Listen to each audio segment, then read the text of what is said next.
This is what it looks like when I learn.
No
And good afternoon. I'm one of the interpreters, just in case. Interpreter present as well when we can be connected to the panelist. Share, please let us know. Thank you.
Check, check. Okay. Interpreters, you should be getting audio. Can you please chat to confirm?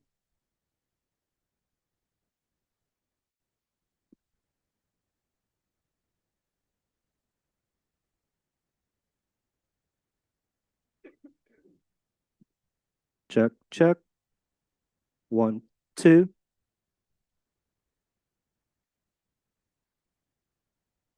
Check, check, check. 1, 2.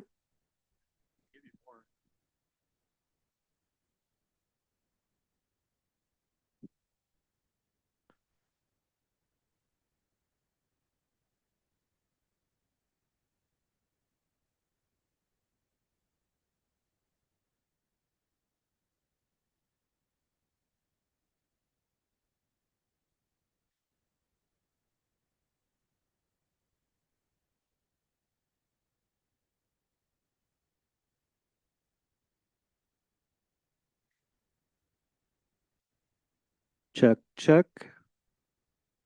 We're just testing. Thank you for confirming.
Should we leave them on?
Wait a second, then you're talking to it.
when it's your turn to speak, you turn it on. Hello. We'll be getting started here in a few minutes. I just wanted to make an announcement that the restroom code is here on the whiteboard. It's 697 pound. So please use that code in order to access the restroom. Also, if you need parking validation, Raynell, who's raising her hand at the table there, she has a card for you. So you want to grab that prior to leaving. Thank you.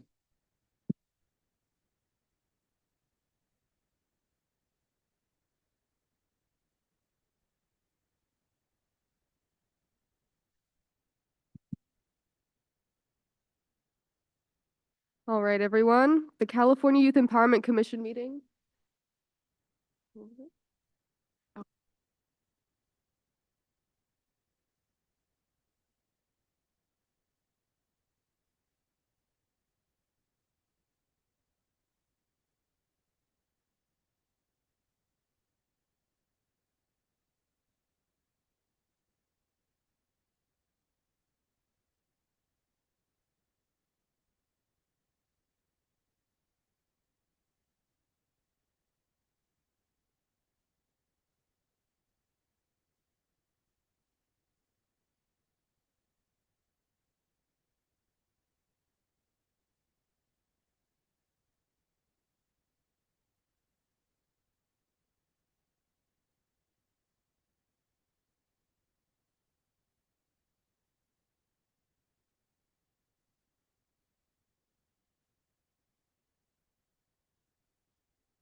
Thank you all for your patience. We are just waiting one moment for one more commissioner who will be arriving in just a moment.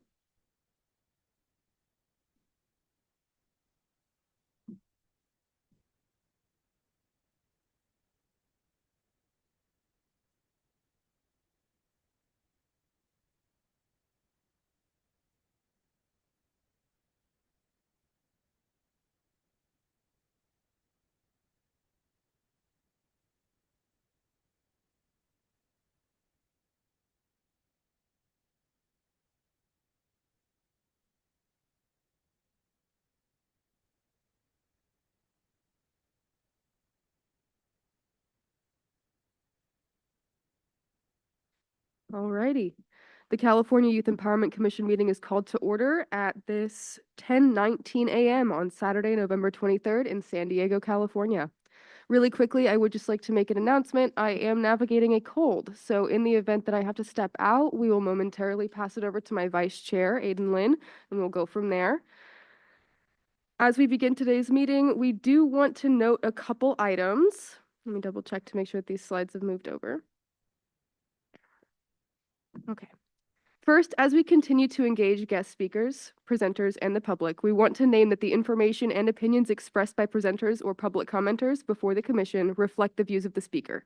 They do not necessarily represent the views of the commission or the Governor's Office of Service and Community Engagement. Second, as a reminder, as a public body, public comment is critical to the work of the commission. As we allow, we allow public input at all meetings. However, we stand united with other Californians in condemning hate and recognizing the harm that hate causes.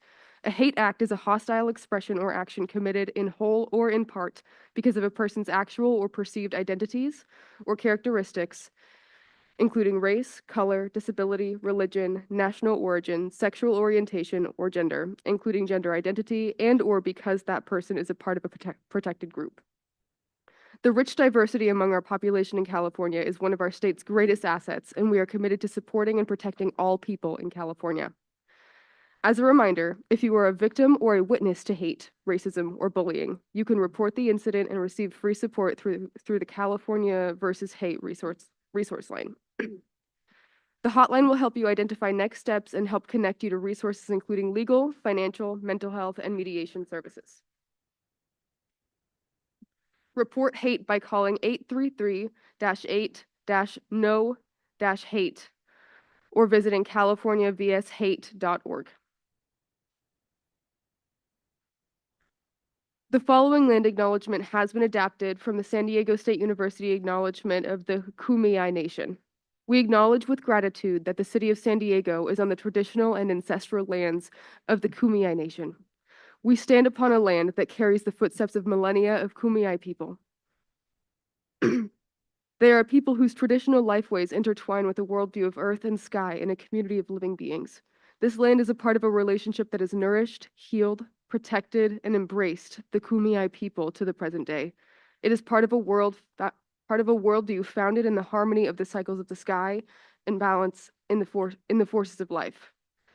For the Kumeyaay, red and black represent the balance of those forces that provide for harmony within our bodies as well as the world around us. As people on this land, we acknowledge this legacy from the Kumeyaay people. We promote this balance in life as we pursue our goals of knowledge and understanding. We find inspiration in the Kumeyaay spirit to open our minds and hearts. It is the legacy of the red and black. It is the land of the Kumeyaay. We are grateful for all the indigenous people who continue to care for and remain interconnected with this land. We promise to be conscientious stewards of this land for the future generations and are committed to ensuring inclusion of indigenous people to inform the California Youth Empowerment Commission. All right. Our agenda for this meeting covers 8 agenda items. We have hard copies of the agenda and other relevant meeting materials available in the room. Materials are also available online at youthempowermentca.gov/meetings-events. Director Wallace, can you please provide a brief overview of the agenda for this meeting? Thank you, Chair Wednesday. As mentioned, we have a pretty full agenda today with 8 agenda items. We'll begin with our welcome by our Chair, Wednesday Pope. We'll then move into introduction of distinguished guests. Our Director of the Office of Service and Community Engagement, Josh Friday, will engage with the Commission. Then we'll move forward to approving the minutes from our September 19th meeting in Oakland, California. We'll move forward then to beginning our training series from the Possibility Lab, who will be Amy Lerman and Jesse Melgar, talking about Policy 101 and how do we move data into policy. We'll then break for a lunch, which will be provided by Tahini, which is a local-owned restaurant. Very excited for that.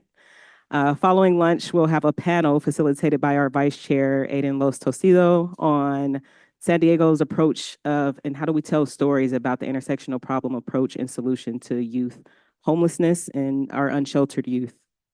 We'll then break briefly and reconvene for a conversation about our visioning. As we shared in our first meeting, our priority is our strategic planning process. And our consultant, Joyce Chow, will facilitate a conversation with commissioners about how do we want to begin this work in engaging the voice of young Californians.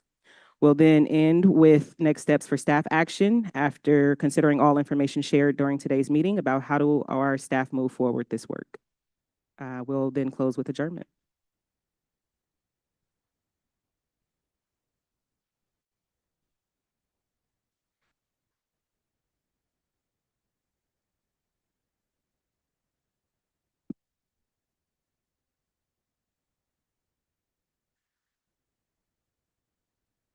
Augustine Alrila, External Affairs Manager of the Strategic Growth Council, will lead the roll call to establish a quorum and provide an overview of the public comment process. Thank you, Chair Wednesday. I'll begin roll call with Chair Melanie Acosta Parra. Commissioner, thank you. Commissioner Raj Butoria. Present. Commissioner Madison Chung Lee. Present. Commissioner Brianna Shea de la Majori. Present. Commissioner Aiden Lynn Tostado. Commissioner Trevor Moreau. Present. Commissioner Colin McCarthy. Present. Commissioner Jessica Mee. Present. Commissioner Giselle Morris. Commissioner Wednesday Pope. Commissioner Adelina Ramirez. Present. Commissioner Avanti Ramraj. Present. Commissioner Andrea Terrones.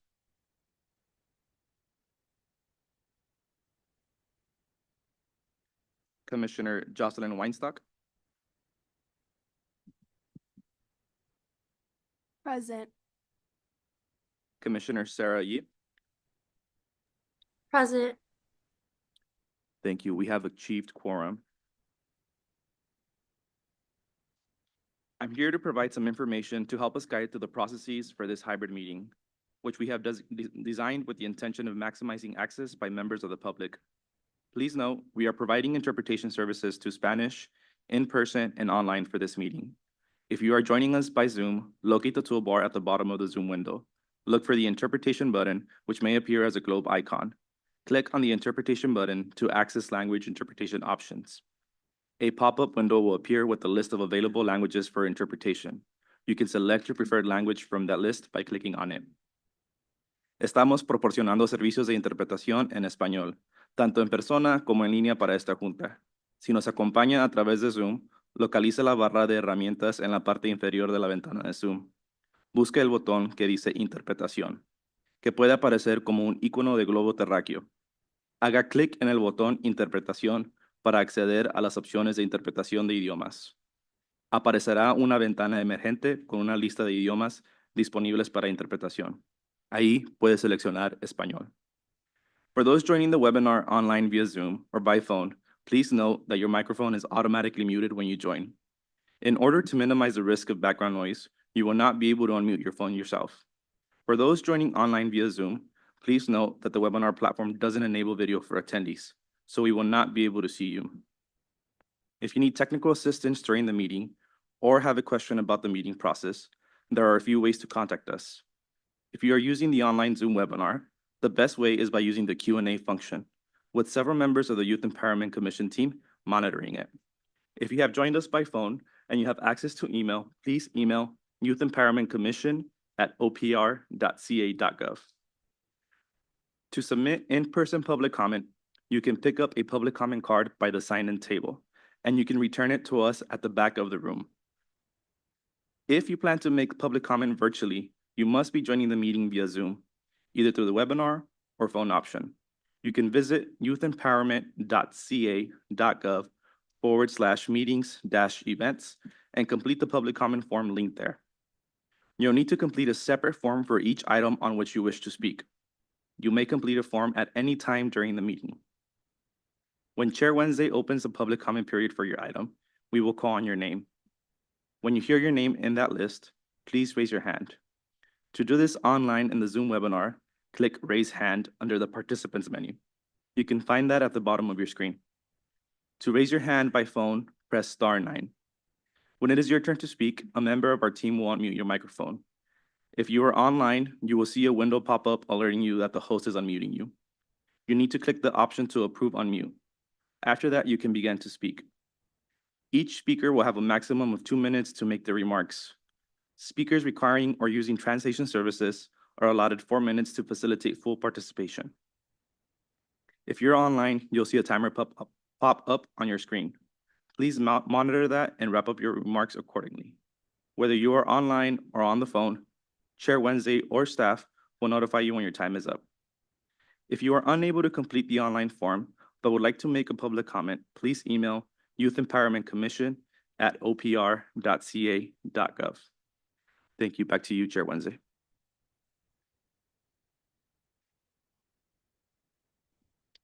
We will now take any public comments related to agenda item number 1. Welcome.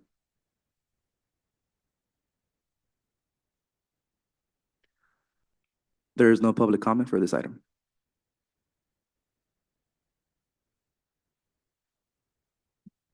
All right, let's move to the next slide. Today, we are joined by Josh Friday, Director of GoServe, who is excited to engage with the commission and share thoughts on Governor Newsom's hopes for this body.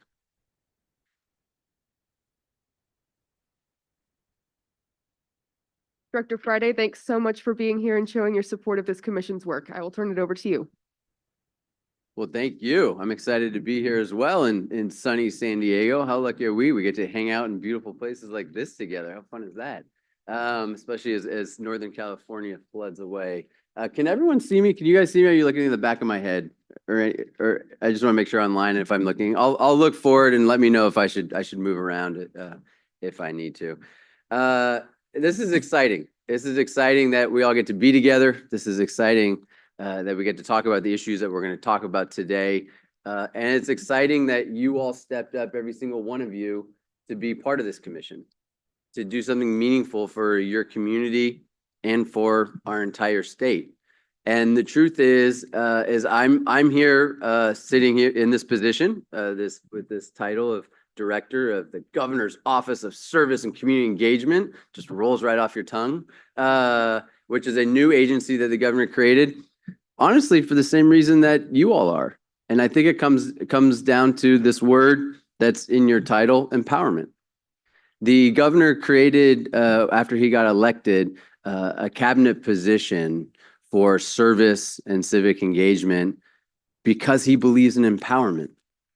Because he believes and we believe that if we're actually going to solve the problems that we have in our society, if we're actually going to tackle the things that we're all facing and living with, if we're actually going to create a state where people not only survive, but can actually thrive, we have to call on and mobilize what we think of as our most important asset, which is the 40 million people that call California home. And we believe that we have to empower people and give people the opportunity to serve in their community, be engaged in their community, have a voice in their community to help us solve these problems. That the answers and the solutions, and I'll let you in on a little secret because it took me some time to figure this out. The answers and the solutions aren't going to come from Sacramento. I'm a former mayor, and I'll tell you right now, they're not going to come from City Hall. Because it's actually not how a democracy is supposed to work. The way a democracy works is all of us are supposed to have a say and play a part in creating the kind of society we want to live in. And you all take this seat with your fancy title as youth commissioner. You all take this seat at a really interesting time in our society, in our state, in our country. It's a time where I think we have a choice to make. I think we have a choice where we could either continue to live in a country that often finds itself divided, polarized, where many people feel disconnected, lonely, isolated, or we can decide we all want to live in a society that's defined by connection and compassion and community. I think we all know what kind of society we want to live in. The question is, how do we get there?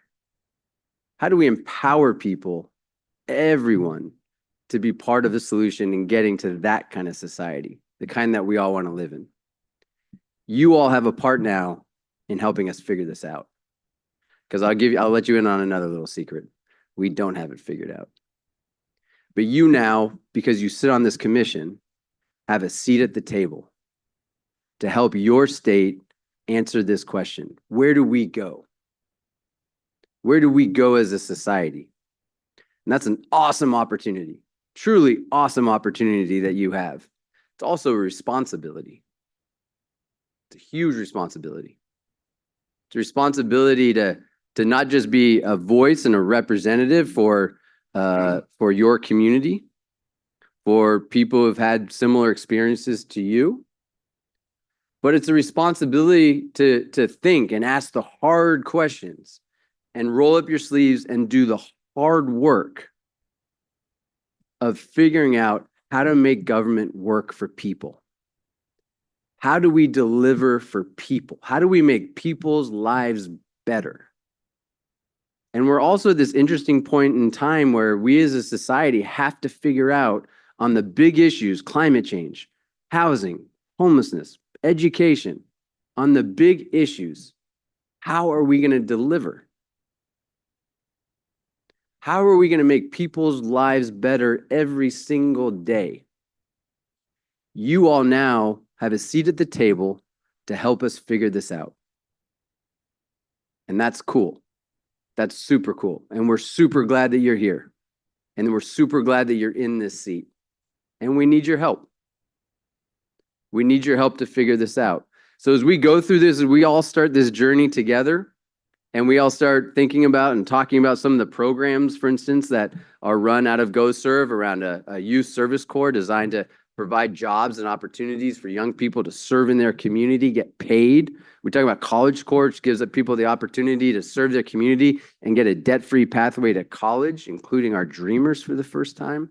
As we think about our Climate Corps and how do we create a state where we're protecting our communities and engaging people up and down the state, we're going to need your help. We're going to need your help to figure out, how do we make these programs better? How do we reach deeper into communities? How do we scale these programs? How do we make sure that the work that's happening on the ground is making a difference in people's lives? That's the kind of work I hope you all are willing to roll up your sleeves and help us with, and have some fun with this. So I hope we have a couple minutes to answer some questions. I'm happy to. We are just starting this journey together. This is our second meeting, is that right? So we have many more meetings to come. I am always available to meet with you, to answer questions, to talk, to brainstorm. But here's just a couple pieces of advice as we start this journey together. Number one, be passionate. Be courageous. That's why you're here. Otherwise, you're just, coming for a fun day in San Diego. But be passionate. Figure out what you care about, what you want to move forward, and go and push for it. Push hard. That's why you're here. That's why you're in this seat. And second, invest in each other. I said that we're at a moment where we can decide what kind of society we want to live in and what kind of communities we want to create. Start creating that community here. Build relationships with each other, because I promise you, when you're as old as I am, super old, the people that you're sitting next to now are the people that you're going to be working with and counting on and relying on and supporting and loving. So invest in each other. Invest in the relationships and in this community now. And take advantage of the fact that you get to have access to really cool people. You get to work with the executive director, Tamisha Wallace. That's awesome. She's super cool. She knows a lot. Take advantage of that. You're going to hear from amazing people like Jesse Melgar, who's appointed by the governor of the state of California to sit on the California Volunteers Board, is a former press secretary to the governor of the state of California, who's here sitting in the audience to listen and talk to you. How cool is that? And he tells really funny jokes. So listen to him.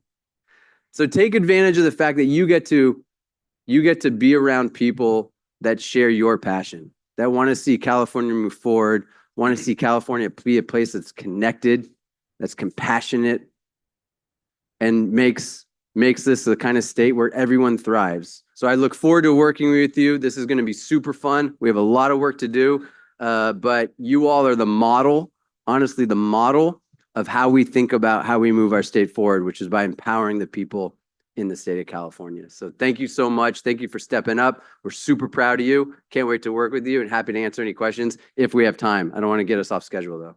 Thank you.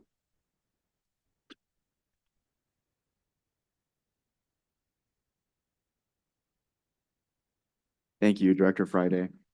Do we have time for questions? Are there any questions from the commission?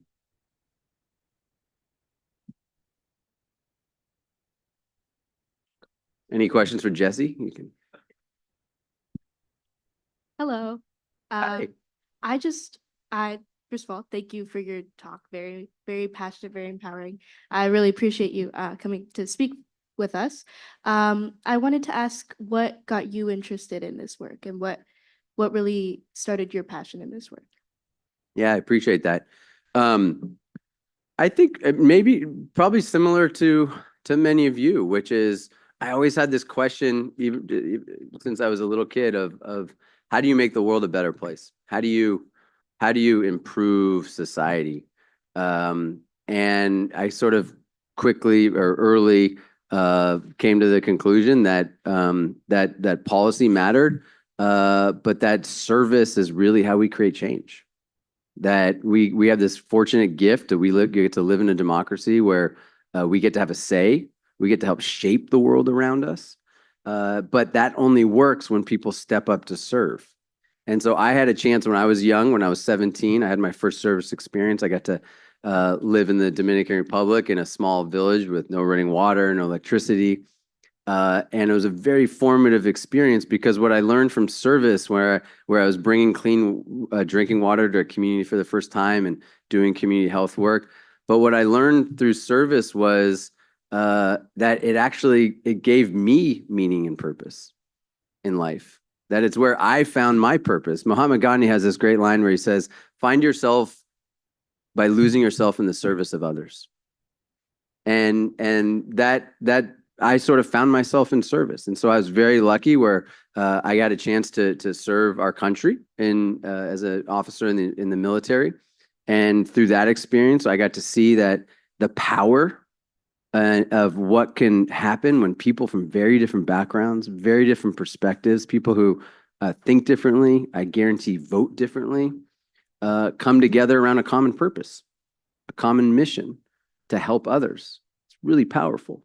And so I sort of got excited about this idea of what would our country look like if everyone had a chance to serve, if everyone got to work side by side with their neighbor to try to create change.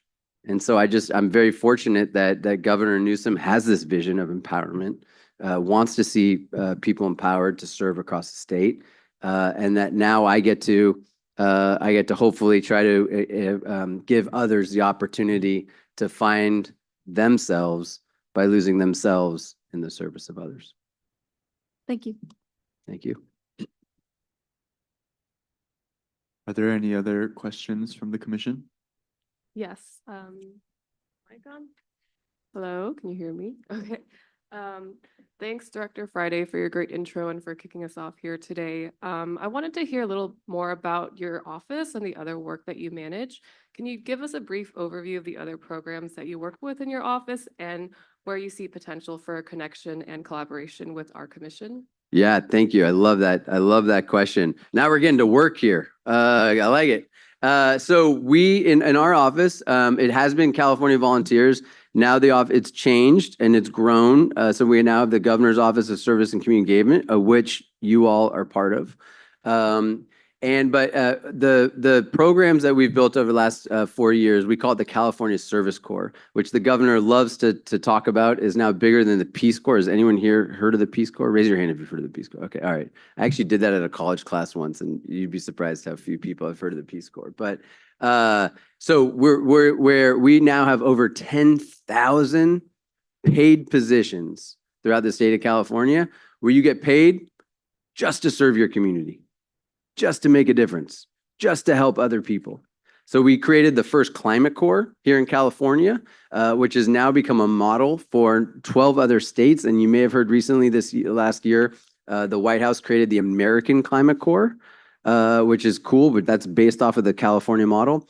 We have a College Corps, which I briefly mentioned, which is debt-free pathways for students who are willing to serve their community while they're in school. So, for example, for Pell Grant students, I was a Pell Grant student when I had a chance to go to UC here in California, and I had to work at a golf course cleaning golf carts.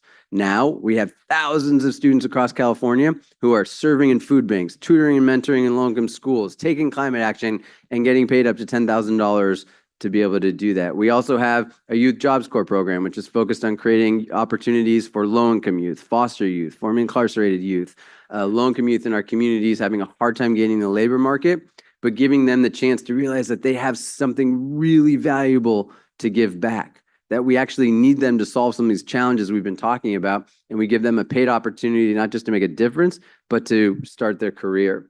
We also have all the AmeriCorps programs you may have heard of run through our office. So we run service programs, and the way that we need your help is many of these programs people don't know exist. You may have not known they existed until today.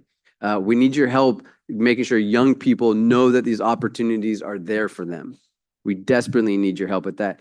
And we need your help to understand, how do we make these programs work better? How do we make them be more valuable for a young person so that it really can propel their career and help them find their passions? How do we make them more impactful in our communities so that we're not just saying we're taking climate action, but we're actually protecting our communities from climate change? So those are the kinds of things that I would love to dig in deeply with you all on, and really think about how we improve our impact and our access as one idea. Thank you. All right. We good?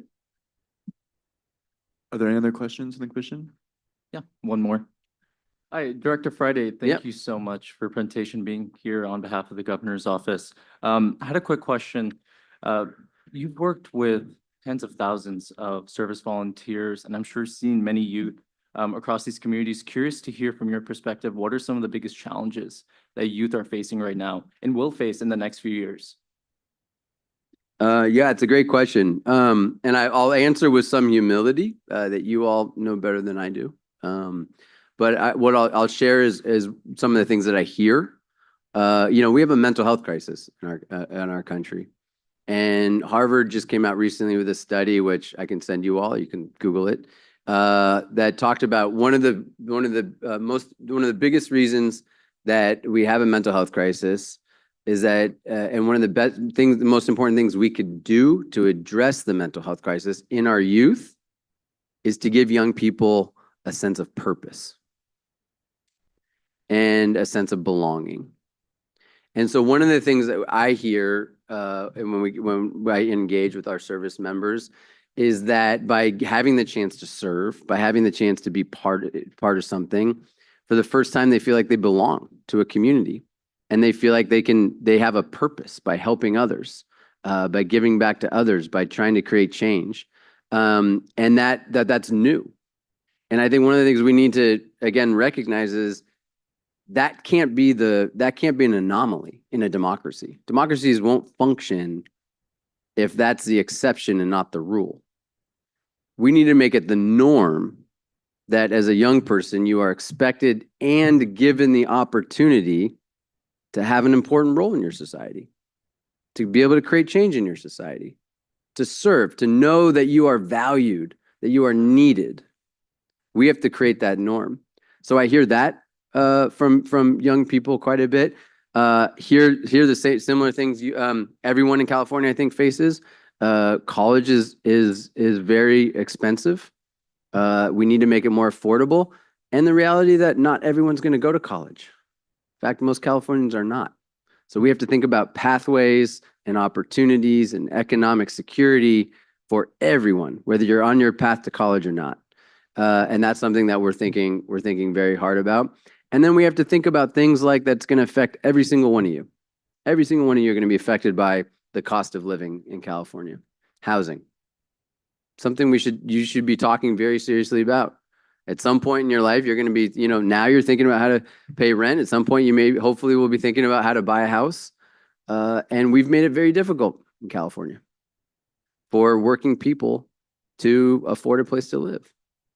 And so how we tackle that, and how we make this again a state where people are not just trying to figure out how to survive, but how they can actually thrive and find their passions and find their purpose and find their meaning. That's what I hear from young people, and that's what I hope those are the kinds of issues that we hope you all dig into and help us figure out. Thank you. Really fun. You all know how to get a hold of me, so if you ever need anything, feel free to reach out. And make sure you spend time getting to know the people in the audience here that are also here to help you along in your journey. Thank you so much. Appreciate it. Thank you. Passing this back to Chair Pope. Thank you, Director Friday, and thank you for also elevating and mentioning a lot of our priority areas. The commission is actually already involving in what you mentioned. So excited to hear that we have your support and your expertise to also support and guide us in our work. So thank you.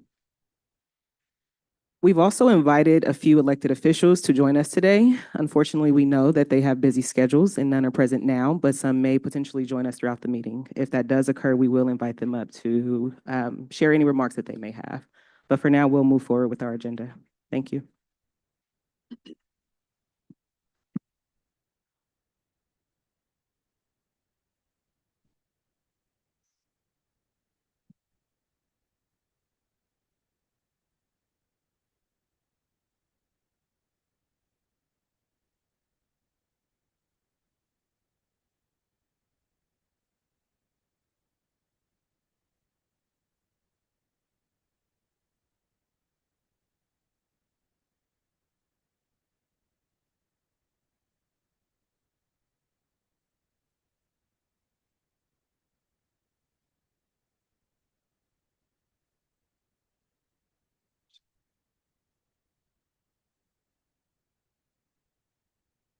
The commission will now take public comment for matters not on the agenda. This is not a forum for dialogue with the commissioners. Questions posed by the public during this item cannot be substantively addressed or discussed at this meeting. Any required follow-up can be directed to Youth Empowerment Commission Executive Director Tamisha Wallace for follow-up answers and connections to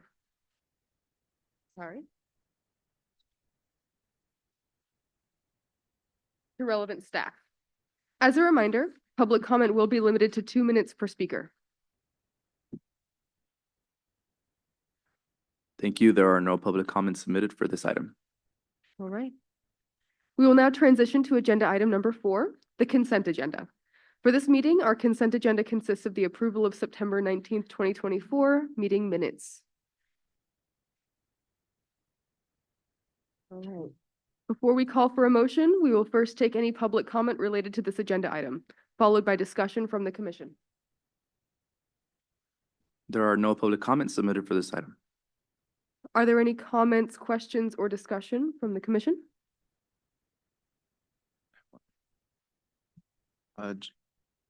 Just wanted to note that the accuracy of the agenda, my last name is missing, Tostalo. So is there a way that I could add that in? Do I need to make a motion for it, or do we just say it's in?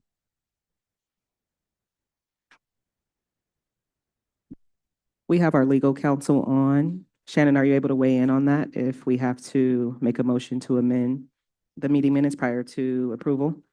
Yeah, you can make a motion to amend with the amendments, adding the correct last name.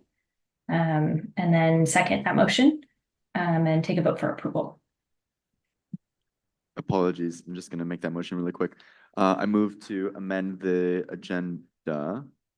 meeting minutes. Every instance of Aiden Lind to Aiden Lind Tostalo. I second that motion. Thank you, Chair. We'll begin roll call with Commissioner Melanie. Please state whether you are in favor or against? You can say aye or nay. Sorry, my microphone was glitching out for a moment. Aye. Commissioner Raj, Aye. Commissioner Madison, Aye. Commissioner Brianna Shea, Aye. Commissioner Aiden, Aye.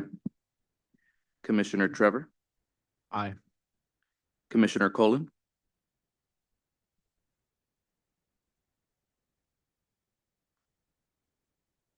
Commissioner Colin, can you hear us? Sorry, yeah, aye. Thank you. Commissioner Giselle? Aye. Commissioner Wednesday? Commissioner Adelina? Aye. Commissioner Andrea?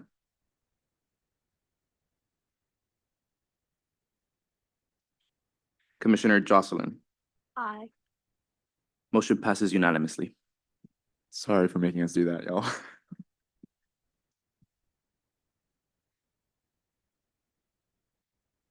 All right. Are there any other comments, questions, or discussion from the commission?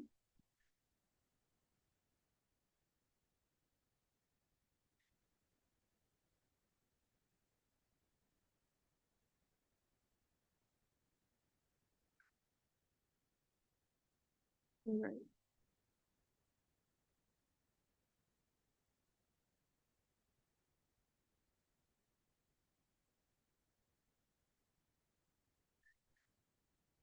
Thank you. Our September 19th meeting minutes are approved. Oh, wait, did we?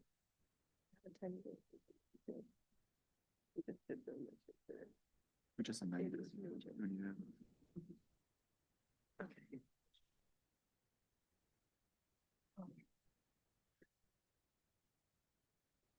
All right.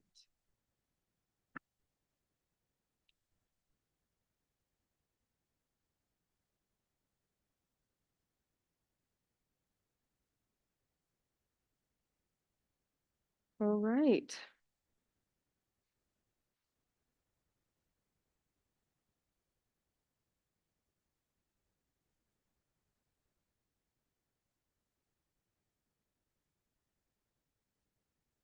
You need someone to move to approve. Yeah, I'll do it. Okay. All right, I make a motion, or I apologize. I move to approve the minutes with that amendment to Aiden Lintestada's name. Second. We'll begin roll call again. Commissioner Melanie, Aye. Commissioner Raj, Aye. Commissioner Madison, Aye. Commissioner Brianna, Aye. Commissioner Aiden, Aye. Commissioner Trevor, Aye. Commissioner Colin, Aye. Commissioner Giselle, Commissioner Wednesday, Aye. Commissioner Adelina, Aye. Commissioner Jocelyn. Aye. Motion passes unanimously.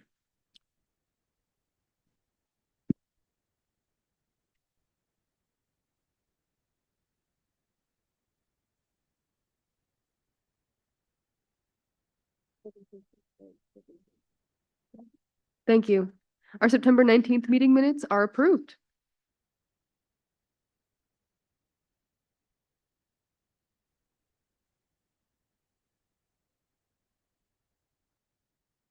All right.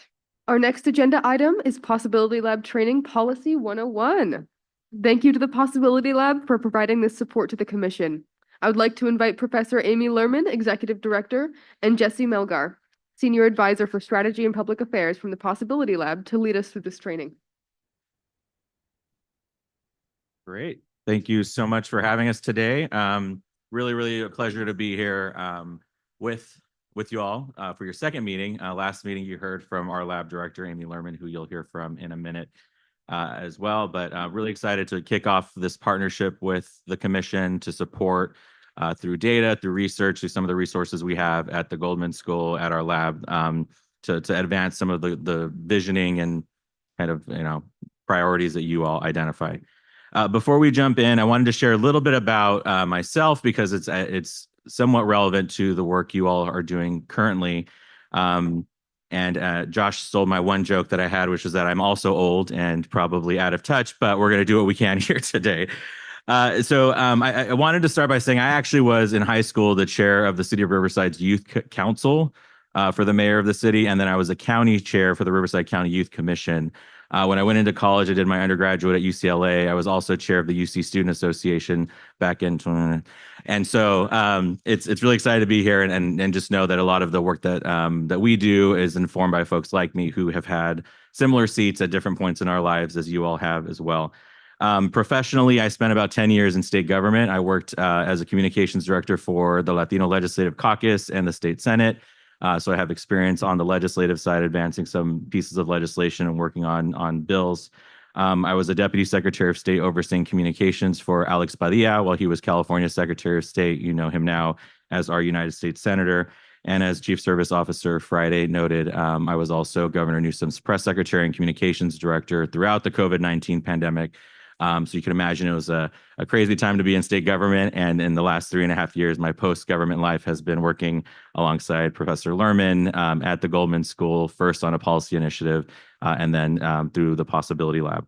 Outside of my professional roles, as Josh noted, I'm actually the vice chair of your sister commission, which is the California Volunteers Commission. And so my personal capacity serve in that role. And I think we have a meeting coming up where we'll be collaborating on ways we, are exploring ways we might collaborate in the future. So I offer that as context for some of the work that I do and some of how Amy has designed the lab, which is half practitioners, essentially folks like me who have worked in government, and then half academics and researchers and folks like Professor Lerman and colleagues who bring really that data lens, the research lens, the policy expertise in the work that we do today.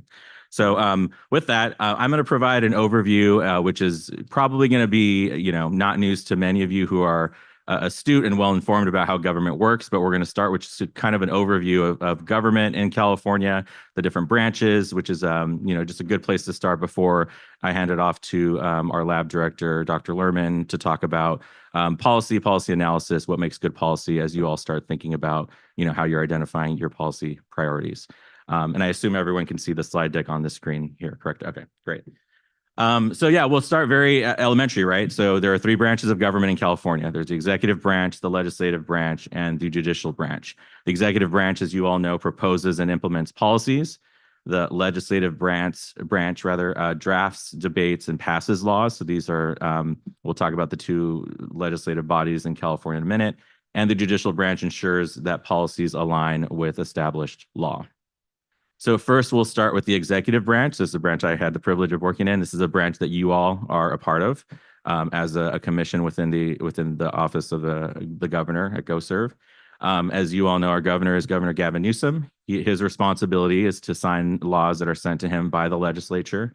He appoints judges to at different levels, including the California Supreme Court. He proposes a state budget, which is another form of advocacy that we can get into when you have questions. But in addition to legislating, you can also get policy funded or initiatives funded through the budget process. And he oversees, he and his office oversees California state departments and agencies. Again, you all are, as Chief Service Officer Friday just noted, part of the executive branch through GoServe, which is part of what the governor's office oversees. Our legislative branch, as you all probably know very well, we had a state assembly member here yesterday during your meet and greet. It's a state senate and state assembly in California, 40 senators, 80 assembly members representing throughout the state. They pass bills. They set the state budget. So, but governor proposes it. There's some conversations, some negotiations. They land on an agreement, but they ultimately approve the budget for the state of California. They also have the ability to raise and lower taxes. There's another direct democracy form of doing that through the ballot measure and proposition system, but ultimately that is another one of their responsibilities, and very rarely used, but they can also override vetoes, and if they, for some reason, disagree with the governor's direction or final decision. And finally, the judicial branch of California. This is the California Supreme Court. Their job is to interpret and apply the laws that exist, making sure that it's within the bounds set forth as intended. They provide settlements of disputes as needed, and they protect individual rights. So this next chart, which I don't expect anyone to be able to read, is a pretty detailed description of how the legislative process in California works. I won't spend a lot of time on this, but happy to answer questions. Essentially, anyone can come to the legislature with an idea. It could be any one of you as individuals. It could be you all as a commission. It could be advocacy organizations, which I know I heard yesterday, some of the folks who attended work in advocacy on housing and other issues. You can work with your legislator to introduce an idea. They, write the bill with the legislative council. It goes through a pretty, rigorous policy vetting process that can be focused on issue areas. So if it's a health bill, of course, it goes through a health committee. If it's a public safety bill, it goes through a public safety committee. If it's dealing with fiscal considerations, it'll go through the legislative appropriations committees. And then it'll go through the House of Origin. If it's introduced in the Assembly or Senate, it'll run its course through that process. And then once approved by the full body, will then restart in the in the other house. So if it's Assembly Bill AB XXY, then it'll go into the state Senate for final approval. Once both houses have conferred, agreed on a final bill and approved, it goes to the governor for final consideration, and he ultimately has the ability to sign or veto pieces of legislation. So that is a very high level Cliff Notes version of how the legislative process works, but we are here to support beyond these meetings as well and to answer any questions as needed. Just wanted to offer this, and it's in your packets as a resource to be able to access.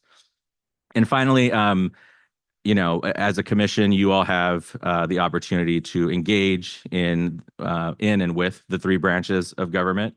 Legislative engagement is probably where I think you all may choose to go as it relates to how you advance your agenda and the ways to do that, which I think, you all are well ahead of the curve on knowing how to engage in governance, which is why you were able to navigate the appointment process, which is another piece of our democracy. But you can meet with legislators about legislative ideas. You can testify in support or against bills. You can call legislative offices as needed if you have a position on a bill or if you want to propose amendments, and write your legislators, although in a more digital age, that's probably email or signing petitions or the like. So I will stop there before we go into Dr. Lerman's portion, and happy to answer any questions, recognizing that was very fast and very high level. So please let me know if I can answer any questions before we move on.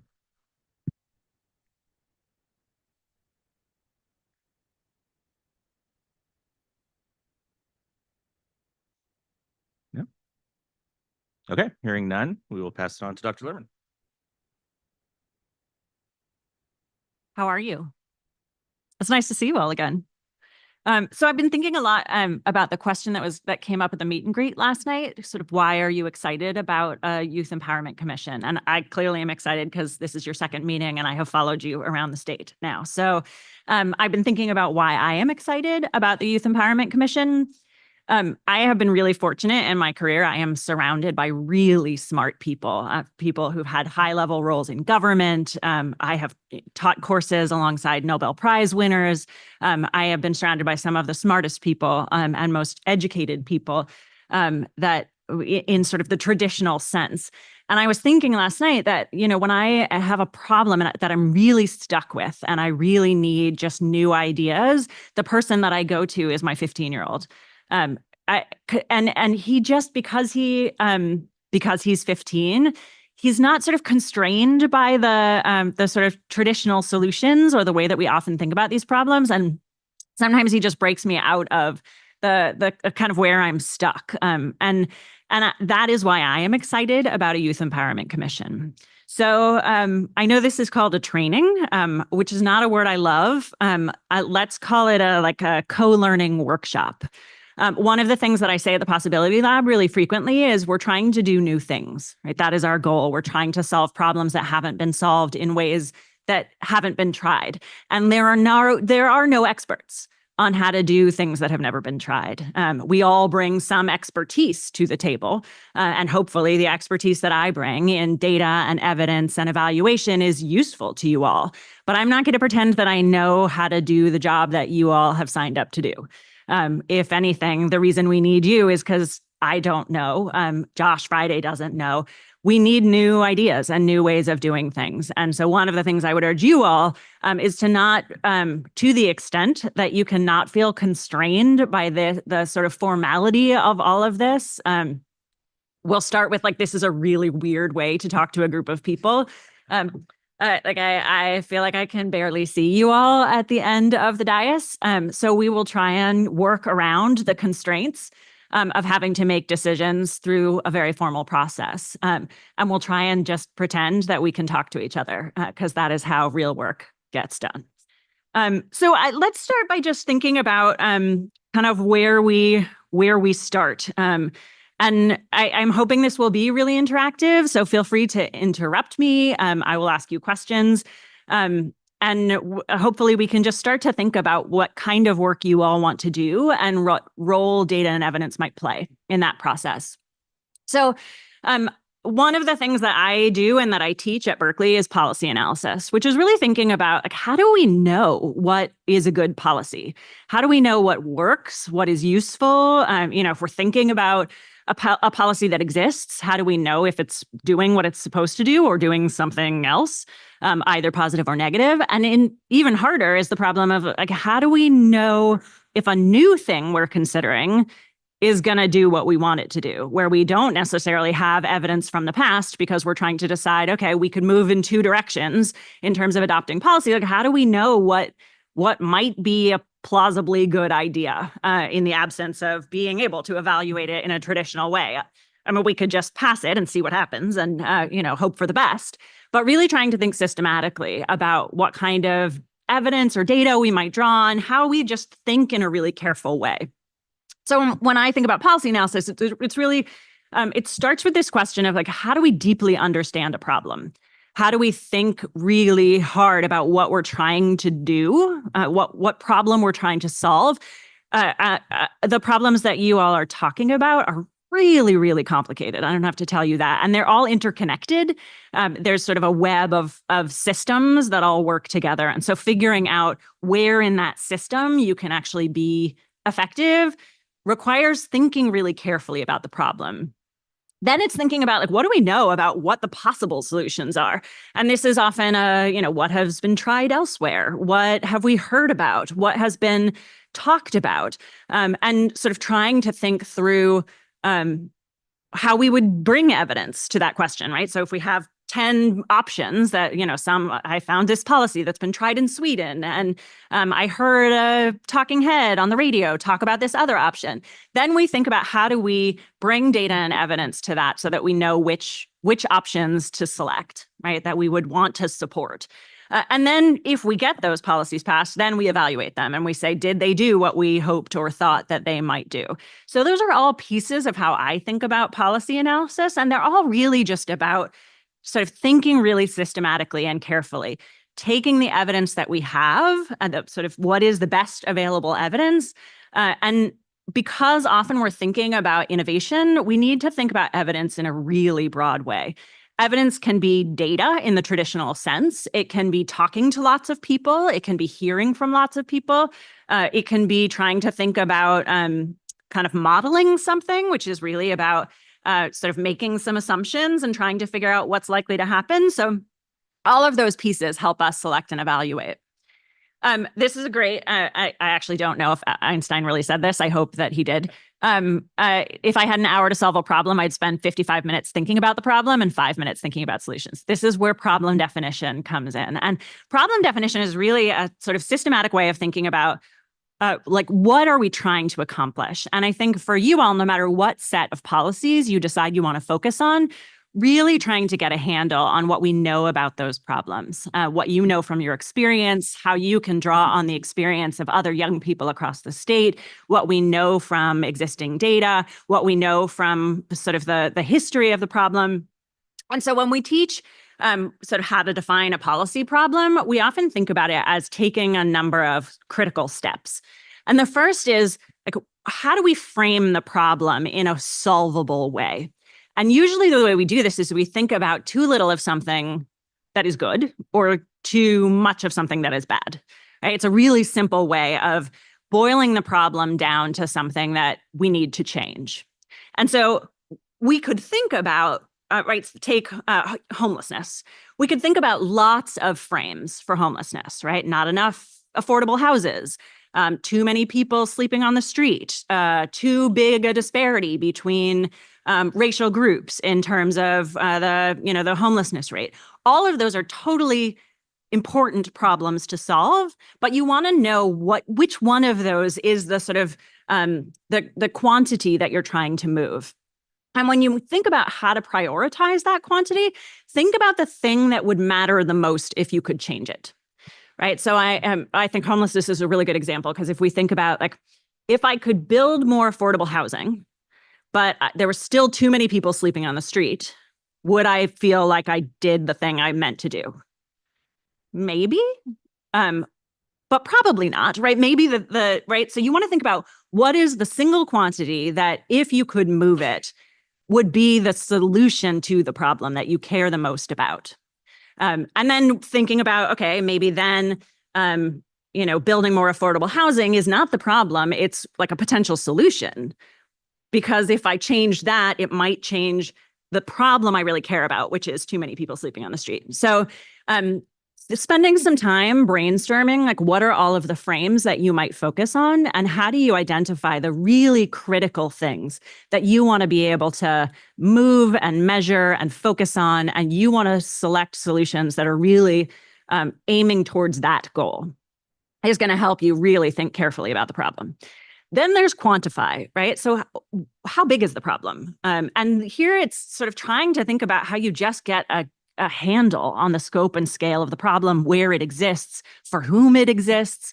So really trying to think about all the kind of data and evidence you could gather that's going to help you figure out sort of where the problem is the most prevalent, who is experiencing the problem in different ways. So trying to get a handle on that piece of the problem also is going to help you think about what solutions are likely to be the most productive, right? So thinking about, it's not the case that it's just people sleeping on the street, right? It's very specific groups of people who are more likely, and it's people in certain neighborhoods, and it's people in certain cities, and people at certain phases of their life and who've experienced certain things.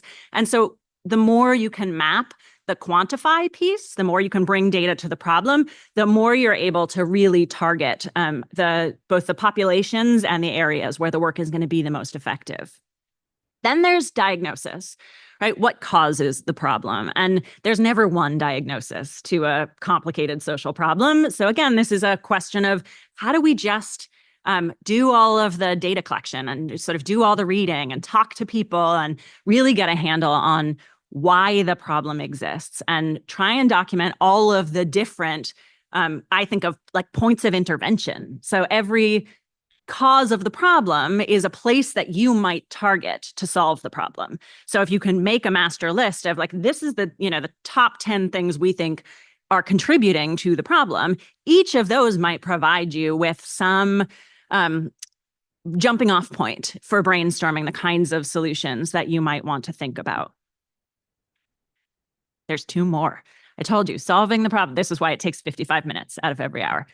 And then you think about, like, why government? And this is a piece that we don't really focus on as much as we should. Is government the right tool? Sometimes it is, but often it's government plus, right? It's government plus plus business, or it's government plus CBOs, or government plus religious organizations, or right? Really trying to think about who are the players who have the most insight or capacity, who need to be solving the problem, and trying to think about who the players are to bring to the table, and how you think about government plus. And then there's the goals, right? And the goals should always follow directly from your frame. So if the problem is too many people on the street, then the goal is really clear, right? It's reduce the number of people on the street. And the more you can be specific about this of, our aim is to eliminate people on the street, or it's to have the number of people on the street, or it's to close the gap, right? All of those are going to be different ways of thinking about how you will know if you have been successful in solving the problem, right? What is your belief about how about how you will judge your own success? And here you can think about this as aspirational, right? Ultimately, our goal is to eliminate homelessness. Whether you can do that in the next year, probably not, honestly. So you can think about the goal as being like a shared goal across all of the organizations that are doing this work. In addition, I would say you want to have interim goals that you can reasonably accomplish. And so you set for yourself a set of goals for the next year as an organization, and you say, this is the contribution we're going to make. And it could be, actually solving the social problem. It could be trying to inject the voices of young people and bring their experience in. And so as you think about how you want to judge your own work, how do you want to think about what success looks like? And I know that'll be part of your visioning conversation later on. So I'll pause there, and we can just think a little bit about this sort of how do you define the problem question. I know that you all have identified a really ambitious set of policies that you want to focus on. So just curious how you're thinking about prioritizing those problems or where to focus. And we can talk about sort of any of the issues that you are focused on. Happy to think through with you how to do some problem definition. So questions, thoughts? I have a question. Yeah, please. Thank you, Jesse and Amy, so far for an amazing workshop and a lot of helpful information.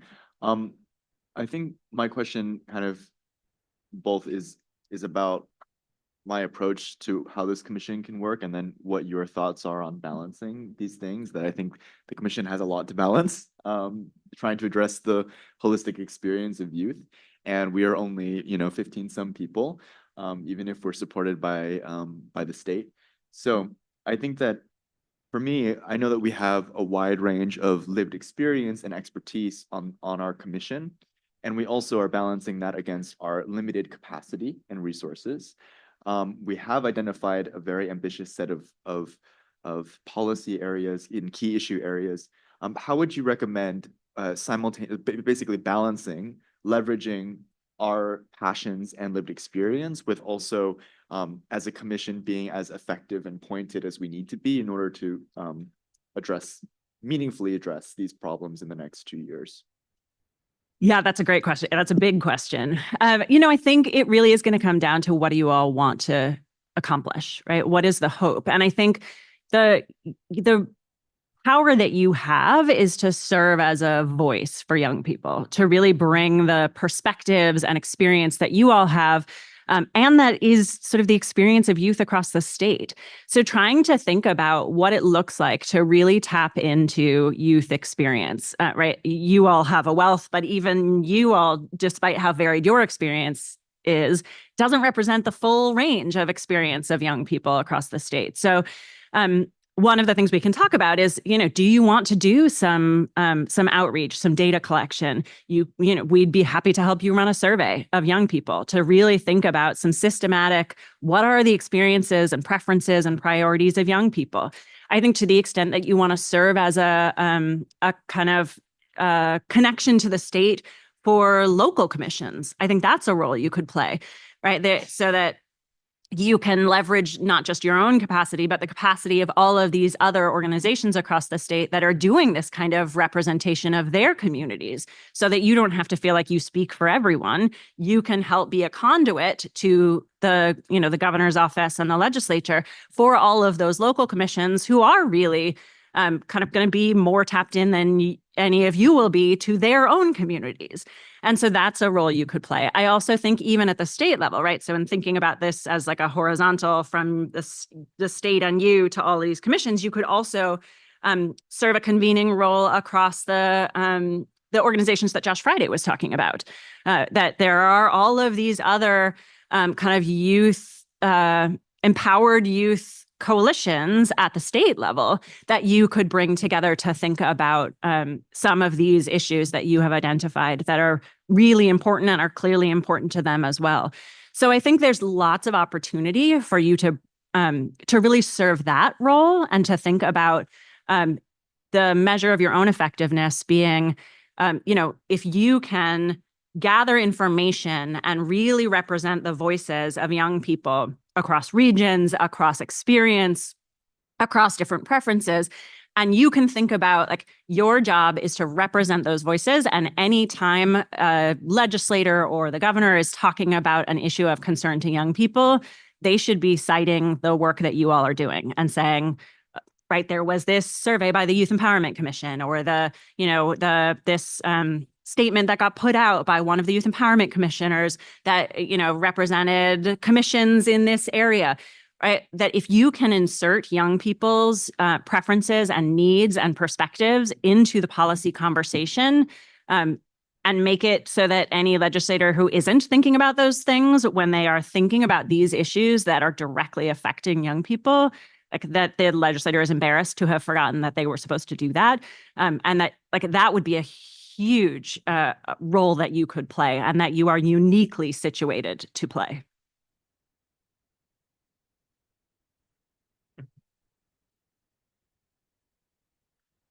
Hi, I just wanted to make, oh, sorry.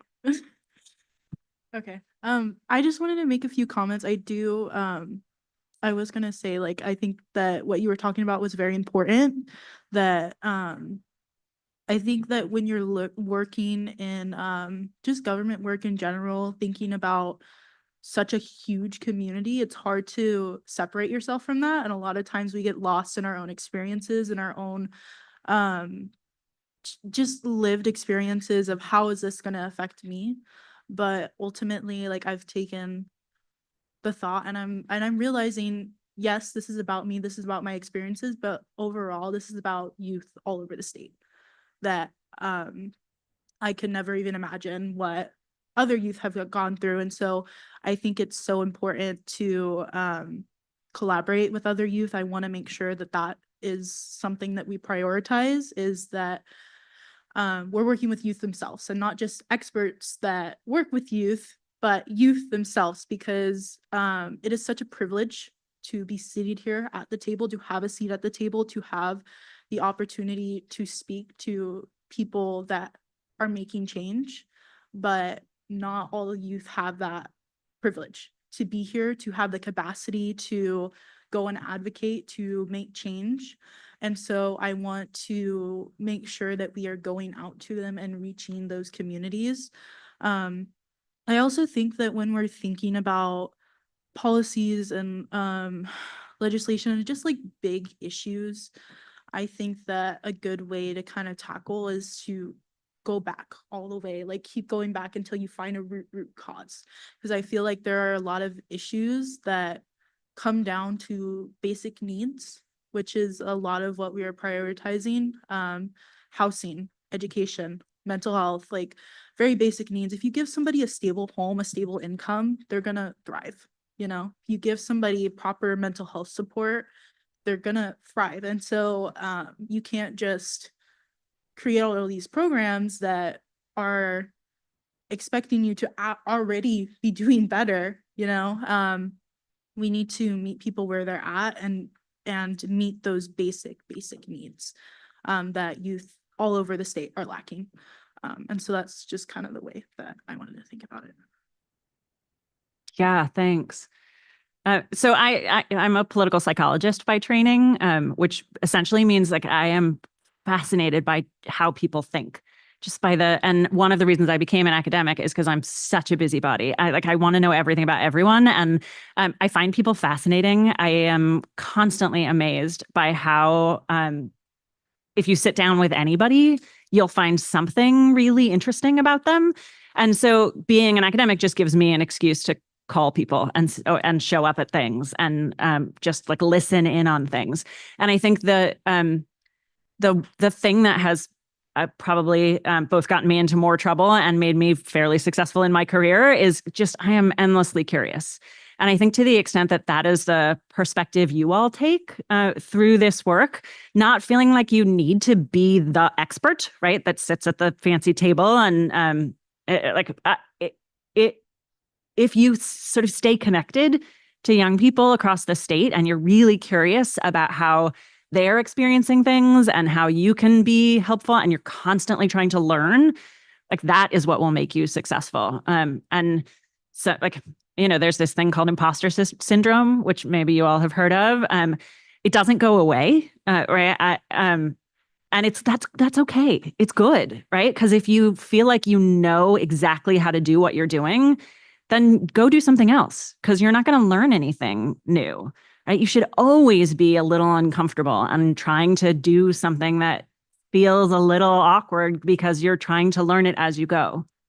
Otherwise, you're not actually innovating, right? You're not actually moving the needle and pushing forward. So, yeah, I think that approach, sort of really trying to stay grounded in the role that you play as a kind of conduit for the voices of youth all across the state, both who come from the same communities that you do, and also the ones who don't.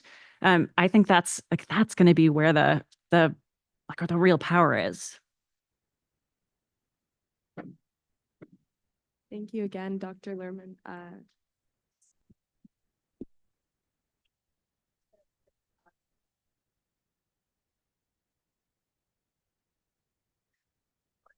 Hello?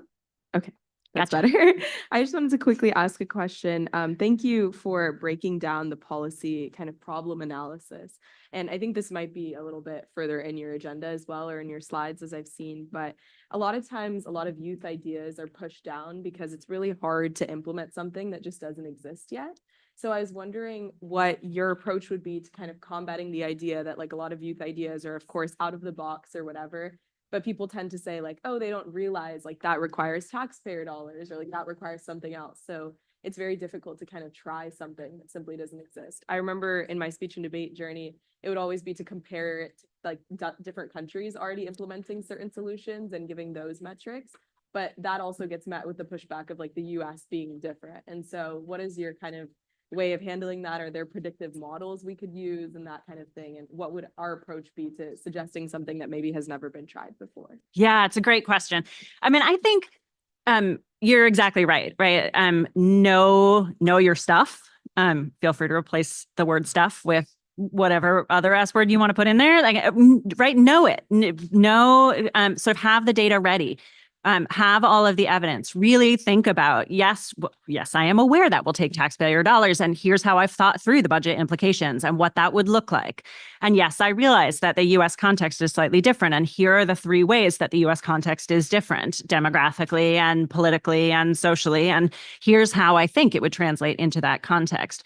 So I really think it's about doing your homework. And, there's so many resources available to you all. And again, like the whole point is to have an excuse to reach out to people. So use your kind of role in the Youth Empowerment Commission to reach out to people who you think will have the information you need. And when that information doesn't exist, collect the information, right? Really think about how we can work together to do some data collection. And when the data aren't available because it's something that's never been tried, then you really have to think like a modeler, right? Like a modeler, which is really thinking just carefully about all of the pieces and how they fit together and how you would project into the future. And there are tools for thinking about this kind of work. There are kind of ways that you think about actually mathematical modeling. There are ways that you think about kind of future predictive modeling, which is just sort of thinking more systematically about what is likely to occur. And we can talk about all of that as you start to think through really where you want to go.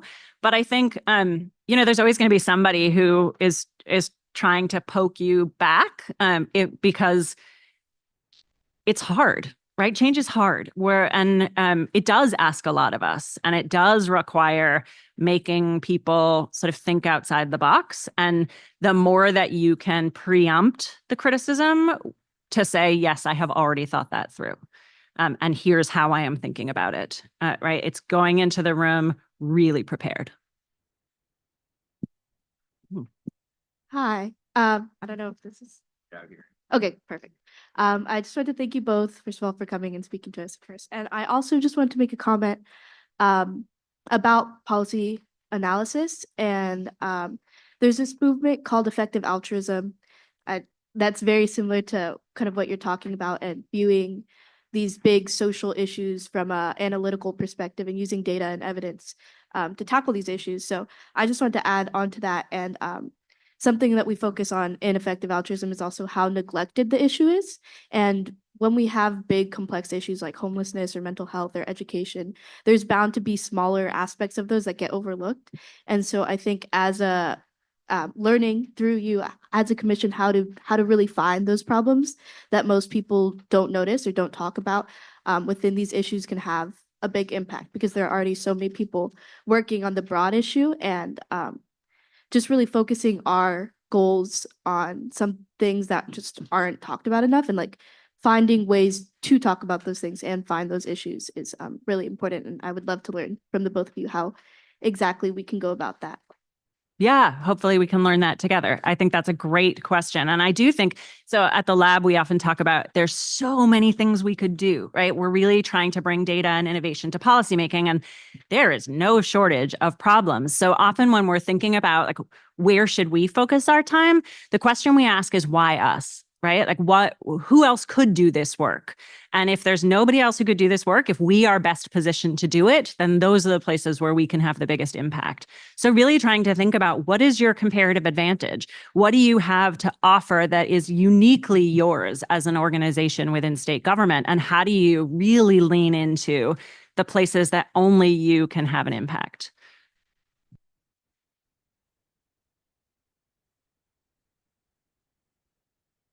There we go. Hi, thank you so much for spending the time to be here with us today. I'm getting a lot of this out of this conversation. It's really exciting to hear. I wanted to hear a little bit more about your thoughts on youth who might have had a distrust in the government system or have had just traumatic experiences with the system that we're trying to work through. So from the work that you're doing, I mean, oftentimes it's youth that are targeted that we're also trying to reach out to. I believe another commissioner also brought that to light.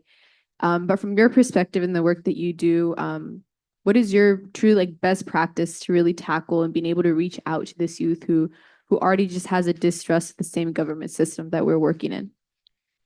Yeah, this is such an important problem. I mean, I wrote a whole book on trust in government, and how much we, as a society, right, this goes well beyond youth. Trust in government is lower than it has been since we started collecting data on trust in government in the 1950s. So really trying to think about why that decline has happened. And it's trust not just in government, it's trust in institutions. So across the board, trust in formal institutions has declined. If you look at, trust in universities and trust in science and trust in media, it's all declined. And it varies a little by kind of partisanship and age and education, but it's really systematic across all social groups. And so trying to figure out why that has happened, and what it is about formal institutions that is alienating, right? We don't necessarily want people to be trusting of government. We want them to be trusting of government when government is deserving of trust. And so we want the level of trust to reflect the level of trustworthiness of our institutions. And I would argue that there's two things going on, right? One is an effort to undermine trust in government, which doesn't relate to the actual trustworthiness of government. It's about the kind of rhetoric around government that has arisen over the last couple of decades. And then there is the actual trustworthiness of government and its accessibility and the extent to which people feel like government and elected officials are focusing on the things they care about and really improving their lives. And I think we have a real problem there. The government is incredibly alienating to a lot of people. I mean, even this, is probably alienating to a lot of young people, right? The honorifics and the kind of being recorded and speaking into a microphone and sitting in this room. And so really trying to think about how we meet people where they are, how we get government out of this kind of formal environment and really go to the places where people are talking and meeting, and talk to them about the things that they care about in the way that they're comfortable talking, right? Government and policy making shouldn't only happen through these kinds of formal process. This is important, right? And I think, the honorifics and the titles and the dais, is a way of saying, this is important work we do. And so I don't want to undermine the importance of recognizing through all of these trappings that the work you are doing is serious work, and that you have a responsibility in doing that work. But policymaking should also happen at the grocery store, right? That's where people are thinking about the price of food. And that's where you should have a conversation with them about kind of what they're thinking. It should happen kind of at the markets or in areas where people are with their kids and in churches and mosques and synagogues, right? It should be in all of these places where people are having conversations about the things that matter to them and in their lives. And like, that's where you're going to have the conversations with people where they're really able to engage with you about what they need. And then it's your responsibility to take those back to spaces like this where you really can represent their voices. So I think that like, that's how we're going to rebuild trust, right? Is by thinking about policy, not as what happens in Sacramento or among elected officials, but thinking about policy as like the price of gas and the price of food and the ability to rent an apartment. And I think that's, and schools, right? Like that's such a huge public government institution. So what happens there is policy. And like that is doing the work. Thank you so much for your response. Director Lerman, Mr. Melgar, thank you so much for being here, and thank you for being here again for a second commission meeting. So really appreciate what you just discussed. I was looking at some data on voter turnout from the 2024 election, specifically for youth. It's an issue that I've personally been trying to tackle for the last 10 years, ever since I was 14. Often you say we don't have a vote yet, but we have a voice. Now we have a vote, but from the data, what I see is a lot of people aren't exercising that for many of the reasons which you mentioned. Rock the Vote, a very large national organization for youth engagement and empowerment, trying to get out the vote for youth, stated that estimating the 2024 election, 42% of eligible youth turned out. The rest didn't. That means almost 20 million youth did not vote in the 2024 election, either because they couldn't or because, like you said, they felt disillusioned with the electoral process. Further, that's something to reflect on, something that fills me with disappointment. But something that fills me with hope is another statistic I read, that in 2028, over 50% of all eligible voters in the United States will be Gen Z or millennial. So there's an incredible opportunity here, I think, for the state of our democracy, but also in the state of democracy. I had thought that in the 2024 election, number one issue on the ballot, at least from voter exit polls, would have been the economy. However, when I looked at those exit polls, it was sometimes the economy, but sometimes the state of democracy itself. And I think Director Friday touched on this. A democracy is an active organism that depends on people to be engaged and to vote.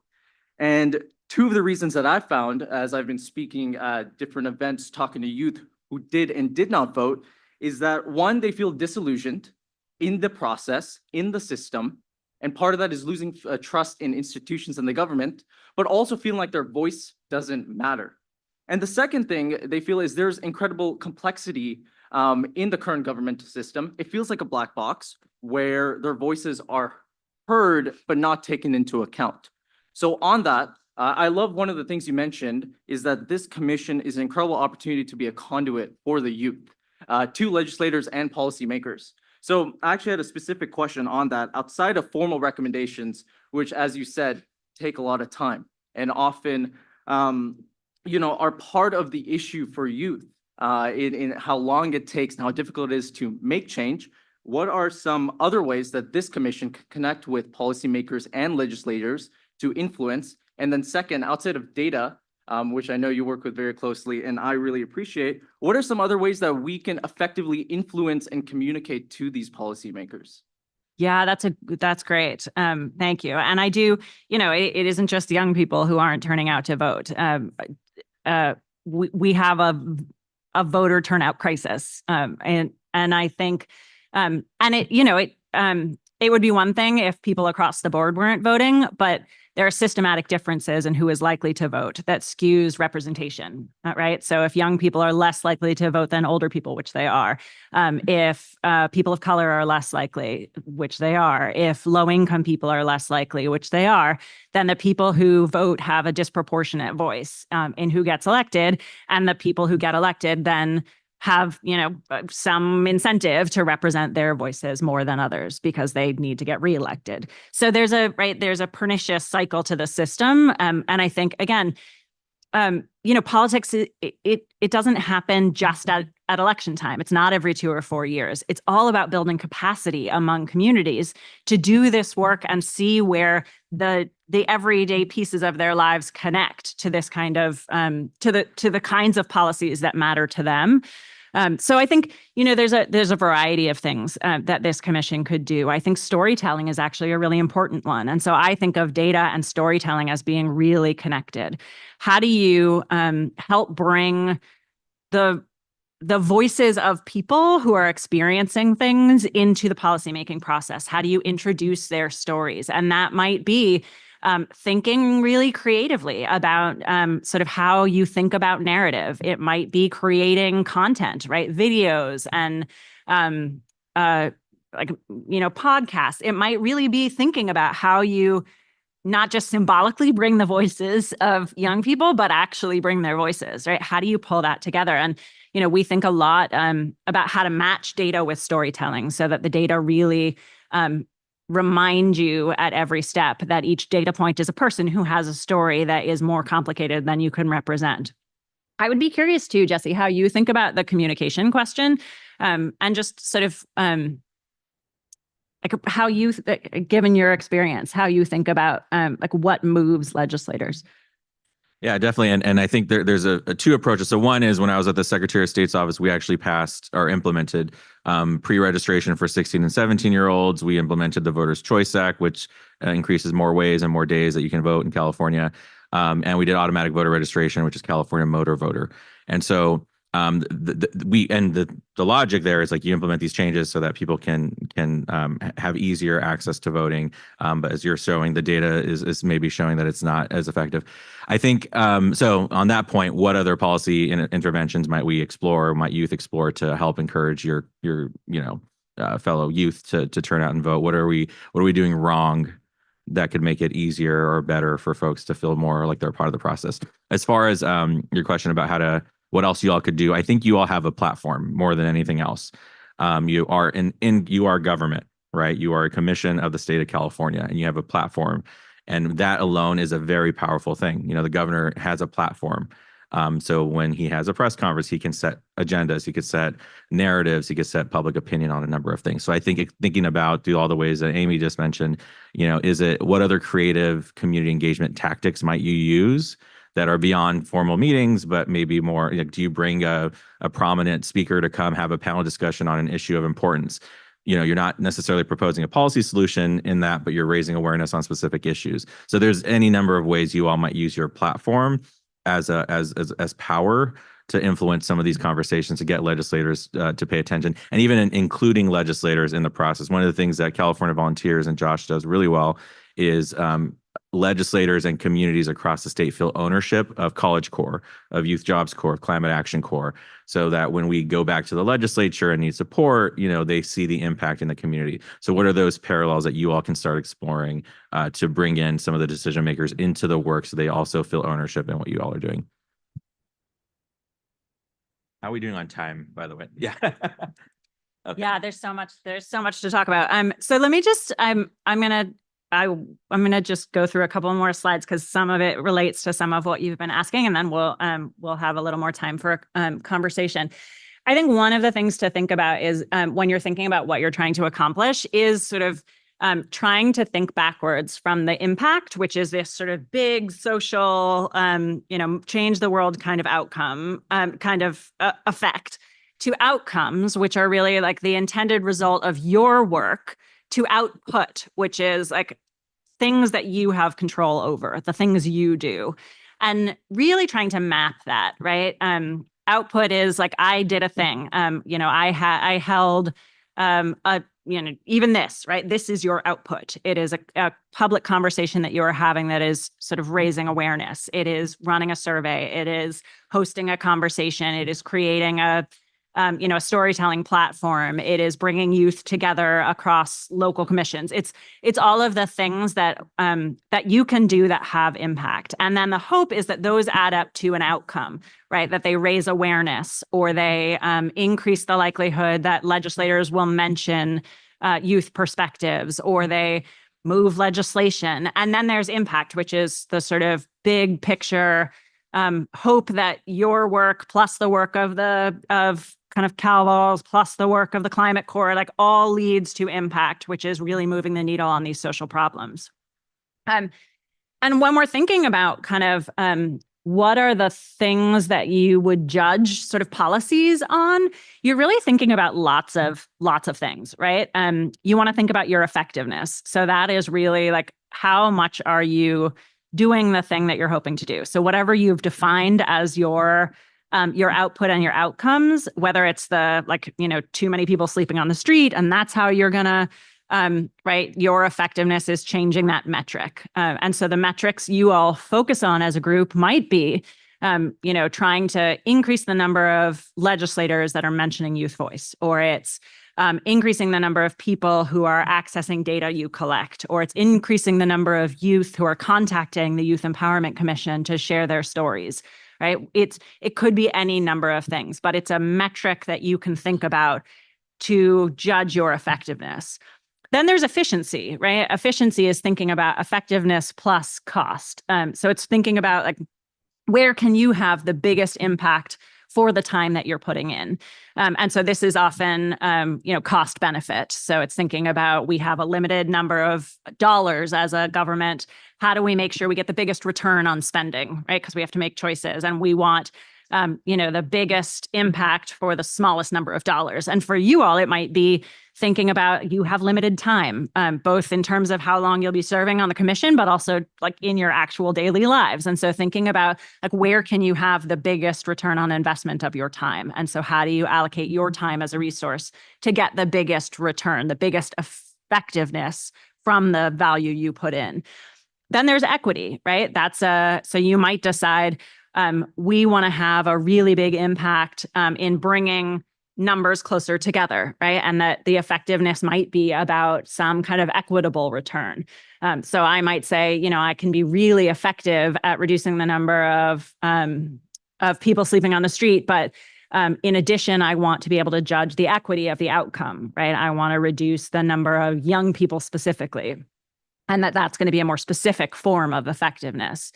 Then there's feasibility, right? Which is a consideration when you're thinking about policy. And when I'm teaching like master's students, MPPs and MPAs, I often say feasibility is about what kind of policy person you want to be. Are you a kind of idealist, and you aren't really going to think about the political feasibility? You're going to push for the thing that you believe to be the right reform, even if right now you don't see it as politically feasible, and you're going to spend a lot of time figuring out how to make it feasible, right? By changing the underlying understanding or institutions. Or are you more of an incrementalist and a pragmatist, and you're going to think about like, what can I accomplish right now, even if it's not going to solve the problem, that could just improve people's lives? And that is what you care about, right? You're not going to think about like the kind of end goal of solving the problem entirely, where you're going to work over 10 years to really make some traction. You're going to think about, what are the wins we can have right now? Because, frankly, people don't have 10 years. They need improvement now. And that's really there's no right answer there. It's a question of what your style and contribution is going to be. And so this is really like, when you're thinking about feasibility, there's different ways to think about it. So there's, I might be really interested in a policy, and the most basic question I can ask is, right now, given the state of the world and who's in power and who has resources, is this likely to be enacted? And I could decide to back it or not back it based on that. Then there's, can I make this policy solution more likely to be enacted?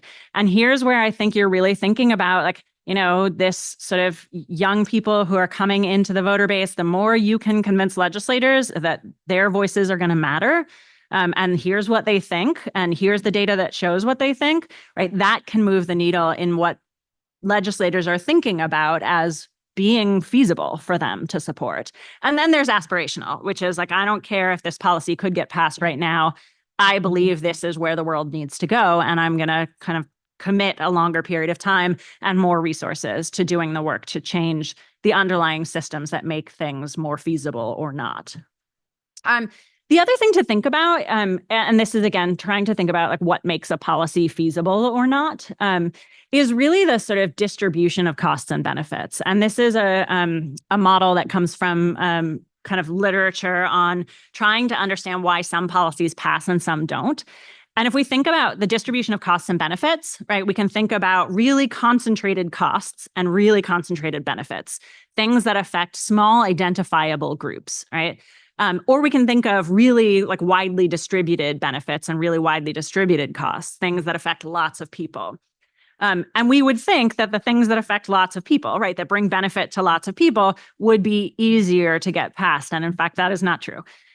It's concentrated benefits because those are the people who it's easier to organize them because you can identify them and there aren't as many of them. And so this is why organized interests who have a lot at stake can advocate on their own behalf. And the same is true for costs. When costs are highly concentrated, it's easier for the people who are going to bear those costs to identify that they're the ones who are going to bear those costs and to organize themselves in opposition.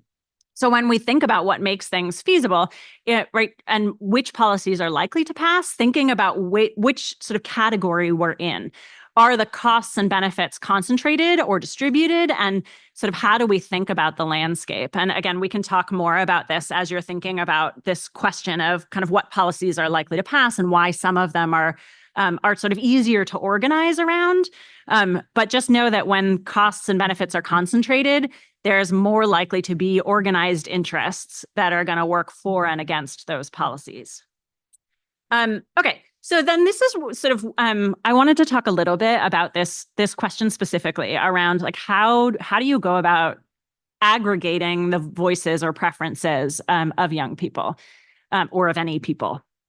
And I think there's tons of ways to do this, right? There's interviews, which are really like one-on-one conversations you have with a lot of people where you ask them about the things that matter to them. And then you take a step back and you say, what are the themes I am hearing from those conversations? There's focus groups where you bring groups together and you have them talk together about the things that matter to them and what they're experiencing. And then you get some kind of conflict and consensus within that group about how they're thinking about those issues. And again, you can then summarize that and say, these are the kind of themes that emerged and the disagreement that we heard in the group. And then there's surveys, right, which is sort of a large scale effort to systematically collect information. And surveys are great because they're a way for you to say, we talk to a representative group of people. And from that, we can say pretty reliably, like, here's what youth think, or here's what different subsets of youth or different youth from different regions of the state, here's what they think. And there's like really good tools and methods. And with each of these, they're really just about standardization, right? They're about being able to standardize the method by which you're hearing from people so that you can accurately report. And again, like we could talk at length at some point if you decide that one of these methods is going to be useful to you. And these are the sort of common methods of aggregating attitudes. But there's also lots of other like emerging ways of doing this. And I would say, like, get creative. Think about where you go to hear stories and talk to people, where the people you know go. And again, right, trying to find ways of engaging people where they are. So here's just two examples of things we're playing around with at the lab right now. There's an open source tool called Polis, which was developed and then made available, freely available, that has been used in a variety of both local and actually international contexts. So there was a big project around that used Polis at a national level to try and think about how the public wanted to regulate like Uber and Lyft. And so they sort of put together a national project where they had people come to this Polis platform. And what you do is you set up a set of statements, right, 25 or 30 statements that you then just have people like agree or disagree with. And so people can come to the platform and then they can offer their own statements and have other people agree or disagree. And it's a machine learning enabled platform where what ultimately is produced is kind of what you can see here is a mapping of all the statements from consensus statements to sort of disagree or divisive statements. And so it's a really interesting kind of novel way of just like mapping conflict and consensus within a population on a set of topics you care about. And so the data that you see here is a small project we ran with experts on policy, asking them about democracy. And we started with 25 or 30 statements around democracy and democracy reform. And we asked them to then also submit statements. And it was about 140 different people who submitted their own statements and then sort of created this interactive where you can scroll over any of these dots and you can see what the statement was and sort of what groups kind of agreed with it or disagreed with it. So again, this is like a tool that you can use that you can put out into the world and have young people sort of comment on, agree or disagree with these statements, and you can start to map how young people are thinking. Then there's this other tool that we've been playing around with called Firsthand Framework for Policy Innovation. So this is a model that was actually developed in the international context with post-conflict nations. And they were really interested in what peace looks like to people who've lived in conflict.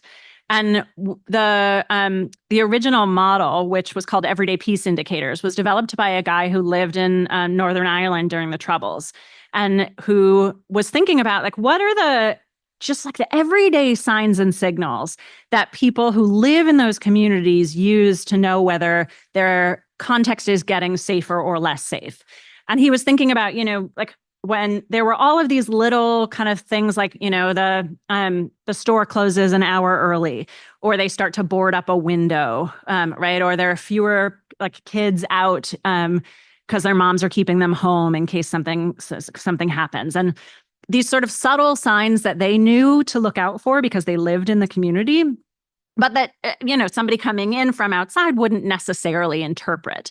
And they started thinking about that as a really powerful tool for measurement. And so they tried to think through, and then they took that model actually to like Afghanistan, and they said, how do you know if the Taliban are present or not present? And they said, oh, it's really obvious to us, right? You look at the rooftops, and if there are antennas on the roof, then you know that the Taliban haven't been there for a while and that people aren't expecting them back anytime soon because they've put up kind of radio antennas and TV antennas. And if they've taken them down, then you know the Taliban have been there or that they're expecting the Taliban to come back in. And again, it's this sort of like I as an outsider wouldn't necessarily know that that's something to look for. So we've been playing with this model, trying to think about like how we can use it to source kind of this everyday rich local information about people's experiences. So we did a big project in the city of Oakland where we reached out to a whole bunch of people and we sat down with them and said, like, how do you know if your neighborhood is safe or unsafe? And what we came up with were, hundreds of these indicators that we were able to sort into different dimensions. Some of them had to do with violence and police, but a lot of them had to do with the young people and the economy and whether people knew the names of their neighbors and whether, older people were scared of younger people. And so, right, a lot of these sort of really rich indicators that gave us a real picture of what safety looks like. And again, these are like tools you could think about. What would it look like? And if you go to our Possibility Lab website, we built out for the Oakland project, as well as more recently a project on health with farm workers and others in like Coachella and the Coachella Valley, and thinking about kind of health as a concept and what does health look like to farm workers. And we were able to pull together both a data set that we're making accessible and available to anybody who wants to use it, but also match it with stories and sort of narrative and video clips where you can really get a sense of what this looks like on the ground. So you could think about any of these as, or I guarantee you lots of others, as models you could use for how to think about bringing together in a systematic way all of this kind of rich experience that young people have. Thank you, Amy. I have a quick question on that. Yeah. As we know with young folks, especially disadvantaged young folks, accessibility is oftentimes a challenge. Based on the common sources, so surveys, focus groups, interviews, different options that you've listed, have you seen a higher success with either of those options, and success being engagement from young people? Yeah, it's a good question. I mean, there are, this is the real problem, particularly in surveys. You've probably heard this. Like people don't answer surveys anymore. And to the extent that the quality of a survey depends on representativeness, right? So I select a group of people, I randomly draw, and then I need each of them to respond. It's really hard to get people to respond to surveys. I think, again, this is where you all have comparative advantage, right?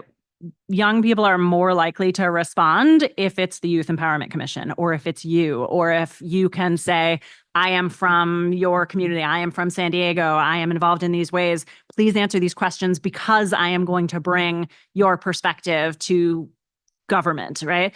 I think you have a real opportunity to leverage that and to think through really carefully kind of how you increase response rates and increase participation. And some of it is making it as easy as possible. So really trying to make it as low cost for people to participate as you can. And so something like Polis is nice because you can do it on your phone, waiting at the bus stop. And it's just about getting the word out there and saying play around with this. And it, takes 2 seconds you can come back to it whenever. Or doing a survey and making sure it's really short and to the point and you're really clear on why you are surveying people. Offering them incentives, saying, if you participate in this, we'll enter you into a drawing and you get to come talk to the Youth Empowerment Commission, right? Or whatever it is. I think that there are lots of ways to both lower the cost of engagement. That's a huge one. And then to incentivize engagement. And that can be, material incentives, but an incentive is often participate in this because here's why it's going to matter, right? Here's what we're going to do with the information.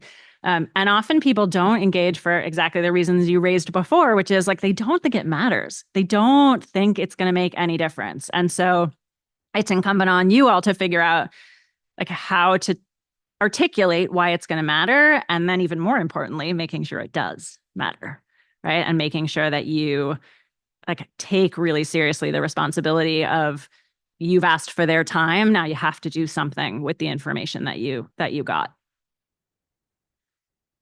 I also have a follow-up question. Thanks, Amy, for this great discussion. I feel like I'm in a college classroom and I wish that I could have taken a class with you. But I'm really thinking through how that tension between narrowing our scope and getting things done, but taking a systems approach, broad and holistic. And one thing I think we need to make more clear is how are we bucketing when we talk about youth? Because youth is such a big term, and even our commission, the age range spans from age 14 to 24, 26, I believe. And within that age range, there's such a huge range of experiences, from being a high school student, being an undergraduate or community college student, or going straight into the workforce. And personally for me, college is now 3 years behind me and I'm a working professional. So taking that into account, how do you recommend we bucket the different groups when we talk about youth, and adequately, when we go to collect data, customize our approach for each of these groups, even within the nuances of that broader categorization of youth?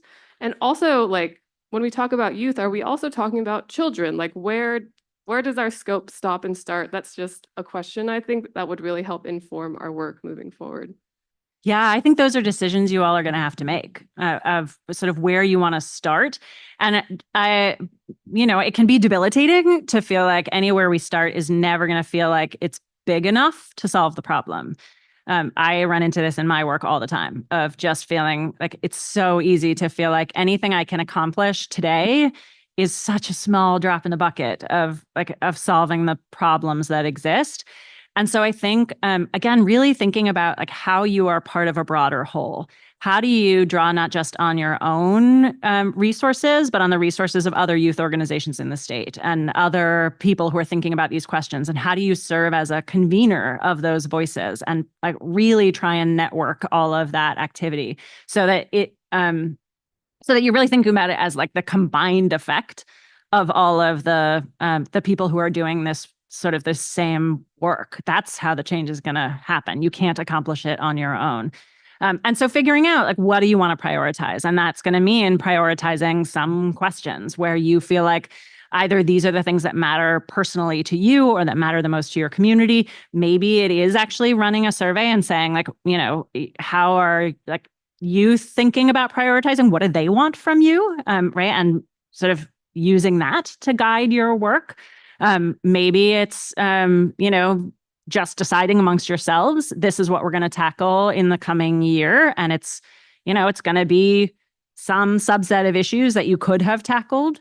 But I would say like scoping something reasonable, and then figuring out like what can you realistically accomplish within that scope, and how do you maximize the impact that you can have with the time and resources that you have. But it's going to, yeah, you're exactly right. It's going to mean making some decisions, and there is no right decision. It's just about like really having thought and justified to yourself why you're making the decision that you have, and then commit to it and move forward. Director Lerman, one of our fellow commissioners mentioned earlier that some of the most complex and important policy issues that our state and our nation faces are often the ones that are also the most neglected. So while we're on the issue of data and policy, I'm curious from your work, as it particularly pertains to youth, what are some of the areas that you believe are under-researched at the moment and require, more insight? Yeah, that is such a good question. I mean, I can think of so many. And I think it isn't necessarily that they're under-researched. It's that we're not like leveraging the research in the right ways. I do research for a living, so I have a vested interest in saying that there's still research to be done that you should continue to pay me for. But there's a lot of research out there. And so it isn't necessarily that we don't know, it's we don't know how to turn the research into action. And that's the piece where I feel like we just need so much more kind of thinking and capacity building and getting the research into the right hands and making sure that we're really translating the research into decisions that can be made. And we're bringing that evidence to the decision makers who are in the right position. So I think that, there's so much work to be done there of really making sure. And, honestly, it's a strange time in the world where there's a kind of a disconnect between evidence and reality, right? And so really trying to think about not just data, but like what moves people's decisions. And that's not always data, right? That can be emotion and story and narrative. And, there's all these studies about what encourages people to donate money is not, there's 1 million kids starving in Africa. It's this child who you are looking at a picture of, his name is Pierre and he is hungry, right? And it shouldn't, right? Rationally speaking, if I know the problem is really big and I know that there's lots of people suffering, I should be more likely to give, but that's not how our brains work, right? We need to be able to connect with the problem. And so thinking about all of the tools that might move policy and then really kind of coming up with a strategy for how you bring those tools together and make sure that the right people are in the room.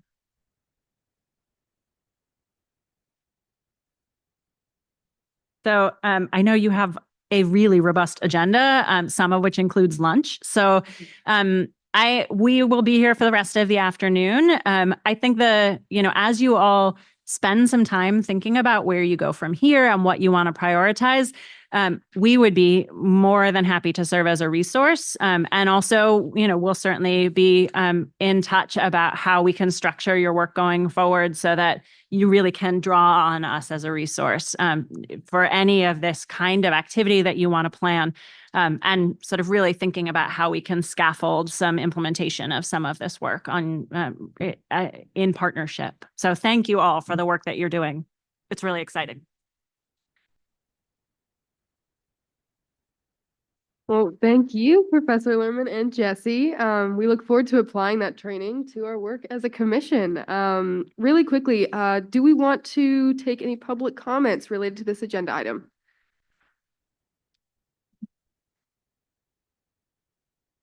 No public comments have been submitted for this item. All right, at this time, we will take a 30-minute recess. Lunch will be available over at the tables at the far end of the room over there.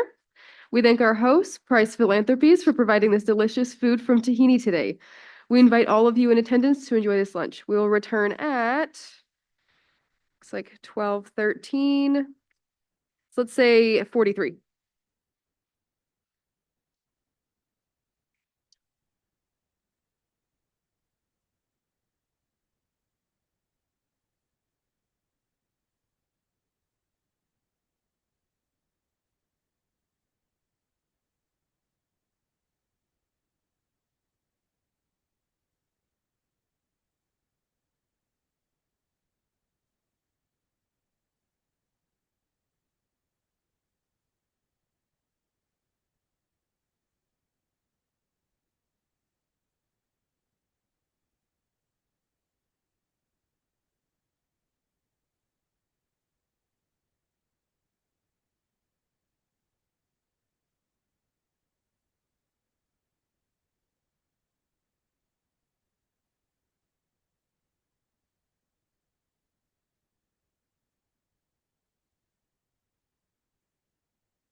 Testing, testing.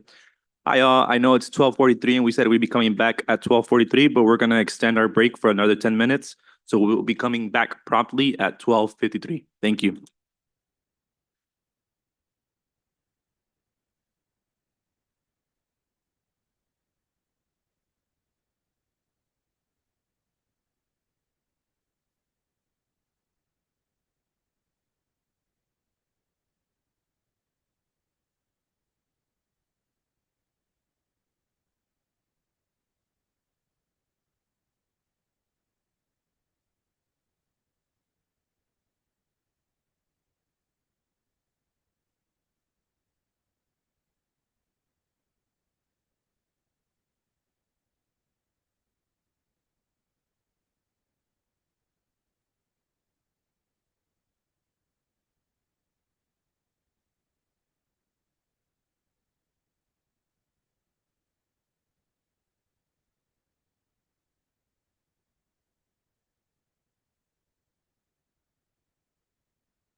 All right, everyone, if we could start taking our seats, we're about to get started with the meeting.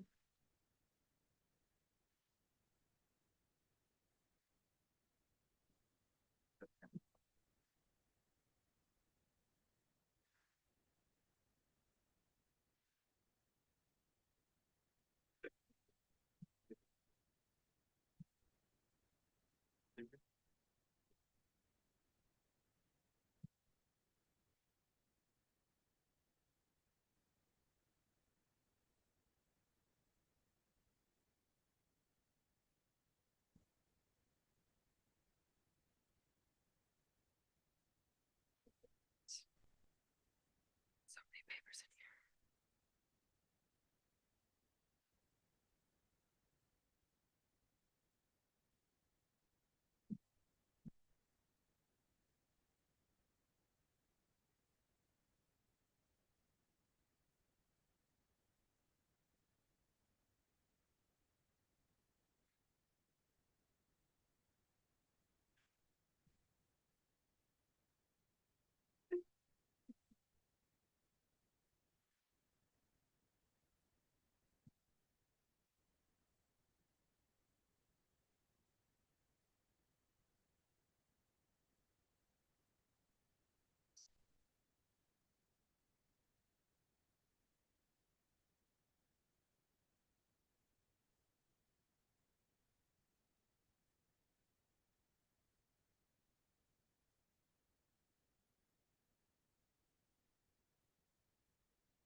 Excuse me, everyone, we are waiting for just one more panelist and then we'll get started.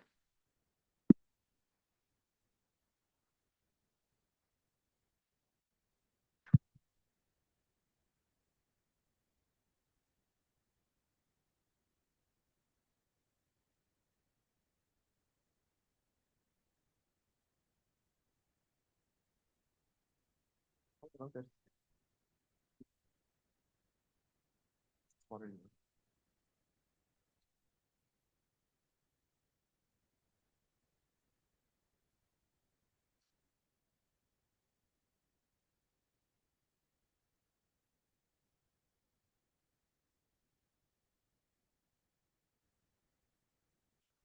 This meeting is called back to order at 1:02 p.m.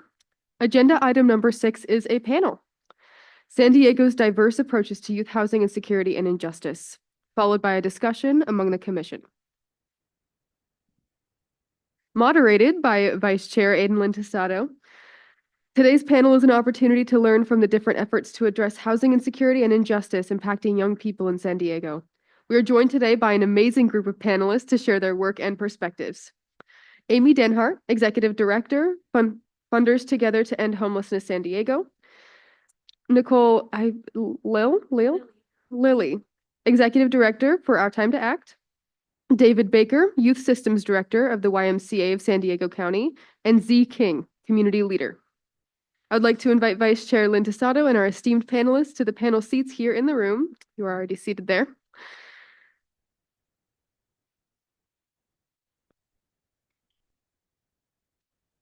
And I'll pass it over to Aiden. Great, thank you. Commissioners, can we all snap if we're excited for this panel? We come back from a delicious lunch, and I know it was a little chilly, so now we're all here. I wanted to take a second to kind of build off what Chair Pope was saying about the purpose of this panel, is to really invite these amazing community leaders into the space to share with us what local and regional solutions are being pushed in San Diego and how we as commissioners can learn from them and scale their efforts on a statewide level as we begin to approach housing. So without further ado, just wanted to say there'll be time for questions at the end. So please write down or hold your questions, and then we'll have a chance for you all to interact with the commission, time permitting. So I'm gonna do, actually, that was a good intro into our folks down the line. We have Amy, Z, David, and Nicole. And I think we can kind of jump right into it. We have 3 sections that highlight the diverse approaches and expertise from this panel. The first is on service provision for people experiencing homelessness today, tonight, in the coming days and weeks.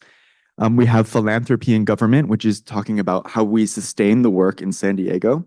And then housing justice, which is focused on addressing the root causes of homelessness, housing insecurity, and the housing crisis. So let's get started with service provision. Starting with our present. More than 1,000 youth are experiencing homelessness in the county of San Diego. The number is closer to 2,000 according to the 2024 point-in-time count. And even that figure is an underestimate given how invisible certain forms of youth housing insecurity and homelessness can be. What services currently exist and have been most impactful to youth experiencing homelessness? I'm going to pass this question first and foremost to David and Z, who have a lot of expertise in this area. Great question. And such a huge question. I think I'll start my response by acknowledging something that we hold as fact here in San Diego, and it's that we've got a lot of great stuff happening now, but we have a long way to go. And so that's sort of how we do our thing down here. We look at both of those sides and say, you know, we've taken steps, but we have to ensure that we remain proactive and responsive to the issue as the needs evolve, right? And so one sort of really impactful service that I like to highlight is the portion of our work that's dedicated to ensuring that our homelessness response system is exactly that. Because we see the needs of young people and communities evolving so much. When we meet folks, they're coming to us with a wide range of needs. Some individuals need shelter that night. Some individuals just need the one-time rental assistance to kind of get out of a hole. Some folks are further along in the spectrum where they're ready to exit and they need self-sufficiency or sort of whole human supports to keep their housing stable when they exit the system. And so I like to highlight that down here in San Diego, we do a good job of attaching, you know, policy and sort of that system level work to the actual services being done on the front line. So attaching you know, the decisions and the funding that come down from the Capitol to the, you know, gift card or the rental assistance and whatnot. And I think that process allows us to sort of not only adapt our system, but also continuously collect feedback and ensure that we're improving the system. And so I like to start there just to talk about sort of the infrastructure of the services that we deliver and how it allows us to tweak the system almost immediately as needs evolve. And I think one great example of that is the point-in-time count that Aiden referenced. You know, historically, this point-in-time count happens in one day, right? Folks hit the streets, they look for individuals who are experiencing homelessness in a more visible way. They approach them, there's a survey and whatnot. But for young people, research shows us, and we know they're not as likely to be on the sidewalk, right? Youth homelessness is not as visible of an issue, and youth may find themselves, you know, couch surfing or hidden in the backseat of their cars or surviving situations like, you know, a DV and these other things because they're not as connected to resources and whatnot. So what we did here in San Diego was extend that point-in-time count to a week-long count where we do a whole week of parties, pizza parties, pull up to the YMCA, basketball games, and we invite you to come and invite their friends who may be experiencing homelessness to get a more thorough count and a more thorough idea of the prevalence of youth homelessness in San Diego. And I think that's just one really, really small example of how we provide a service that may not be the direct service it's a service to the system rather than a service to maybe the individual in that example. But I'm sure we'll get into the goodies in a bit. Here in San Diego, we do everything from rental assistance and, you know, all the good stuff, but we have another part of services attached to our homelessness services that we call whole human services, right?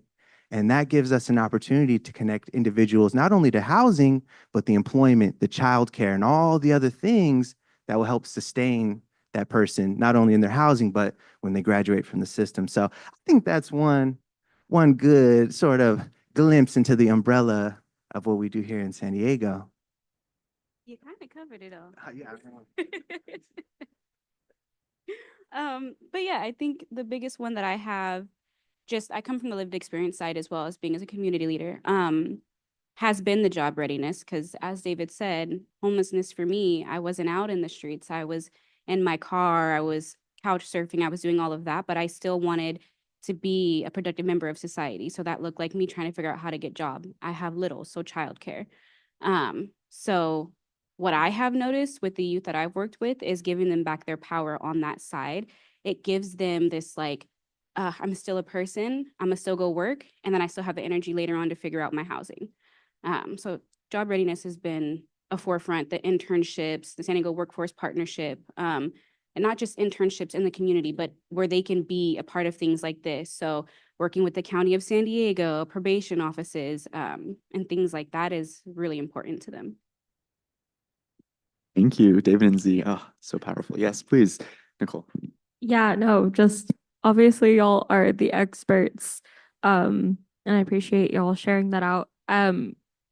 As well as being executive director of Our Time to Act, I also have the honor of serving as the co-chair of the San Diego Youth Homelessness Consortium. And I think the success of a lot of the San Diego programs y'all are talking about is because of the real commitment to incorporation of youth voice and incorporation of lived experience.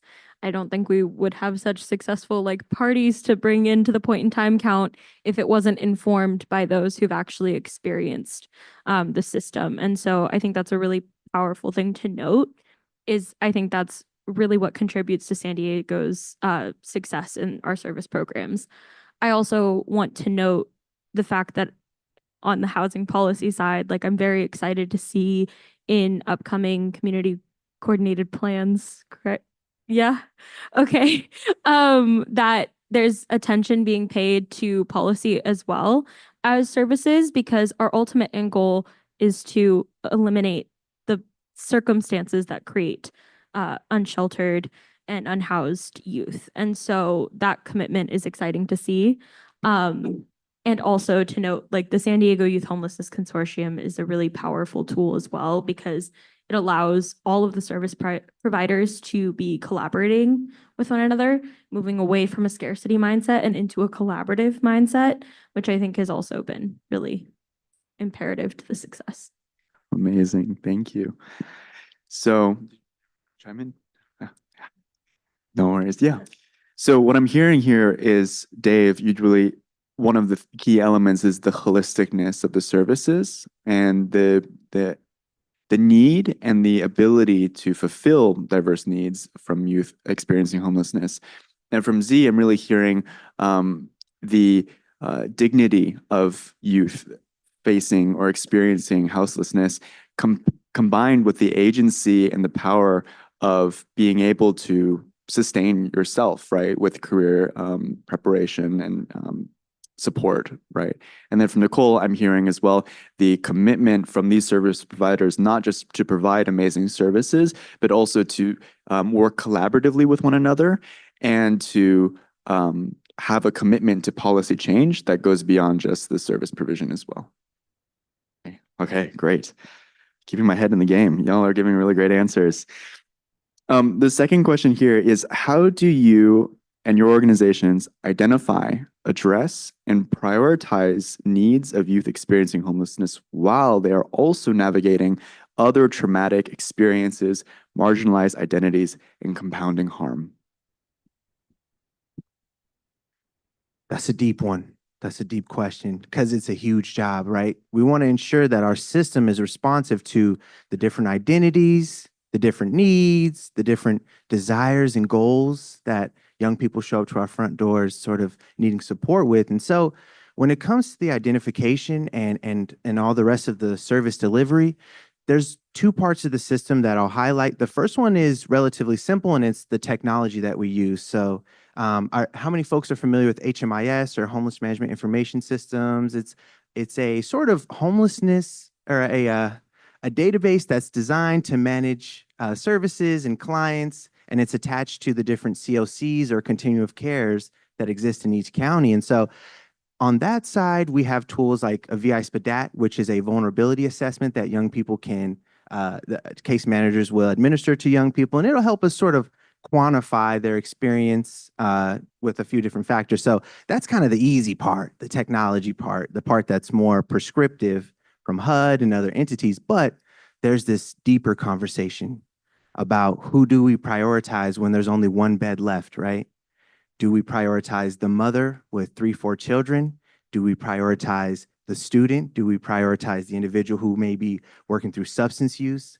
Who do we give the bed to? And to make those decisions, we come together. We have what's called care coordination meetings, where we bring case managers, housing navigators, resources, all in one little Zoom space. And we talk about these people, not as a number, but who they are as an individual. And we gather their information from a bunch of different sort of service inroads, which includes like online forms, meaning you can go to a website, punch in your name and number, you'll get a call back from us. You can hit us up on Instagram. And Nicole mentioned the San Diego Youth Homelessness Consortium. It's a group of the largest service providers here in San Diego who are focusing on youth homelessness. And so when we make a decision, all of us buy in at the same time. And that allows us to have this sort of broad net and help bring people into care. So we use our care coordination meetings to ensure that we're meeting the individual needs and getting folks in and ensuring that we're prioritizing the most, it's interesting to use the term the most appropriate resource, but I think that's one thing that's special about San Diego is that we don't live in abundance of resources. We live in efficiency. So when I meet an individual, we want to try to get it right on the first or second try to ensure that resources are being used in the best way. So that leads us to this sort of, I mentioned earlier, there's the housing system, which is cool, and then there's the whole human system. And what we've learned is at the different levels of need, so those who are in emergency shelter, they need access to the work readiness, they need access to stabilization services, but the individual who is further along or maybe more stable in their experience, they may not need the 3 times a week case management. They may only need to talk to us once a month. So in our care coordination, we're talking about the best services to address their housing need and also the whole human side and getting that connected as well. I'm a little more forefront. I think David is in the background on the higher end, and I'm down on the forefronts with everybody. I tend to laugh a little bit because I'm like, I look like them, so they tend to be more willing to sit and chat with me, and I can laugh and joke. But I think behavioral health is something that is not talked about enough with our youth, and depending on if they're Black or not, they might not want it. So where I come from and how I kind of do things is give me your A, B, and C. Those are the top 3 things that you're willing to do. You might not want to, but you're willing to. Now give me your Z, something that you don't want to do at all, but it's the last resort. That gives them 4 plans. We break those down to 3 goals. How do we get you there? You want housing? Your mental health is preventing you from getting there. We got to get that right. We got to get your basic needs right. But you're probably going to hear me say it a lot, is giving them their power back, because I feel like that's something that's taken away. It's not just taken away with their housing. It's taken away with them being able to shower and brush their teeth in the morning. It's being taken away because they can't provide food for themselves. When you think about that stuff, that's you as a person. It's dehumanizing. And then you don't feel like you belong in the world. So trying to say, I hear all of this. I see you as a person, and everything you feel like is working against you, it's not. Everybody's been there. How can you take that, which you feel is so negative, and use that to empower yourself? You may not have a toothbrush. I got you. Here's a water bottle. We're gonna brush our teeth together in the parking lot. Let's get it going. Like, let's figure this out, and meeting them where they're at so they don't feel like something is so far-fetched for them. You don't know how long they've been surviving. We call it lived experience, but once you're in there, coming out of there years later, I call it surviving. People call me lived experience. I say I'm still surviving because it's fight or flight. You're always in fight mode. That doesn't go away.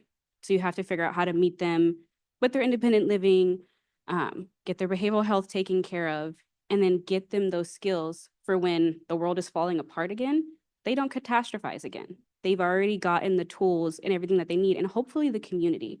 I'm really big on networking. So doing things like this, I'm an introverted extrovert, so this is a lot for me.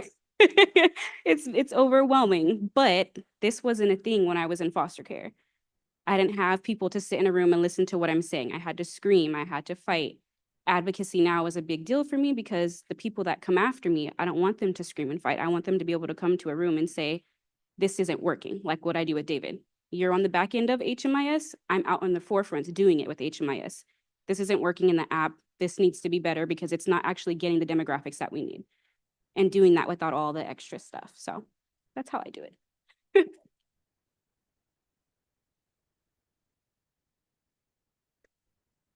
Thank you. Thank you both.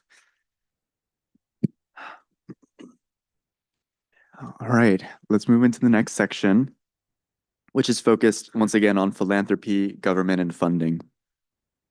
So this first question is directed at Amy here. What role do funders play in supporting those experiencing homelessness? Hello. Hi, thank you all for inviting me today. I appreciate it. Thank you, Aiden. And I first want to give kudos to my colleagues here who are on the front line. It's amazing work that you do. I'm not on the front line as a funder and working with philanthropy. I'm working with great people like this, hoping to empower them and fund them and get the grassroots funded and the capacity so they can continue to do that frontline work. So my organization is called Funders Together to End Homelessness San Diego. We are a funders collaborative. We're actually a national organization and we have chapters around the country. Our chapter started in 2014, so we're 10 years old and we're one of the oldest chapters in the country. There's a new one that's developing in the Bay Area. Los Angeles also has a Funders Together, but they kind of went dormant during the pandemic and they're kind of restarting. So the way we work as a funders collaborative is I have about 15 members, give or take, in any year, and my members are mostly private philanthropy. So that means family foundations, some corporate foundations, some of them you have heard of, like the Kaiser Foundation or Wells Fargo is a member of mine. Some are family foundations like Parker Foundation or, different family foundations in San Diego. So you might not have heard of them. But the goal of having a funder collaborative is that you are pooling your resources. And so that's how we started. It was a working group with people in philanthropy who were just interested in addressing homelessness. And they said, we're going to be much more powerful if we actually pool our money in a pot, right, in the bank. And then we hire somebody to go out and find out where can our money be best utilized. So it is fantastic that there are donors out there that are supporting individual organizations like the Y, like Father Joe's, et cetera. And we also need funders who are going to fund the system, because individual donors aren't thinking, oh, I need to fund the HMIS system. Like, that's not sexy. Who wants to fund a database, right? But that's something that Funders Together would do, right? Because we are looking at it at the system level. And, I think later Aiden will tell you about how several of us are on the board of the regional task force, and because we're thinking systemically about where are those opportunities. And the difference between philanthropy and public dollars is philanthropy is very flexible, right? Public dollars, you have 40-page grants and you have all these requirements of this and that. Philanthropy, I try to keep my grant application to 1 page. it's invitation only, so I'm meeting with people, right? Some are more, bigger groups are a little more, like there may be different foundations have different rules, that's true. But we try to keep it to one page and low barrier in the sense of that. But you do need to look at the systems level. You have to be housing first. We don't support, our group doesn't support groups that are not housing first, that have really high barriers, that sort of thing. So, so I'd say the role of funders with my group is collaborating the money, thinking about the systems. And then the other thing, because I'm a 501c3 organization, I can fund advocacy and I can do advocacy.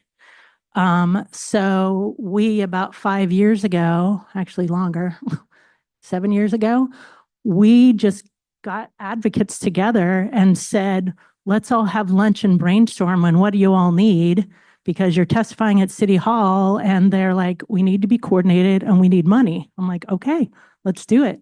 So we put on an RFP. We said, here's 200K.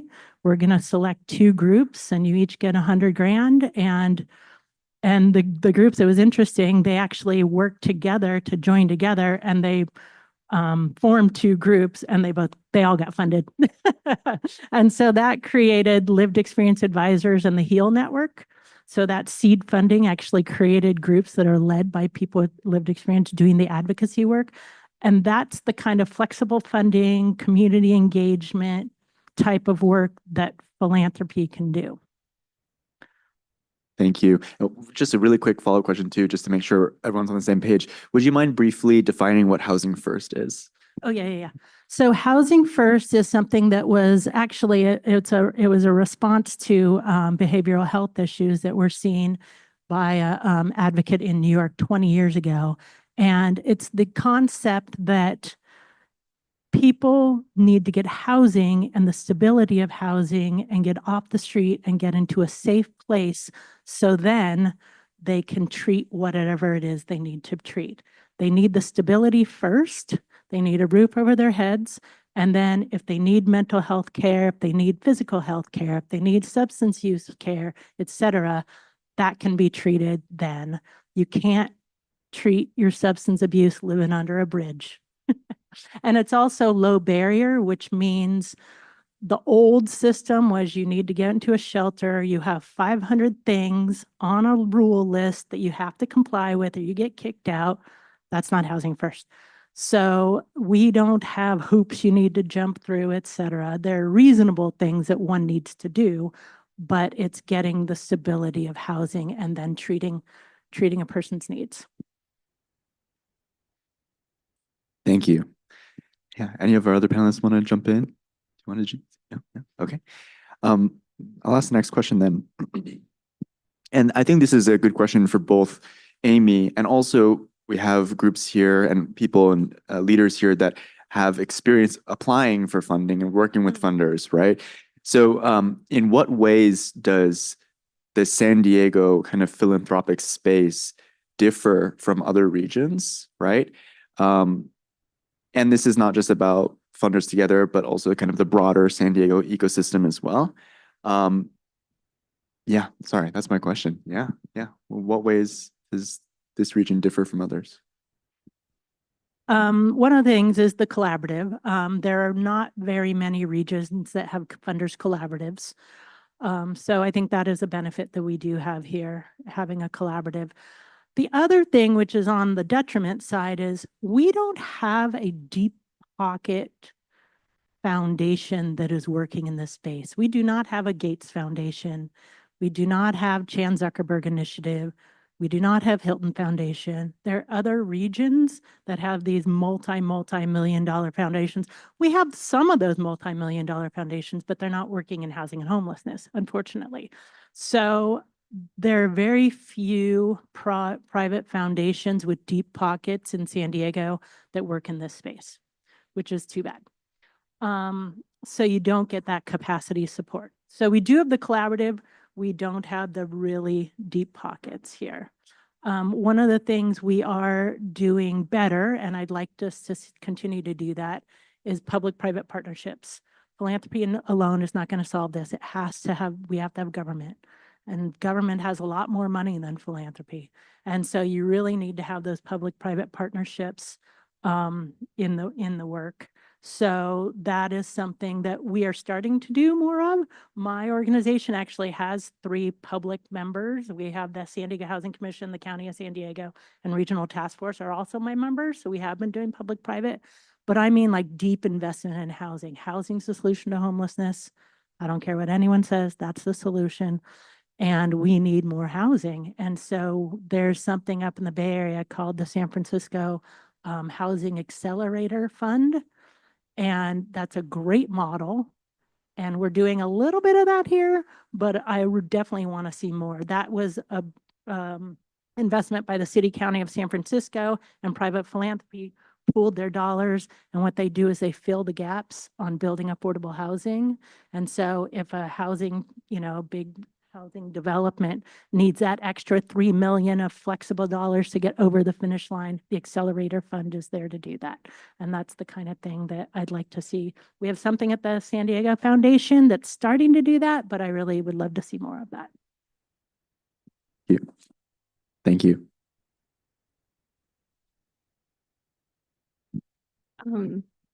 Thank you, Amy. Kind of talking a little bit, obviously, I haven't applied for a ton of funds outside of the San Diego region, so like having that caveat, but I can speak to a little bit of the things that I have noticed about funding sources in the San Diego region.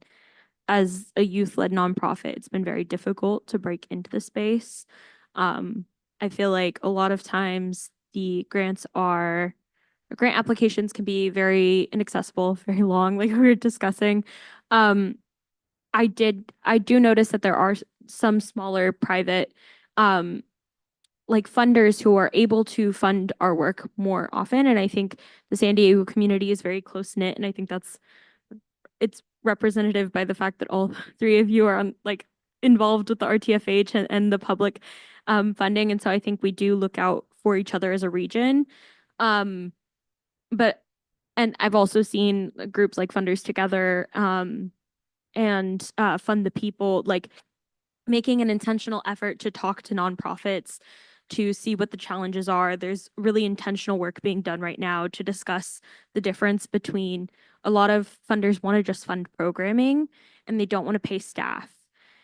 And so when you're applying constantly and there's no funds, or they look down upon grants that are primarily focusing on providing salaries, you can't expect people to do this work, especially people who have experience or young people, to do this work for free or for little to nothing. And so I think seeing a move towards understanding that you have to fund the people to do the work as well as the programming, I think is a positive move in the right direction. I would like to see more of it. And I would also like to see more diversification of like who is getting funding so that there can be sustainable funds, so there's not nonprofits doing incredible work for like a year or 2 and then unfortunately getting tapered out by the fact that they can't get sustainable funds.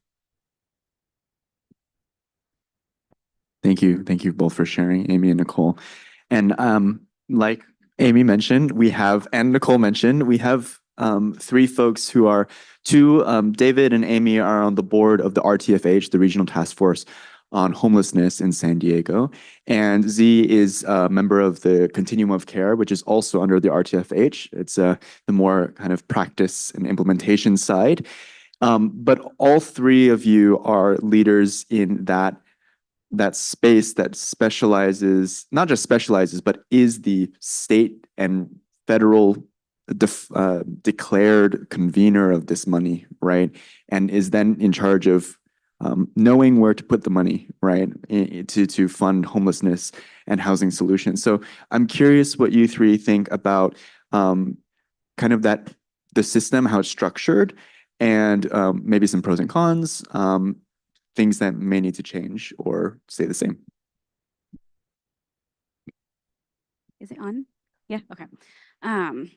So before I start, I'm going to forefront this with, a lot of times I get called into the room because I say what needs to be said and not just what is politically correct. That is me. You're going to get me forefront no matter what.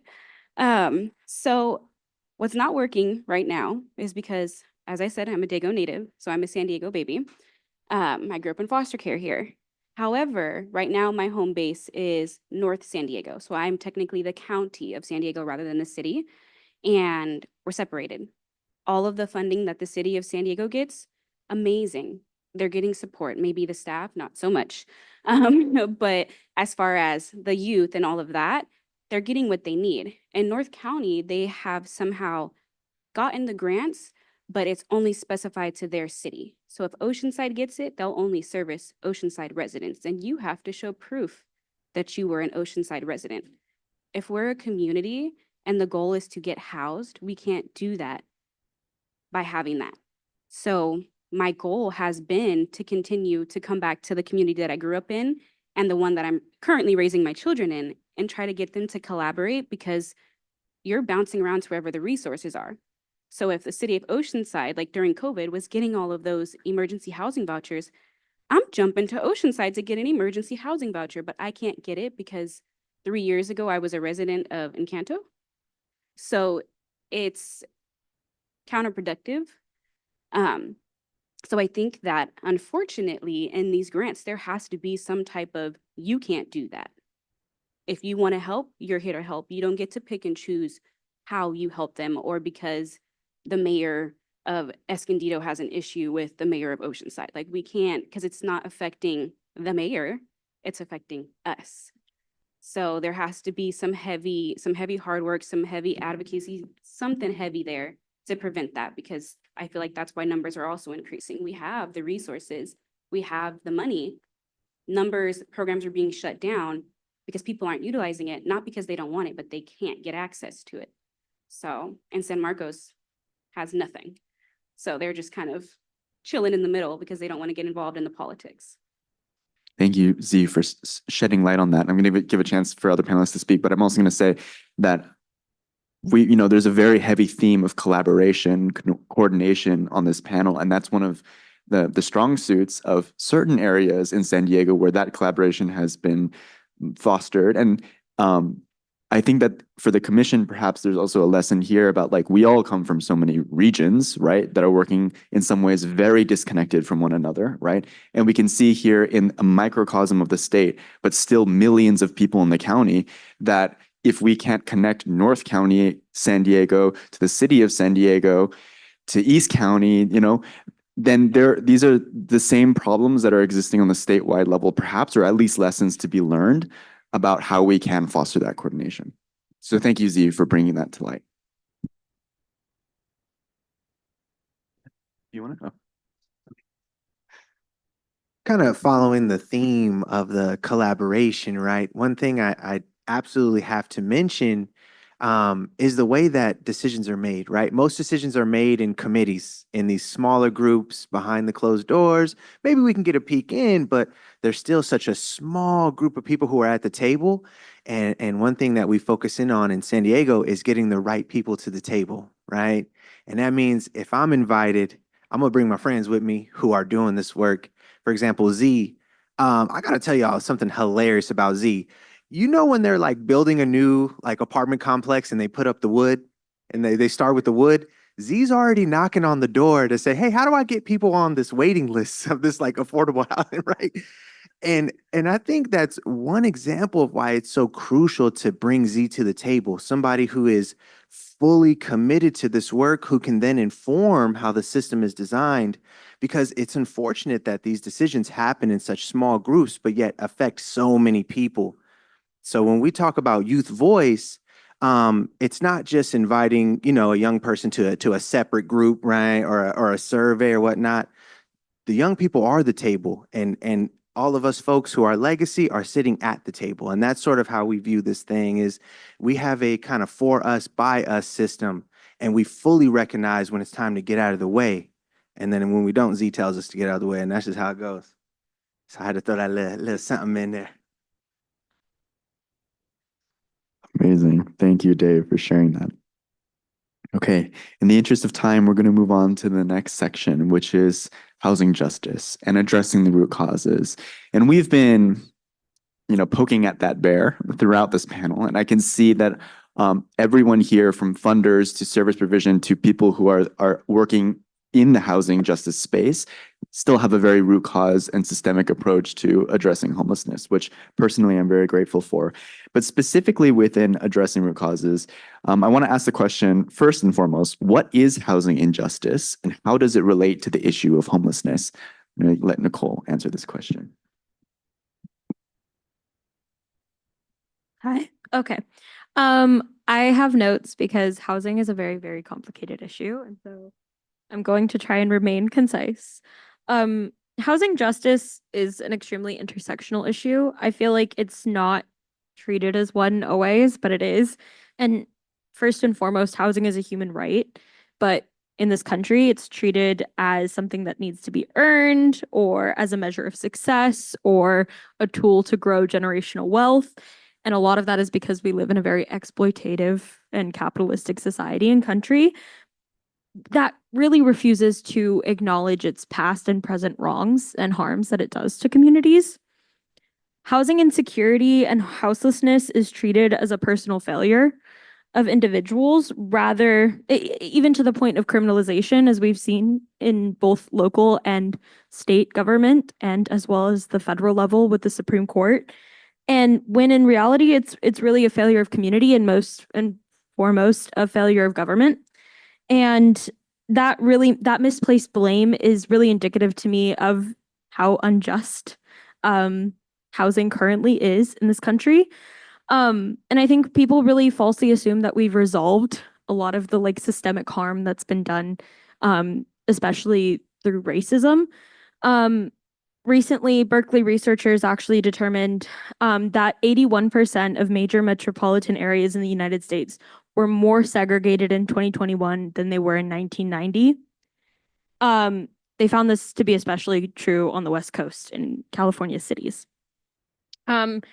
And that, I think, is really representative of the US's failure to continue to address the systemic harms that were done, especially through housing policy. Our government has really failed the people, especially youth and especially BIPOC communities. We've failed to change the historically exclusionary policies and practices in favor of continuing to concentrate wealth. And that really creates, we're not doing anything to create equity by continuing the same policies that existed that people assume we've moved away from when none of the policies or practices have changed. And so I think that's really where housing injustice stems from, is the fact that housing was never looked at through a lens of justice. It was never looked at through a lens of people over profit. It was always, how do we earn the most money? How do you build success? How big is your home? Like, and then incorporating those ideals into the American dream and like kind of forcing this, like, you have to move your way up and it's something you earn. And if you don't, then it's a failure of yourself. And instead of helping and addressing the problem or, you know, resolving things through equity and inclusion, we're going to criminalize it. We're going to remove you from the streets forcibly, and we're going to destroy all of your things, and we're going to blame everyone else except for the real problem. And so I think that's what I would say is housing injustice. Thank you for sharing. Very powerful. Yeah, did anyone want to speak on that? Okay. I think to double back on the equity, I think a lot of people confuse equality and equity in the same front when it comes to homelessness. In my experience, you know, you go and apply for an apartment and they're like, you have to make 4.5 times the amount of rent. I'm sassy, so I'll stop them and ask them if they make 4.5 times the amount of rent. Can you live here? No. Okay. So that's, as you can see. But I always explain it to them. I'm like, okay, you're saying, oh, we recognize that's an issue. So rather than it just being, if you have low credit, you have to give us double it. We're just going to take it all away. That's cool. You made it equal. But equity would have been, we're going to take it away and accommodate some things. Instead of making 2.5 times, we're going to make it whatever your portion would be, how the vouchers work, but make that across the board. If they can afford, you can do a budget with them. If they can afford the rent, the unit themselves and take care of all of their other bills, why does it matter if they're making 2.5 times the amount of rent? That's equity. So trying to get the state and these complexes and all of these things to understand that is, it doesn't matter how many policies you put into place that say, okay, we took this away, when you're not going back and taking away other parts of it. Every one policy has 3 other steps in it that people just forget about. And then that injustice in itself may be with the racism with some program managers, with landlords and things like that. But now you've taken somebody that might have some issues with DV or whatever the case may be, because these programs are partnered with domestic violence shelters, people experiencing real life things, and putting them in this apartment complex with somebody who doesn't like them just for being them. And you'll hear a lot of youth say, I'd rather be homeless again than live here. That's why, because that's housing injustice. You got them housed in something that doesn't work for them and dehumanizes them again. So I think looking at that as well, I unfortunately think that also has to be a, this is unacceptable, loud conversation, not just a take it away. It's a, you can't do it, we don't stand for it type of thing. Fantastic. And the other thing that we've mentioned many times throughout, but I just want to reiterate it, is that decisions need to be made by the people who are experiencing the homelessness or whatever it is. So people with lived experience, obviously, and they need to be paid for their time. Can I say it again? They need to be paid for their time. And so state grants, philanthropy, whomever, if you have experts, all of you should be getting paid. If you have experts, they need to be paid for their time. And my organization recently, we're asked to do sponsorships for events, like conferences, et cetera. We just have a new policy. We're, done with the nonsense. We were like, you can have funding if you prove you're paying your speakers for their time. And that's it. Don't give me this like, oh, but the government grant doesn't let us do blah, blah, blah. No, use private dollars, use whatever it is. But as government representatives, please go back and tell our elected officials they need to pay people for their time if they have lived experience and they are experts who are advising you. I'm sorry, I just have one more thing. Is that okay? To piggyback off of that, because you were mentioning earlier about staff not being paid. Obviously, again, I'm lived experience community leader, but if you were to look at my resume, I have intentionally, I call it infiltrating because that's what I do. Every type of program that I probably accessed as a youth experiencing homelessness, but while I grew up in foster care, I have gone and worked for mental health systems. I have worked for North County Lifeline. I have worked for all of these places that are supposed to be supporting their youth. I'm getting these positions not just because I have the scope and the ability, but because they view me as important. But if I'm important, why am I still battling homelessness while working for you? We met a few years ago, David and I was speaking and I dropped a bomb at one of these rallies. Cool, I'm gonna walk up and down the street and yell about it with you. But me and my kids are in my car right now. What are you gonna do for me? So it is really important, not just to pay us for, the time to speak, but also recognizing that that is part of why the youth aren't getting the help they need, because the people you have working for them aren't getting the help they need either. So it's just a vicious cycle. So I just wanted to highlight that.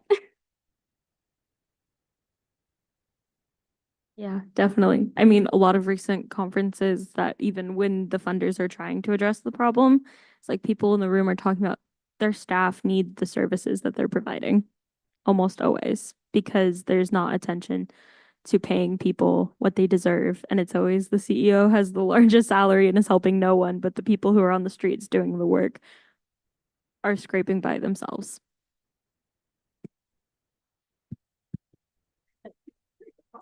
Because y'all represent the state of California. I believe that state grants still have a 5% cap on administrative costs. I don't know if you all want to look into that, but if an organization gets a grant, they can't spend more than 5% on administering. So remember when Nicole was talking about how people want to pay for programs, but not for the staff, that starts with federal and state grants, and they've set a 5% cap, and they absolutely need to get rid of that.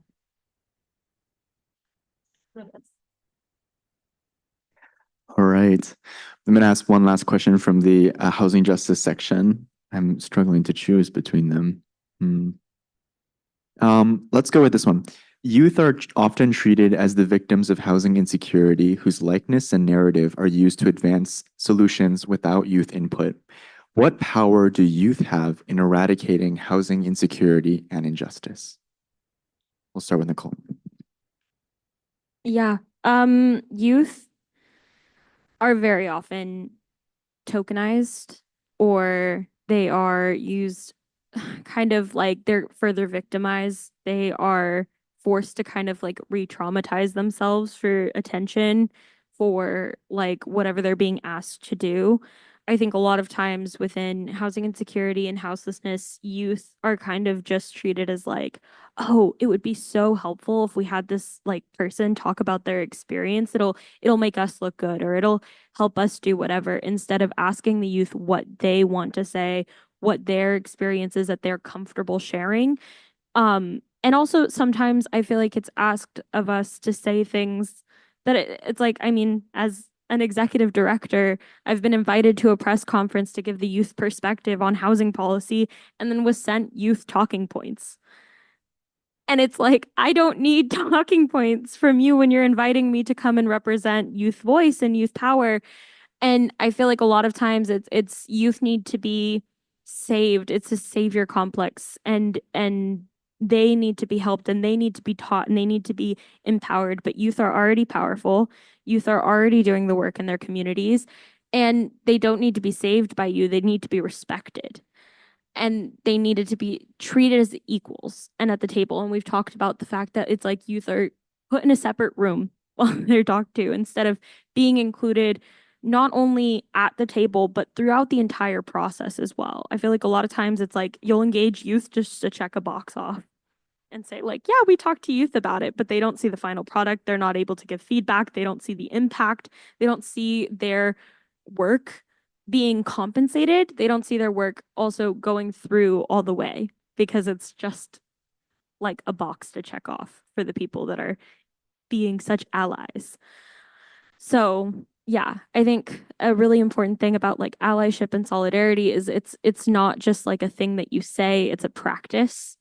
And it's really telling when someone will say that they advocate for youth rather than alongside youth, because youth are already advocating for themselves. They're doing the work. And then one final thing, because I know I want to pass it along. Youth are doing the work themselves. They don't have to, and they're not waiting for somebody to give them that power, or say that it's okay for them to do the work. So I think a lot of times there's funding that goes to other programs or adult programs to then go and engage youth on what they want youth to be doing, rather than funding youth doing the work they're already doing. And so I think there just needs to be more attention to that, and just it's about respect and agency.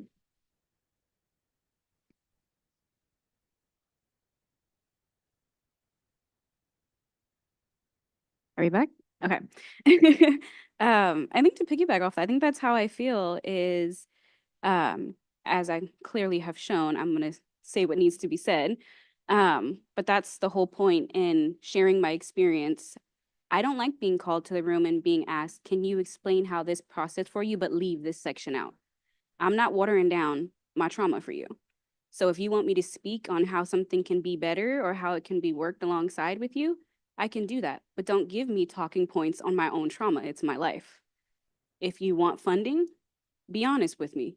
I would like for you to come speak at this event or whatever the case may be. We can get, some funding, but pay me my time. Inviting me to your gala and asking me to go get dressed up.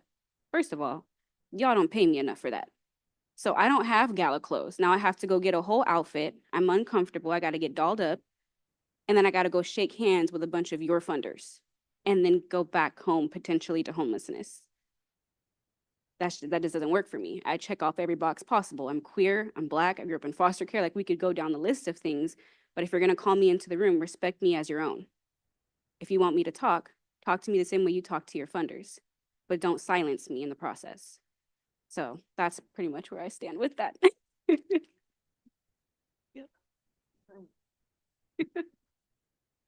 Wowzers. And that's what we do down here, y'all. It's this kind of energy, right? Where we know when to stand back and say, let the truth come. We don't gatekeep here. Not always. I don't want to make it seem like we're just, like I said earlier, there's some great work happening and a lot of work to be done. But Nicole mentioned something that I think is so valuable when it comes to, inviting youth to the work or ensuring that young people are there doing the work. And it's that we have youth-led, youth-established, youth-employed groups here in San Diego that are 501c3s. We can give the money right to the young people and let them do what they do. I think y'all met some of our loved ones from Youth Will yesterday. Youth Will in the building. Youth-led, funded by the system. AUTA, Our Time to Act, funded by the system. And what's so interesting about a lot of our youth groups is that they're young people that went and found seed funding and sort of demonstrated their commitment to the work. And then the system catches up with them and says, okay, wowzers, this is happening. How can we get money to the table? But golly gee, it takes a long time, right? It takes so long to get the money to the people, especially in the advocacy space. And unfortunately, that results in a lot of youth groups, the youth groups, they always call our organizations youth groups. Even though they're 501c3, fully funded, they go youth group or student group. That's another one. They always do student group. But the issue is when we can't get the funding to these organizations fast enough, they dissolve, right? And I can't tell you how many times I see a youth leader or a young person in the field doing their thing, and then I see them a couple months later and they say, Dave, I had to leave the work. I had to go become a bartender to survive. I had to go wait tables to survive because the cost of living is so high. I can't afford to keep showing up to these meetings and speaking my truth when we're not being sustained. And so I think that's another thing that's extremely valuable when it comes to the future and youth's involvement in crafting the now. Thank you, Dave. Sorry, can I, one more thing? Yes. Definitely to that point, youth are constantly expected to do this work for free. And there's some of us who are lucky enough or privileged enough to be able to kind of make the sacrifices that we can to do the work for free. Personally worked for like 2 years before July, before we were able to secure funding. And that hurt a lot economically for me. And I know it hurts the rest of the staff that are still volunteer. And a lot of times when we interact with the folks, they're like, oh, I would never do that. I would never work for free. When I was your age, I was out partying, I was out clubbing, I was whatever. But this isn't, it's survival for a lot of us. It's survival having to leave the work. It's survival having to do the work, because if we don't do it, we know it's not going to be done the right way, or it's not going to be done at all. And so we'll make the sacrifices to be in the room, but we shouldn't have to.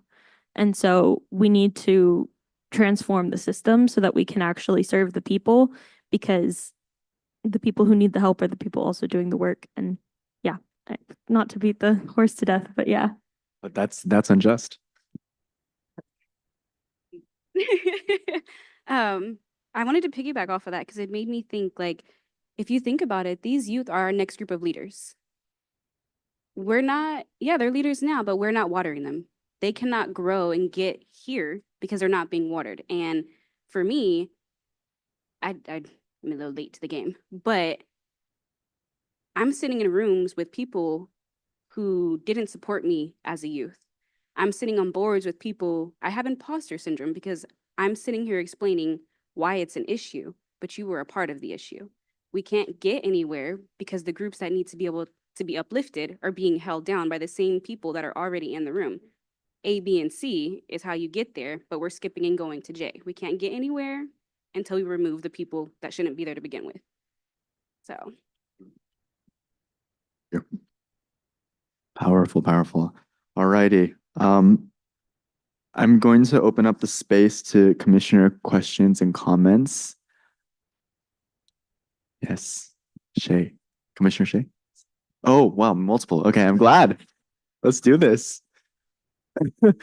Let's just go left to right, my left to right, if that's okay. Starting with Commissioner Shay.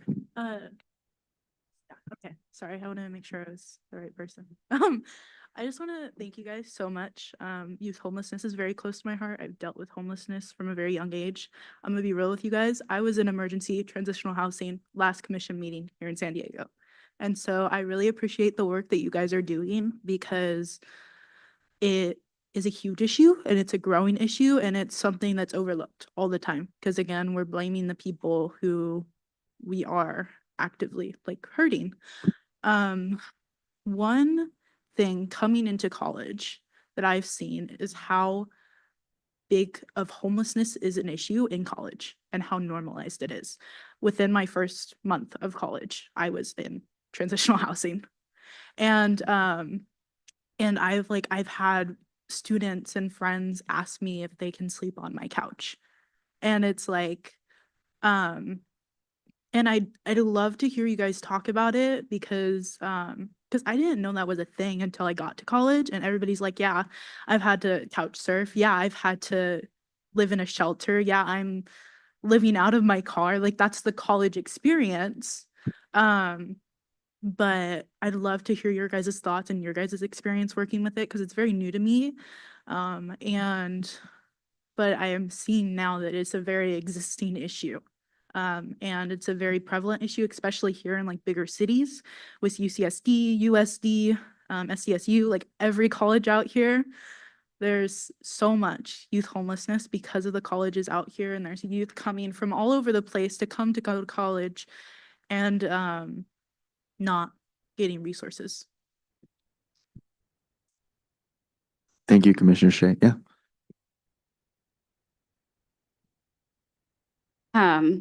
That, in my opinion, is because youth homelessness, if not eradicated or supported to get them out of it, leads to the generalized just adult homelessness. And then you're fighting next step. You don't actually level out. And a lot of it is there's not a support for that. It's either the older population or youth. There's no middle ground. And once you hit college, there's no funding. And then you don't qualify because if you're working full time, right?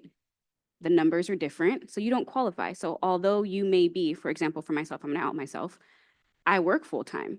I'm a full-time single parent, so I'm paying childcare, car note, and rent all by myself. I can't get food stamps because I hit the income limit.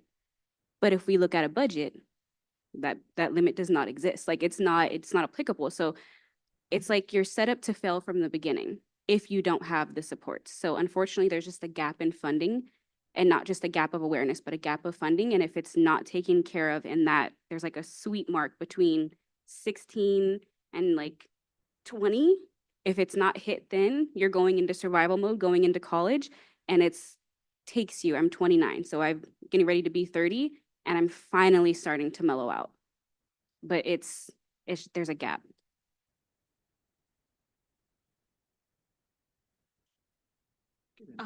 I'll pass it right back. I'll be real brief. Thank you for sharing, first and foremost. And yeah, I think a big problem is because it is so normalized with youth is why we struggle to get those accurate counts. We struggle to get adequate funding and resources for the right age ranges when it's being experienced. I remember as young as elementary school, I remember very distinctly being in class and my friend coming late and telling me that they had been late because they were staying in a hotel further away because their family couldn't afford rent anymore. And that having to be hush hush and secret because they were scared of being moved from the school district because the systems are not set up to serve people experiencing houselessness. And I have a lot of fears about that coming up with like the Department of Education and everything that means for youth experiencing houselessness and housing insecurity and their access to education. And that goes all the way from elementary school all the way up to college. If you can't have access to secure housing, that's going to impact your grades, it's going to impact college is expensive enough when you're trying to get through it in the time frame that it is with all of the other things that are happening in your life. And then to have housing insecurity on top of that can really damage like your ability to have like a stable mental health and to get through college, and the resources just don't exist. So I'm grateful that there's so much attention to it with transitional aged youth in San Diego and continuing to build out those programs and making sure that systems that we might not perceive as like interacting with houselessness, like public schools and K through 12 as well, are engaging with it and properly serving youth all across the board. It's there are a couple projects that are happening. Finally, the community colleges are recognizing this and starting to build student housing. We actually gave a grant to the San Diego Community College District to do a study on their empty parcels and what housing could be done, not only for students, but also for staff who are housing insecure at the community college district. And so that is happening at the community college level finally. And the city, San Diego Unified, is actually getting really engaged in housing production. So for their families of students who are in San Diego Unified, and again, for their staff who don't make enough to be living in San Diego. I think the national low-income housing, what's the latest number on how much, I think you need to make $40 an hour in order to afford to live in San Diego and get a one-bedroom. So yeah, so not a lot of people making $40 an hour. So they're obviously going to need some sort of help, but they are moving in that direction and they need to do a lot more. Thank you so much. I know there are 2 more commissioner questions and we're really tight on time. I was hoping, could we do those 2 questions, but limit like responses to like 30 seconds to 1 minute from one person? That's all right. So yes, Commissioner Giselle. Hi, thank you again so much for coming and speaking to us. I've just learned so much about, I've had family members who've experienced housing insecurity and homelessness, and it's just such a stigmatized topic. It's difficult to get real perspectives on it. People are embarrassed, people are ashamed. And so it was just really helpful to hear perspectives directly from people working in that and who have experienced that. I wanted to talk about some of the causes of youth homelessness. I was doing some research and the leading cause as of right now for youth homelessness is family conflict, domestic abuse, domestic violence, which is a very complex topic. Some other causes of homelessness, such as job insecurity, can be fixed more concretely with training or certification or access to education. And I feel like domestic violence, family conflict, all of that is a much more complex topic. It's very difficult to solve. So is there any pathways you guys have recognized to kind of help lower that? And yeah. That's the facts. It's deep, right? And I love that you drew the distinction between kind of the work readiness and almost like culture and identity. And so one thing we have here in San Diego is a countywide program called OSP. It's Our Safe Place. And that particular program operates in our drop-in centers. So when somebody shows up and they are of the LGBTQ community, they are welcomed by a sign, a human, to let them know this is a safe place to be. Because like you mentioned, so many young people find themselves in the streets because of their identity and being rejected. And then alongside OSP, which is Our Safe Place, we have another program called Intersections. And Intersections and OSP work together because Intersections focuses more on the ethnic and cultural identities of individuals, because statistics show us that if you are of the LGBTQ community and also a person of color, you are extremely likely to be rejected, not only from family, but from resources. And so that's just one of the ways that we have sort of set up a system to catch these individuals and serve them in this culturally responsive way. Amazing. Thank you. I'm going to move on to the next question, if that's okay. Thank you so much. Thank you guys again. I feel like I went through a roller coaster of emotions as you were all speaking in the panel. I was like, is the room really cold or am I getting chills? I don't know. It was amazing. And my page is literally covered in scratch work. I look crazy. But I just think that something that's been really frustrating as a student at a university now, and also just growing up, is what you guys talked about, all of you, which is that homelessness is kind of considered a personal failure in the US. And that's especially unique when it comes to the case of youth homelessness, because a lot of times people are like, oh, you didn't go to college and like that's why you didn't get a job and whatever. But then how does that explain someone who's like not even of the age to have gone to college yet, like being home? Like it absolutely makes no sense to me. And kind of building off of what Giselle said as well, what is like kind of the main causes of youth homelessness that you guys think you could like extrapolate from us? Maybe that's like just off of lived experience or even what youth come to you with. And how can we focus on prevention as a commission? Because of course there's a lot of like band-aid solutions that exist, and housing is not a band-aid solution, but a really important treatment. But the problem is obviously much bigger than that. And so how do we focus on prevention? Thank you, Commissioner Vonti. Yeah, okay. There's definitely a lot of like cultural aspect, like we talked about just previously, but diving into what you're saying specifically about housing, like I mentioned, there's a lot of exclusionary systems that still exist today. So for example, there's single-use zoning, specifically single-family zoning, which I would equate to today as modern-day segregation. It was single-family zoning is essentially, it only allows, I'm trying to do this very quickly, only allows for only single family homes, which are the most expensive, most exclusionary form of housing, to be built on large swaths of land. Here in San Diego, the smallest minimum is 5,000 square feet. And the average home is, I think, 1,826 feet or something around there. So the 5,000 square feet is also a barrier because in San Diego, land is very expensive. So then the home is even more expensive. And so that leads to all kinds of consequences. Along with the expensive price tag on it, also leads to sprawl, which lends itself to environmental causes and as well as environmental racism, because single family homes are not allowed to be built near industrial zones, but other types of housing is, which lends itself right into environmental racism.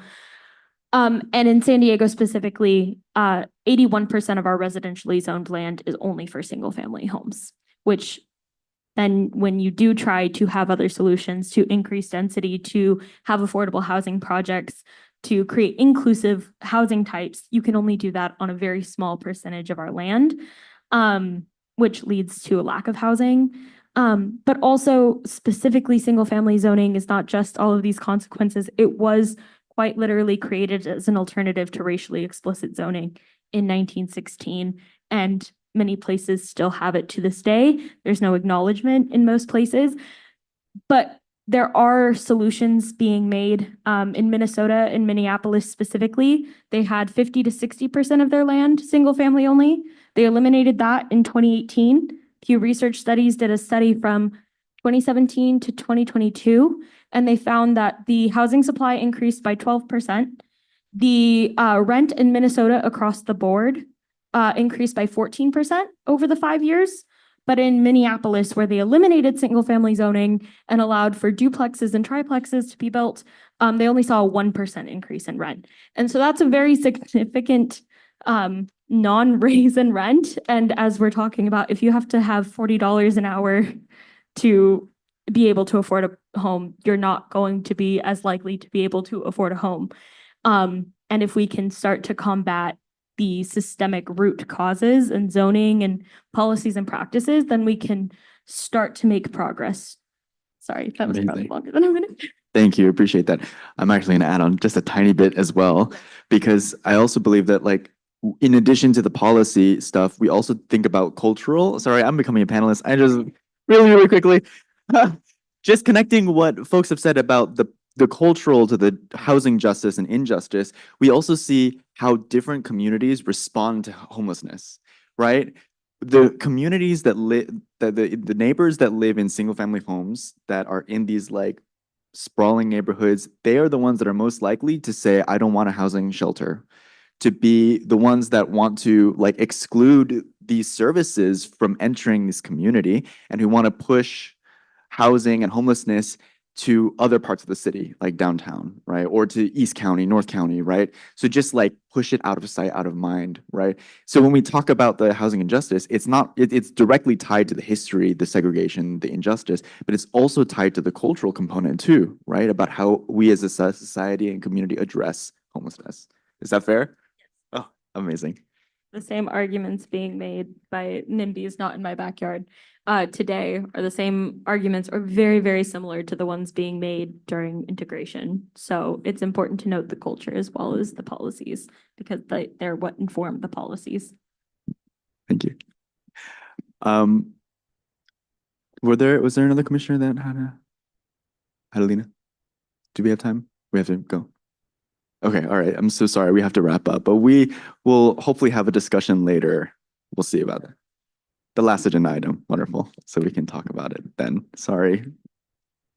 Let's all give a round of applause to our amazing panelists and San Diego leaders who came to speak to the commission, help us inform our solutions for housing and homelessness that we want to address. So thank you very, very much, y'all. Y'all are so appreciated.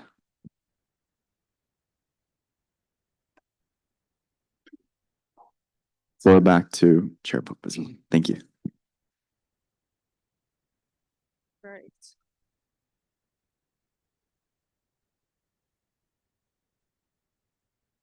We will now take public comments on this agenda item. There are no public comments for this item. All right.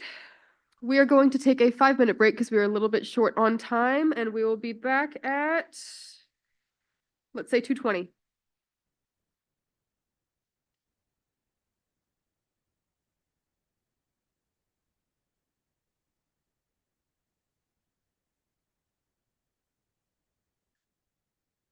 ¿Y tú? This is later.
If everyone could please return to your seats, we'll be restarting the meeting in just a moment.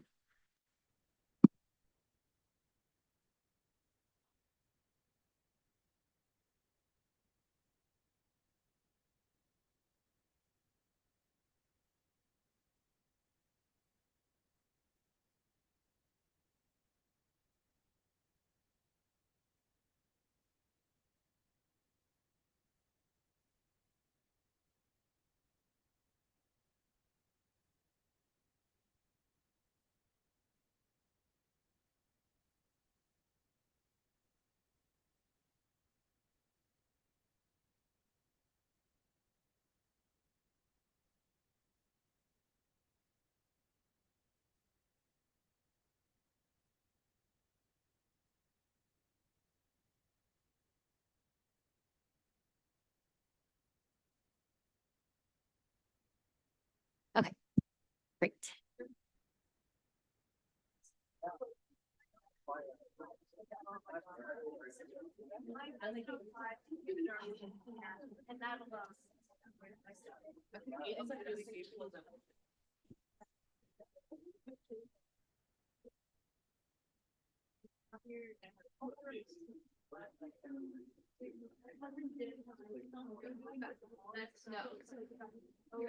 Oh, so cold.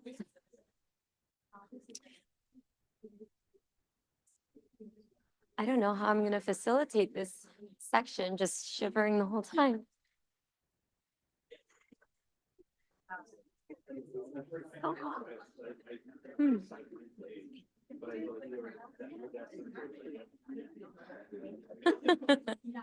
Right, right.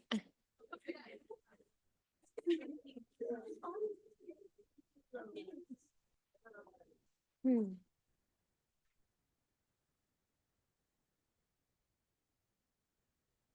Hold it on and off.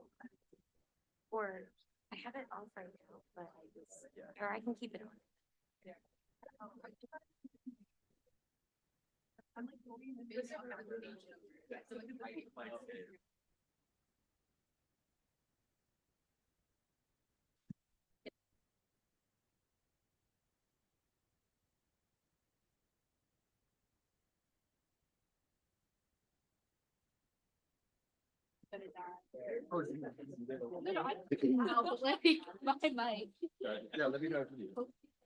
All right. This meeting is called back to order at 2:23 p.m. Agenda item number 7 is Commission Visioning, Shaping the California Youth Empowerment Commission's Strategic Direction. Joyce Chow, our consultant from Abundance, will lead us through an initial visioning session during this time. This visioning is an opportunity for the Commission to discuss our charge, what we want to accomplish, and how we will achieve those aims. Today's discussion, along with the public comments we receive as part of this agenda item, will inform an initial draft of the Commission's strategic plan. This plan will outline our key priorities and goals to guide our work. I would like to invite Joyce up to the podium to facilitate this portion of the agenda, but she will actually be sitting where our panelists were just sitting previously. All right. Thank you, Chair Wednesday. How's everyone doing? Yeah, we're hanging in there. Got our coffees and our teas. Well, it's really great to be sitting with you all here today, and I'm personally really excited for this part of the conversation because that's exactly what I hope it is today, a conversation. I know earlier in the day we've heard a lot of things from the Possibility Lab's wonderful presentation and exploration of, sort of the world of what's possible when it comes to this commission. We've heard from an amazing panel on, the issue of houselessness or homelessness and housing injustice, particularly in the context of San Diego. And now I think the purpose of this visioning session is to be able to take a lot of the stuff that we've heard today and start to put it together. And what does this mean for the commission? How do we focus our work as we continue to take this step forward in building up this state body? And I know there's been a lot of conversation about how there's so much opportunity here as a new body getting stood up what is the work that we're doing? Right? And I've heard these questions. Who are we serving? What is our charge? What does it mean to bring these bylaws to life? And those are all really big questions. So today we're just going to dip our toe in the water there. We won't have some clear, you all are pretty amazing. So we could come away with this with some really clear things, but most likely we're probably just going to start that conversation today. And it's okay if we don't get to a final outcome because we'll keep working at it, right? In the spirit of being intentional about how we approach this work. So with that, our session today is visioning. And I think I've had a chance to introduce myself to most of you. But if not, I know there's a lot of folks and we're always walking around. Just to give a bit of introduction about myself, my name is Joyce. I am the CEO and consultant at Abundance. And so I've been working with the Youth Empowerment Commission staff team in preparing for these meetings, doing a lot of the behind the scenes work, which is why I haven't had a chance to meet all of you. Sometimes I'm just running around.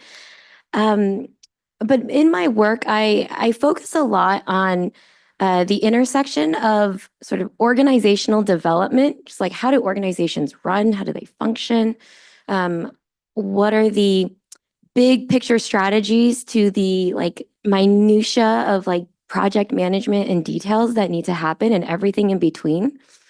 And then the other piece of my work is focused on equity, right? And so how do we mirror those two and really put those into organizations? And that can take a lot of different forms. One of the ways I do that is through this concept of strategic planning.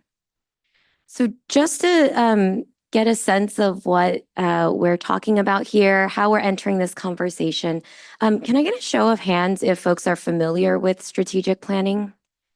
Okay, a lot of folks. Okay, some folks, some not. That's great. That's usually what I find in these conversations. So I'll share a little bit about what strategic planning is, but would love to also just, invite other commissioners who have this experience to share their experiences. Or if y'all have questions as we go through this, we can pause and take questions as well. But I think of strategic planning as one way to tell a story, right? I think Amy, Professor Lerman earlier had talked about this idea of policy and different frames, right, that you can use to approach an issue to build solutions. And that's very much how strategic planning often works. How we think about our work is how we then decide to devote our resources, to identify priorities. And we're going to talk about what that means. But that's kind of the quick, thing that I want us to start with. How do we want to tell the story of who the commission is and the work that you all will be focusing on as you set out on this journey? So with that, clicker works. So what is the strategic plan? A strategic plan is a guiding document that often establishes your priorities, helps you focus your resources.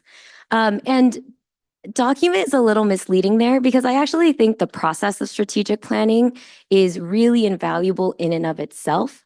It's the process of understanding your priorities where you start to build alignment as a group, right? So we're going to get into more conversation in just a little bit. I want us to start with some common language as we go into this conversation, right? I want us to start with a baseline here.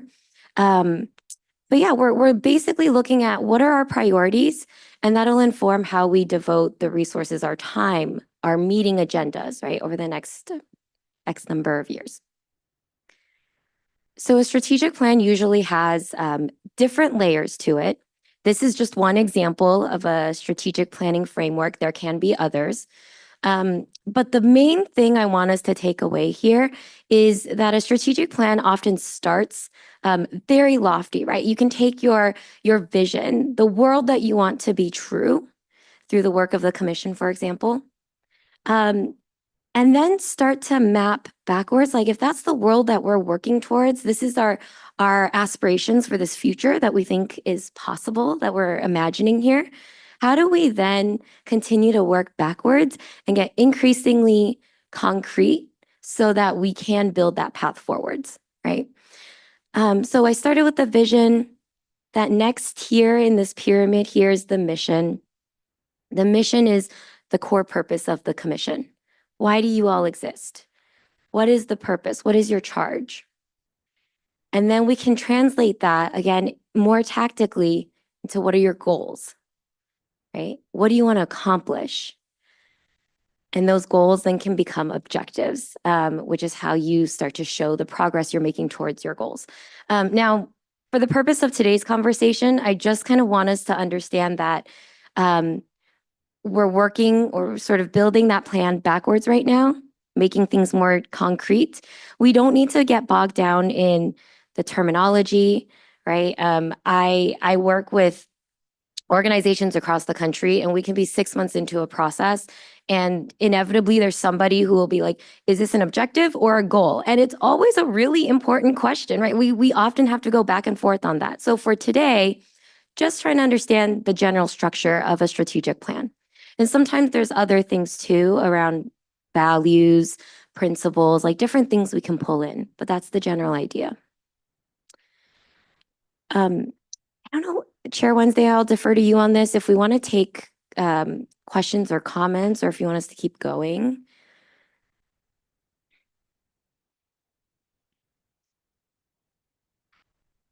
Yeah, we can absolutely take any comments. Do any of the commissioners have any questions?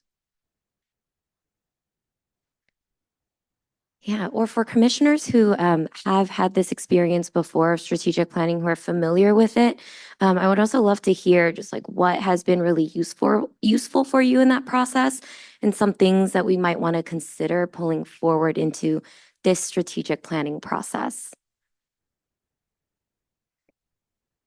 I can share. Oh, sorry. But in the past, I noticed that this says like vision, mission, goals, and objectives.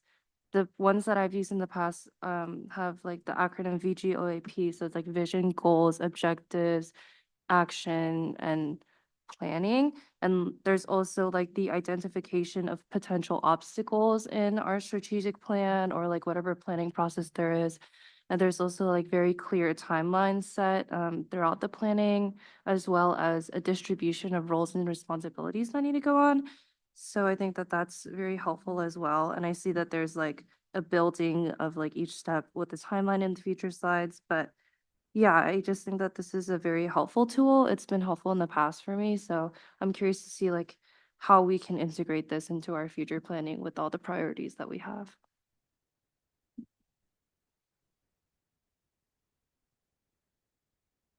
Yeah, the only thing that comes to mind for me off the top of my head is again trying to be really specific about the root cause. I think that like for example, I have really extensive work in foster care and working with foster youth to try and identify issues and strategic plan with them. And I hear a lot, oh, I hate my social worker. My social worker doesn't do their job, blah, blah, blah, blah. But why? Why don't they do their job? You know, the problem isn't necessarily them. I've been able to build a lot of relationships with social workers, and they're telling me they're not getting paid. They have so much caseload, so much work. They have very little resources. There's always like red tape, you know, there's so much more that goes into it than what we see. And so like always asking, why is this happening? Instead of just like, this is the problem. Why is that a problem? So. Yeah, I wanted to share just some insights from, I guess, my project management experience and that I think about through my work in the framework. So I'm kind of echoing what the other commissioners have mentioned about understanding the inputs to a process and also like prioritization. So definitely having very clear priorities, understanding the order in which steps need to occur, what steps are an input to future steps, and additionally accountability. How do we make sure things get done and what happens when they don't? One thing I would further add, one method we use in our startup, is the OKR framework, and specifically SMART. And actually, Commissioner Madison, Commissioner Shea mentioned two parts of the SMART framework for goal setting and objectives. So it's specific, measurable, achievable, results-driven, and then time-based. So I think that would be incredibly helpful considering how broad and undefined the mandate of the commission is and the need for focus we have on the issues we focus on and also the actions that we take. Yeah, to piggyback off of that, I think from also time working in nonprofits with very specific goals, it's really important to take these bigger issues and make them like numerical almost. So for example, I think we were told there were like 2,000 homeless youth in the San Diego area. I might be getting that number completely wrong, but that's on my scratch work. And so us saying like by the end of the 2 years, we have 1,000 of those youth off of the streets and in affordable housing could be like a number to also keep ourselves accountable, but also to make a bigger problem seem a lot smaller. So finding that is really important, I think, for the commission. All right. I really like what you said about finding a why. Because the reality is we have a lot of issues that we're trying to address as a commission, as young people, as the youth of California. I really love that when we're talking about strategic planning, we have objectives. And our objective here is, yeah, we absolutely need to find the why. There's only so much that we can say and can do, but as a body that is going to be giving these recommendations to the legislature, we have a very unique responsibility to find out, okay, how exactly is this happening? We can't just make a recommendation and say, oh, we don't know why or how this is happening. So having these conversations, being in these spaces, inviting in communities like we have with San Diego and hearing from panelists like we heard from earlier, we need to make sure that we're taking very detailed notes because as we go to new areas and go to new places, we are going to be seeing so many different patterns and consistencies that are echoed among different communities. So I think a huge objective that we need to have here is to maintain that consistency in the data, to try to address these similarities and to find patterns in the history of these communities and what they're currently experiencing. I think that should be a main objective of ours is to hear these things and to make sure that we are kind of seeing a consistent, sorry, I'm lacking my normal capacity to use my brain cells today.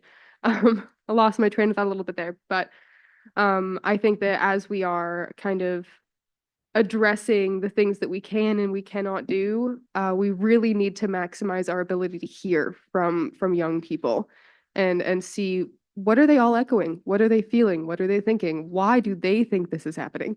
And I really love the panel that we got to hear from Vice Chair Aiden today. That I think should be a big framework for what we do in future meetings as well. So thank you for setting a precedent for that, Aiden. Yeah, absolutely. Thank you all for contributing to that and building on this session with me, right? Because I think what I'm hearing is there's both the content of what goes into the strategic plan itself. I'm hearing that we want it to be concrete. We want to build in actions, objectives. We want it to be measurable. And I'm also hearing this kind of connected thread around the way we want to approach this, the values we want to put into this.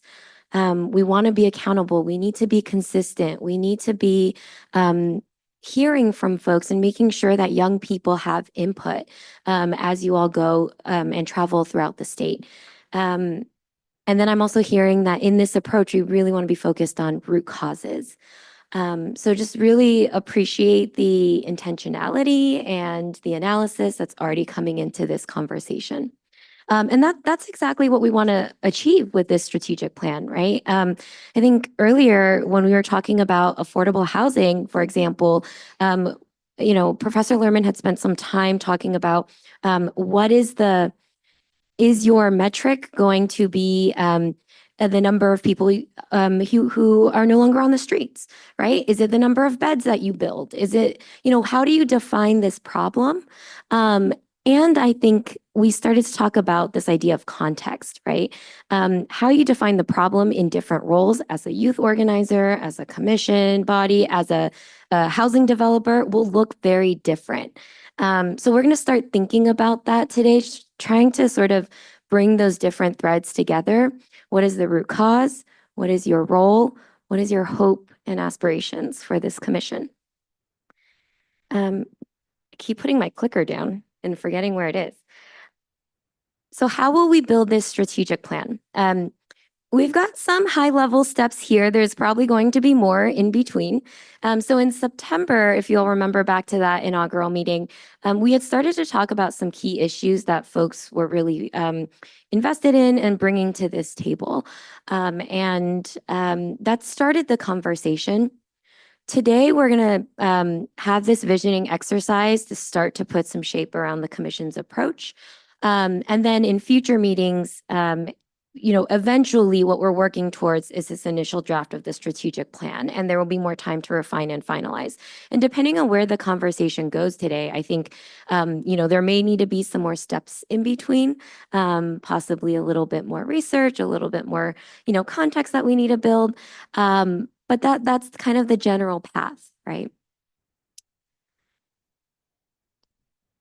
So this is just a quick recap of some of the issues we talked about in September.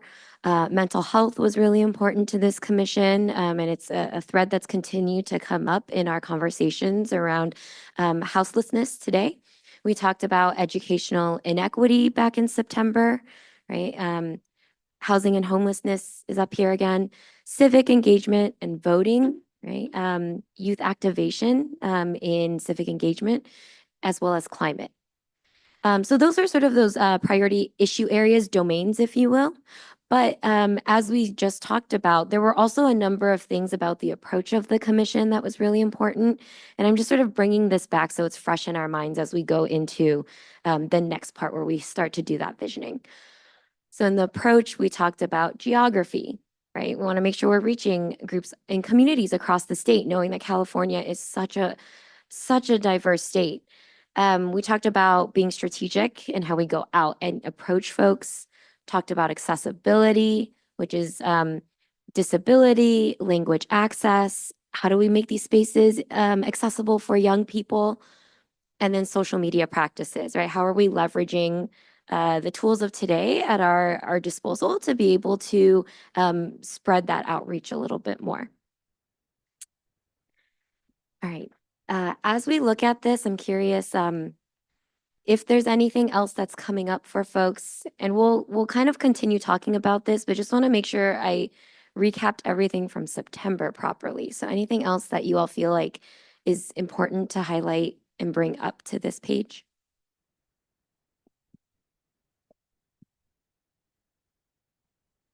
One thing that comes to mind is something that we heard a lot about today, which was this commission's unique position for how it approaches and engages with youth. And I know that can fall under accessibility, but I almost feel like that needs to be one of its own categories under approach. Is we are youth, and yes, we are sitting on a dais and like we're inundated with these formal processes, but we also are charged with engaging with youth in youthful ways and engaging with youth in ways that actually speak to and draw out and draw upon their like experience. So I think a lot of people would kind of like pigeonhole that into accessibility, or even pigeonhole that even more into just social media practices and say, oh, because you're youth, you know how to use Instagram. But I think it's more than that. I think it needs to be embedded in our like foundational approach as we look at all of the things that the commission does. My goodness. I did not want to do that. What I did want to do was echo Commissioner Aiden's sentiments. This was actually a question that I was initially going to ask during the panel, but I think it bridges perfectly into this specific conversation about when it comes to bridging the lived experiences with professionals who have a different take on the same issue or topic. So I think really just echoing everything that Aiden and other commissioners have also said is how do we bring together both professional spaces and also those with firsthand lived experiences to really do what we can to best support, guide, and uphold the values of youth. And again, we're in a very unique and special position where as youth, we're kind of on a fork in the road where we're representing youth as youth. So I think also just really taking in accessibility and how we can approach that in our work.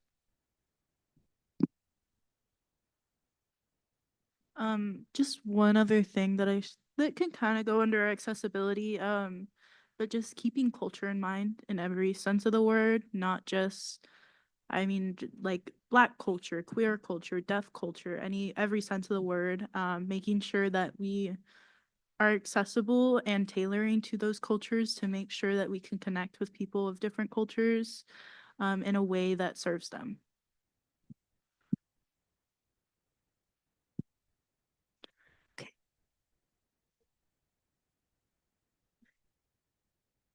Hello? Oh, sorry. Okay.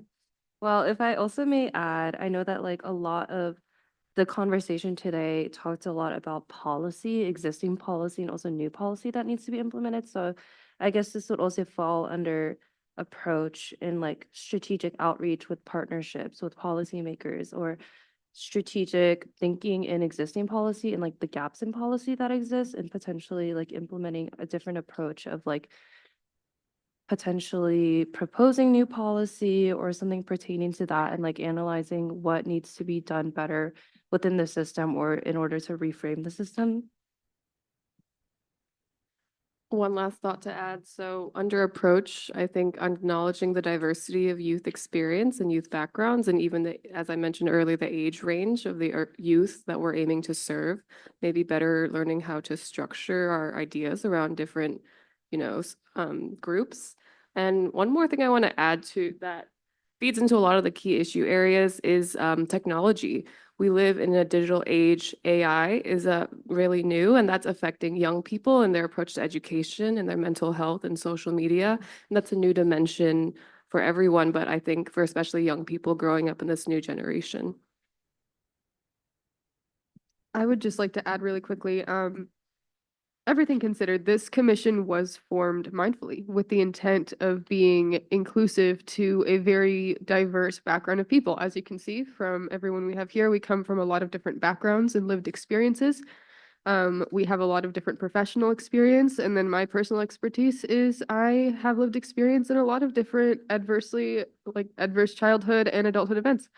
When we're talking about our priority issues, I think that we also should really consider our ethos, which is to be speaking for these people and including them in the conversation.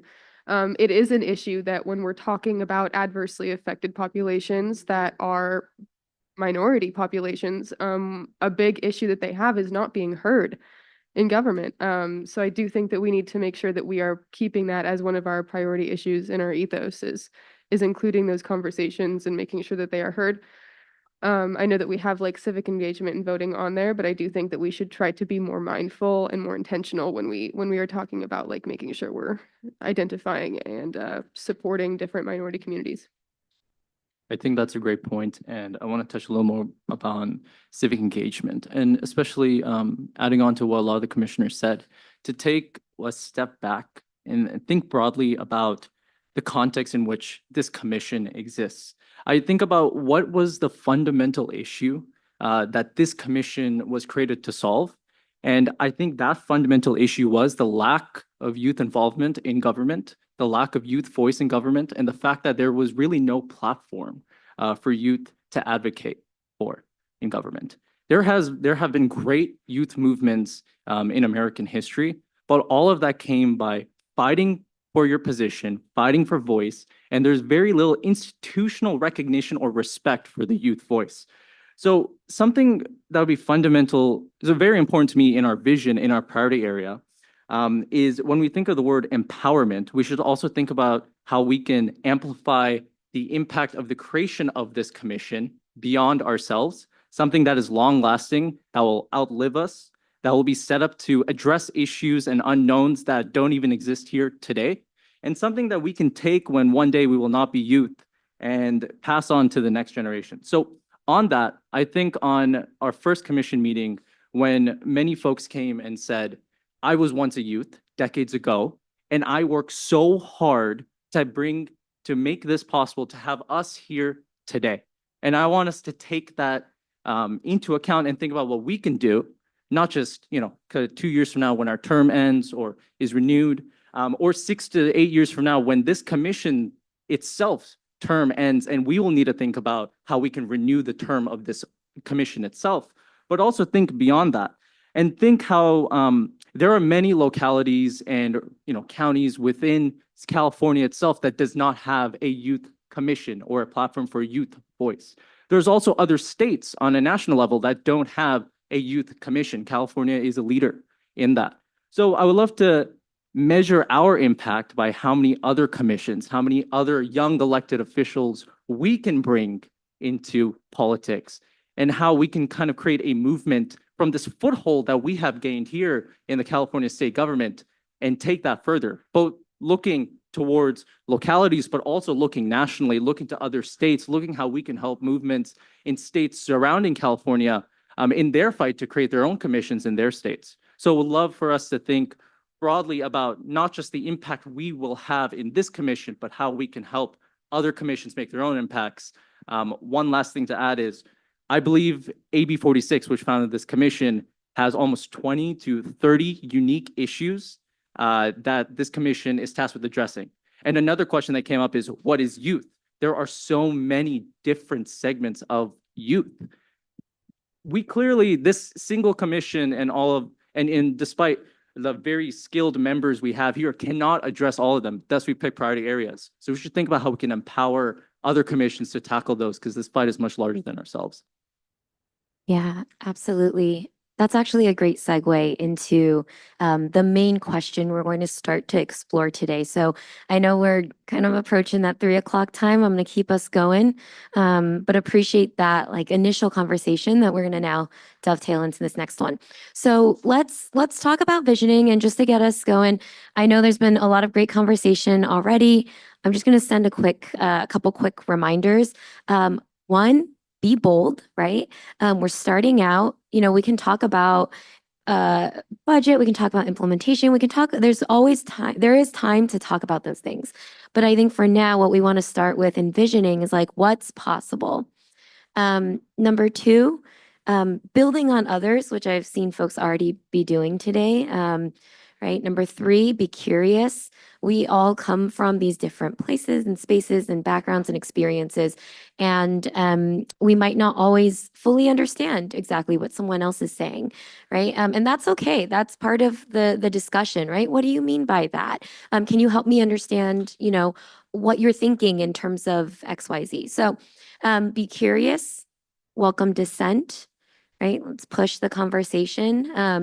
I think visioning is a space where, you might not always see, you might not always agree with what you're hearing with someone else on the dais. That's okay. That's why we're here. And that's where we get into these deeper conversations. That hasn't been my experience, right? I have a different experience, a different perspective I want to offer. So we're trying to push in those areas.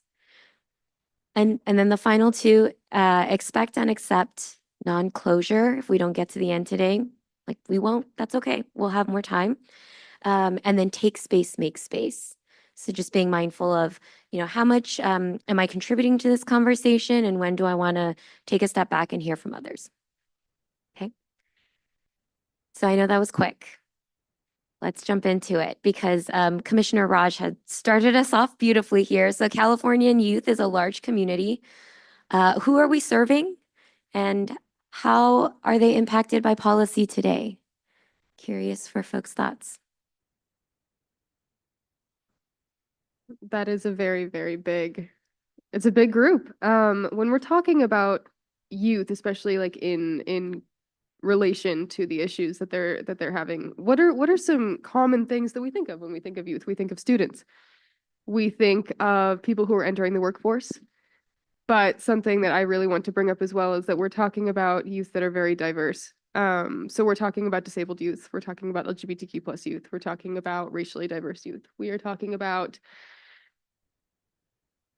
well, I guess when we're talking about California's youth, we're talking about literally everyone ages 14 through 30. I know we have a smaller age group for that, but the reality is we're trying to represent such a massive amount of people.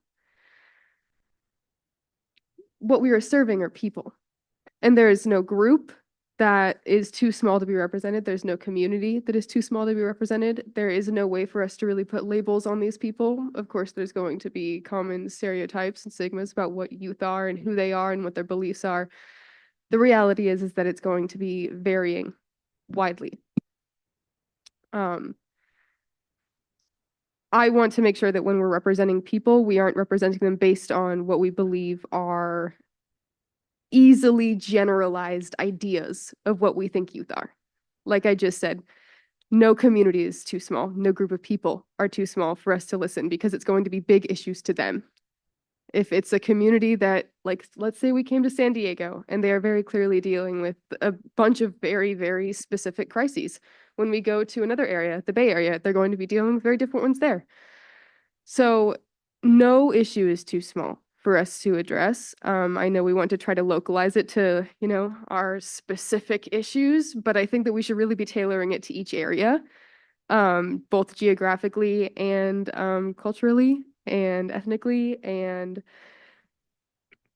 we really shouldn't just be focusing on these specific issues. We need to be listening to the people to hear what the issues are. We can guess all day, we can speculate all day, but we won't know until we hear from them wherever we go. I think to add to everything that Wednesday kind of just addressed, I think something that is a little disappointing for me as a youth commissioner is how we keep talking about the advocacy of youth, but we don't really have a lot of youth showing up to these commission meetings to be in the audience and to give public comment. So I think for us to kind of truly determine how, for example, Californian youth are impacted by policy, which is also really specific to area, which I'm sure was learned during the meet and greet as well. It would be really cool if we did more publicizing, and maybe this is through social media or something, to, for example, schools like UCSD, SDSU, and like all of these colleges. And I'm sure there are a lot of people who would come out if they knew about a commission meeting happening to come speak, because that's what we see at like board meetings at schools or student unions. There's a lot of like advocates and youth, but to know that there is a commission that's like actively willing to work on these kinds of things is probably really important to them. So maybe that's like a first step in at least like finding people to tell us what their problems are. And that's like advocating that this commission exists and that they can come give public comment and kind of engage in our conversation. Because I think what's really cool is everyone on the commission has a different youth experience, but we're still only 15 of millions of youth in the US or in California. And so we should have a bunch of San Diego youth telling us about their problems today. And hopefully we can make that happen for the next 2 years. I would like to briefly comment on that as well. Yesterday at the meet and greet, and actually our panelist from yesterday is here as well. She decided to join us and bless us again with her time. Aiden did so much outreach and reached out to local organizations, and just doing that, we had a pretty great turnout yesterday. So I think that as commissioners, we can kind of take it upon ourselves as well. If we're from an area that we're having a meeting in, we can reach out to organizations. If we know people within our community that we can connect with, absolutely do. It's going to be a whole lot of networking with other organizations and reaching out to them so that then they can further that butterfly effect and reach out to their youth to let them know, hey, we want your perspective. We can listen. We're here to listen and we want to be here. We just need you to show up. And we can also, you know, through that, reach out to different community organizations, school organizations, and they can talk to their youth and just let them know. We always could, you know, go through social media, but I feel like as youth, from youth directly to youth, from like one-on-one, having those conversations and reaching out to organizations and other youth is going to be what's most effective. Just want to briefly respond and echo that too. I know when both Commissioner Aiden and I were doing our outreach, it was a mix of public officials, elected officials, community leaders, as well as youth. And just as you said as well, just really making sure that as a youth commission, that we're maximizing that level of outreach to ensure that we're reaching the audience and the demographic that this commission was initially created to cater to. So definitely like Commissioner Aiden and I throughout that outreach, it was definitely an effort and work was put into, and we're proud to do it. It was big for both of us, but just continuing to do that work as this commission continues to grow and evolve is really important. Yeah, I just want to add on to that. All the points that we've been making is for the question, how are Californian youth impacted by policy today? It's just like more than they know, more than Californian youth are educated on. You know, I think policy is something that youth really care about across the country, across the state, if they knew how much it impacted them. And I think that starts with education, and education at a younger age than what we're offering now. And I think Commissioner Avanti mentioned reaching out to colleges, and absolutely that's very important. But I think, reaching out to high schools and even middle schools and really getting people interested in policy and learning what policy is at a younger age is going to really increase people's efficacy and belief in the government and what they can do for the government and what the government can do for them. I'd like to echo that as well. I feel like we don't get a whole lot of representation from high school students. It's really, really vital that we do. I mean, for me personally, I'm 24. It's been many years. I graduated high school when I was like 16. So it's been almost 10 years for me. I don't know what the current high school experience is. I can speak to my experience as an adult, as a college student. But the reality is that we mostly see college students showing up, but then we also have some great opportunities to hear from like high school students, to hear from youth who are up and coming that are afraid of the system that they're about to enter as adults. So hearing from those perspectives and seeing like these young people and their fears, that is going to be a huge motivator. I know for me personally, and I hope for the other commissioners. So as much as, their youth may deter them from, coming to these meetings, we really need to work on outreach. They do have a voice here. They have a great voice here. Really quickly, I just wanted to say, just echoing what Adelina said, it was an amazing time engaging our networks, and I can only take credit for like half or less because Adelina was also doing so much work to make sure as a high school student, right, that we're engaging high schoolers and through organizations like Aaron Price Fellows. And so we'd be happy to share what we did, and hopefully that can kind of spread out across the other commission meetings going forward. And one thing I would like to add is we've had, on that note, we've had great representation from college students, and we've discussed high schools and middle schools. I'd like to reflect on one thing. This commission's age range is between 14 and 25 in terms of appointment. However, when I think of the youth, I think of there being no minimum. The youth that we serve is also early childhood youth. In my opinion, those that don't have a voice, some of them literally too young to speak. And the reason why is because a lot of the issues that we're discussing, domestic violence, education, many others, start from a young age. So I would love to hear from some organizations that work with early childhood education, for example, or work with students who are younger than the age of this commission. My little brother just started high school. He's a freshman in high school. He's 14, and I'm 24, same as Avanti. It's been almost 10 years since I started high school. I hear his perspective. I hear the perspectives of his friends, and it's quite different. There's a lot of disillusionment. There's a lot of misinformation now as well. They're becoming, they're finding it hard to parse through the system, parse through what's real and what's not.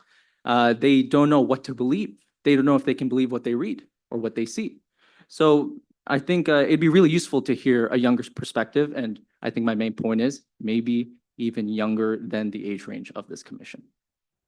I totally agree. And I think for me as a 15-year-old in 10th grade, it's really important that we're recognizing everyone and all the different age ranges as a younger age. I feel that I've had to teach myself a lot about public policy and about all these different topics that we're trying to tackle in this commission. And so I think it would be really beneficial if that was brought to schools and for people to learn more about. And so I feel like I bring a very unique perspective to this commission because a lot of people here are in college or have graduated. And so I think that that younger age range in middle school and high school is really important to keep in mind. Thank you so much for that. Yeah, absolutely. And especially when we're talking about the educational system as well. Like I said, many of us do not know what it currently looks like. So having that unique perspective is extremely important. I mean, I remember being 14. I felt like this world was out to get me. I felt like it did not care about my perspective or my thoughts on it. I'm sure that you guys remember the 2016 election. I was so angry that I couldn't vote, and I felt like no matter what I felt about the world, they wouldn't hear me. No matter what I said, they wouldn't hear me. So now that we have this commission that exists for the purpose of hearing youth, I'm so glad that we're actually including our youth in the conversation. And thank you so much, Commissioner Raj, for mentioning early childhood education. I do believe even if we aren't able to bring in those youth directly, we can at least bring in organizations that work directly with those youth to have those conversations and see what do they need right now? What are the main issues that we are facing, and making sure that they're getting their needs met, to make sure that like children who are homeless with their families are getting their needs met, to make sure that kids who are struggling in education are getting their needs met. So yeah, absolutely. Thank you guys so much for all of your words, and I'll pass it back over to Joyce. Yeah, I'm really, we could talk about this on and on and on all day. And I want to make sure we have space for that conversation. So I know more will come. I noticed we may have a couple more comments just by who was reaching for the mic and who's been trying to speak into the mic. So I'm going to go over to Commissioner Jessica, then Commissioner Shea, and then also do a quick check to see if our online commissioners or virtual commissioners have anything they'd like to add. So Commissioner Jessica. Awesome, thank you. Yeah, I had a kind of larger picture comment zooming out from the second question of how are California youth impacted by policy today? Just as a reminder, like as young people, we are living in unprecedented times, and it is often hard to feel optimistic about the future. We are in an unprecedented economic situation, environmental situation, you know, the environment I'm growing up in, the wildfires I'm seeing now, I wasn't seeing 20 years ago when I was growing up. I think that's a huge issue as well. An unprecedented political environment, that lack of trust, and as well as technology. How are we seeing AI evolve? How will that affect the job landscape coming up in the future? So we are kind of just approaching that with this context as well. There are so many things that are new. This commission is new, and we're living just in an unprecedented time. We have a lot of things to tackle, and we need a lot of help as well. We can't do it all ourselves as a commission of youth.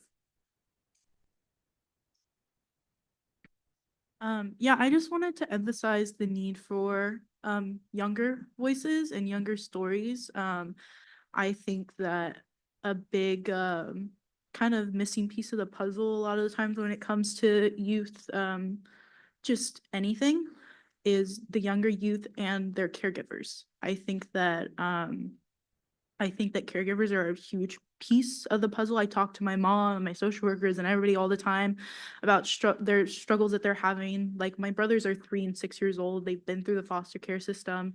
They have disabilities, and they struggle a lot at like 4 years old, way more than they should. And they don't have a space like this to come to. But they do, luckily, have very supportive caregivers that want change for their kids. And so if we're wanting to reach the full span of youth, I think that making sure that we build relationships with caregivers and hear their stories is important as well. Thank you both so much. Do our virtual commissioners have any comments they'd like to share? No worries. If not, this isn't a. Sarah, you Oh, can- there we you go. need to Oh, come yes, off mute. yes, please feel free to go. I raised my hand, but I don't know if y'all can see that. So anyways, I would just wanted to comment and say that I agree with my fellow commissioners about the need to involve younger youth. As someone that works with the California Youth Crisis Line, our target population is from 12 to 24. And I think that it's really important also to engage a lot of youth advocacy networks. And I believe that one of the most important things that we can do as commissioners is provide concrete training, sort of what we saw today with what we had with the Possibility Lab. And I think that what we can do is work with a lot of student journalism networks, because I found that from my experience as a student journalist growing up in a community where sometimes I felt like my views were not personally supported or that I didn't have as much of a voice, I found that student journalism was really important to making me feel represented. And I think that if we can teach those tools and, you know, sort of give youth ways to empower themselves through writing and through being able to use those networks, then it'll kind of create this ripple effect. So obviously we're going to be doing a lot of pubbing ourselves, but I think that when they see that we're not just trying to get them to come to our events, but that we're teaching them ways so that they can organize their own events and whatnot, I think that creating that cascade is what could be the most powerful for us.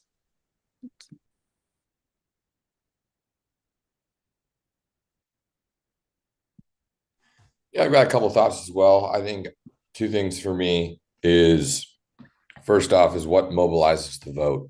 especially with young voters, because young voters, especially 2 weeks ago, had a large impact on what happened. So what mobilizes the vote? And to me, it didn't work for the youth. And what needs to change? That's for us to figure out, essentially. And then the second thing that comes to my mind, especially with youth, is the criminal justice system. I'm very passionate about the criminal justice system and what needs to be reformed. And there's organizations that are starting that at USF Law, the University of San Francisco School of Law. We just started Street Law, where we educate young people on just basic rights and what you need and can have. So seminars of that nature is something that could also be spread to prevent further problems. And thank you.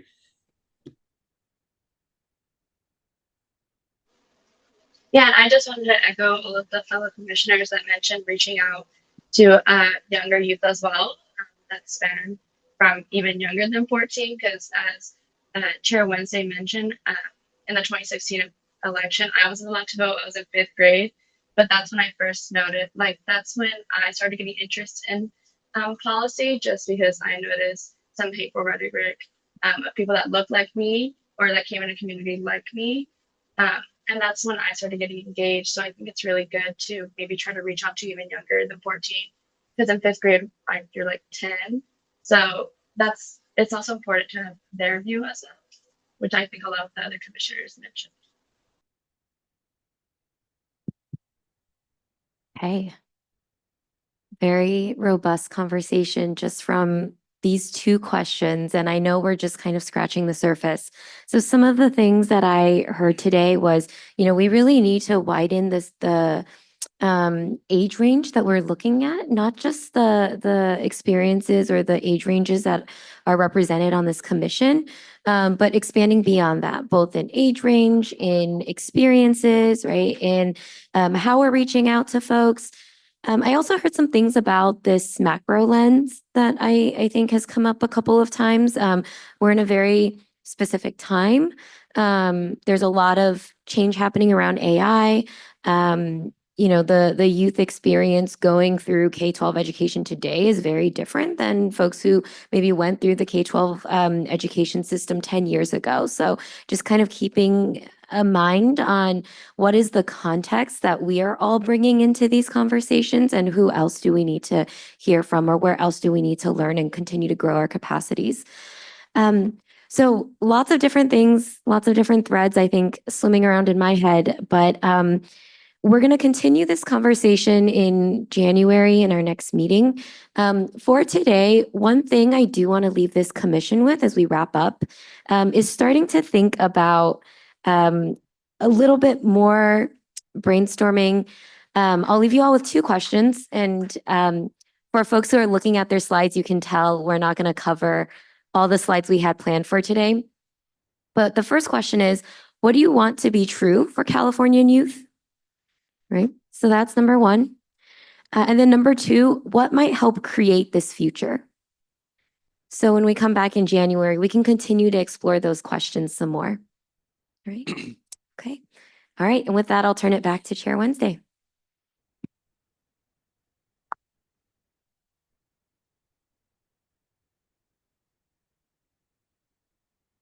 Thank you so much, Joyce, for having those really kind of inspiring questions. Definitely changed the narrative of what we're talking about here today. Anyways, so we will now take public comments related to this agenda item. Do we have any public comments? There are no public comments for this item.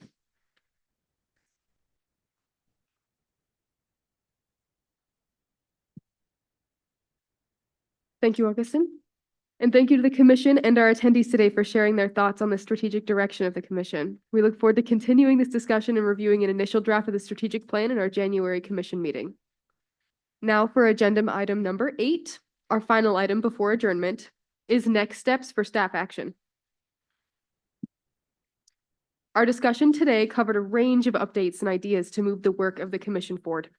We would like to engage commission staff on digging further into key areas that will support our future meetings and progress. From today's discussion, we've already identified the following items.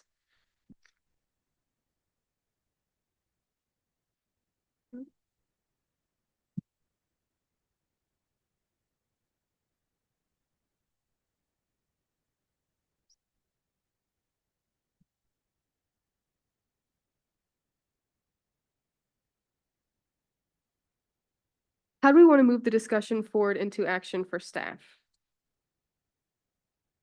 In the interest of time, I know that there are commissioners and myself, I think all of us want to do next steps for action. And a lot of that revolves around forming ad hoc groups that we can engage in. For example, Adelina and I were able to work together to do outreach for this meeting. So things like that, but related to the policies that we want to support or advance for solutions in California. But in the interest of time, I think it would be great if we could go through each of the commissioners and just give like one sentence, and that sentence is directed to Chair Wednesday Pope and myself and Tamisha and the staff for us to get a good idea of how to agendize like ad hoc groups for our next meeting. Because we can't vote on an action item until it's been agendized. We have to wait until the next meeting to formalize anything. Does that make sense? Does that sound like a good plan? Okay, then I will move to do just that. One sentence for each commissioner, and we'll go from Jessica down to Jocelyn and then our virtual commissioners. Can I get a second? I second this motion. Great, thank you. I would like to work. I would like to form alternate commission or subcommittee, whatever we're calling it. Ad hoc. Ad hoc for Climate change and environmental justice. I had three, I'm just gonna keep it very brief. Love to create 3 separate ad hoc commissions, one for civic and voter engagement and to get out the vote. Second is to review existing and new policy and legislation, connect with legislators, which will work alongside other ad hoc committees to make their recommendations real policy. And third is economic opportunity and workforce readiness. I would also just like to work on the policy lens and examining existing policy and legislators / coalition building and partnership building with community grassroots organizations and people who are doing the work currently. It's on, okay. I think we should just make ad hoc committees for all of our priority issues. I think that would be kind of the best way to go about it, based on our personal, lived, and professional experiences.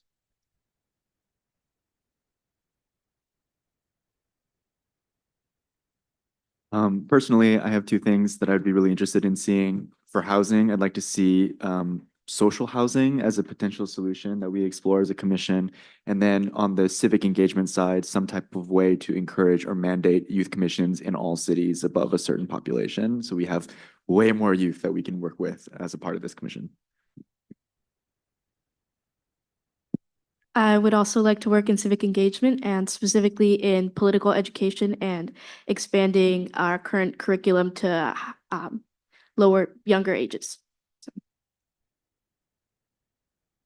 I would like to look more into civic engagement practices, specifically youth outreach for commission meetings, as well as meet and greets, and also looking into, oh, there we go, okay, into what Commissioner Aiden said, and making sure that represent. Grab the other mic next to you. Yeah, that one. Thank you. Okay. That we're making sure that the youth that we are reaching out to, or the youth that we represent as a commission, it reflects the demographic that we're reaching as well.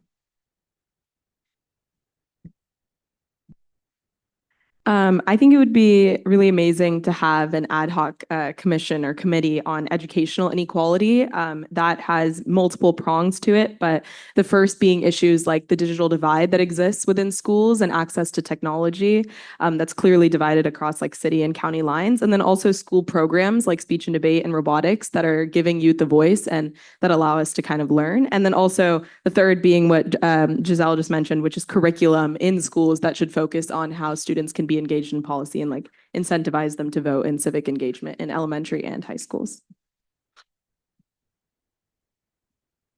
See. Okay, we're all good. I would personally like to form an ad hoc based around mental health and disability resources. I would like to add on to what one of the commissioners was saying about climate change and add an ad hoc group about that and help our youth get involved with that and give them the opportunities to help in that area. Thank you. And we'll move to our virtual commissioners as well, in whatever order is, yeah, you'd like to. Or, yeah. I would like to focus on civic engagement and mental health for the ad hoc committees, specifically building resource networks and working with grassroots organizations and political education and communications considering youth mental health.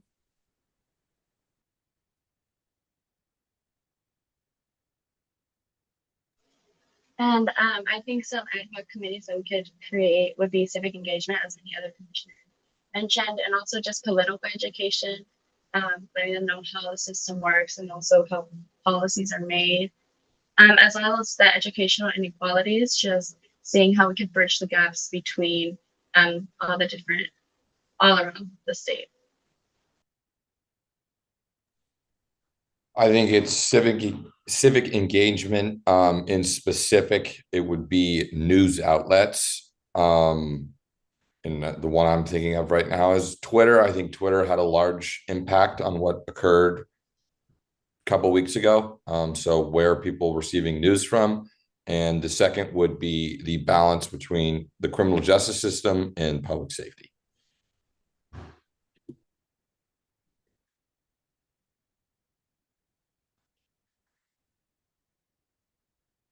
Thank you guys so much. I wanted to wait till after I'd heard. I wanted to clarify.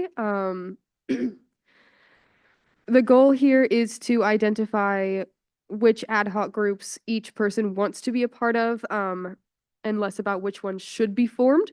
So we want to kind of go around and, oh, you already got it down? Oh, beautiful.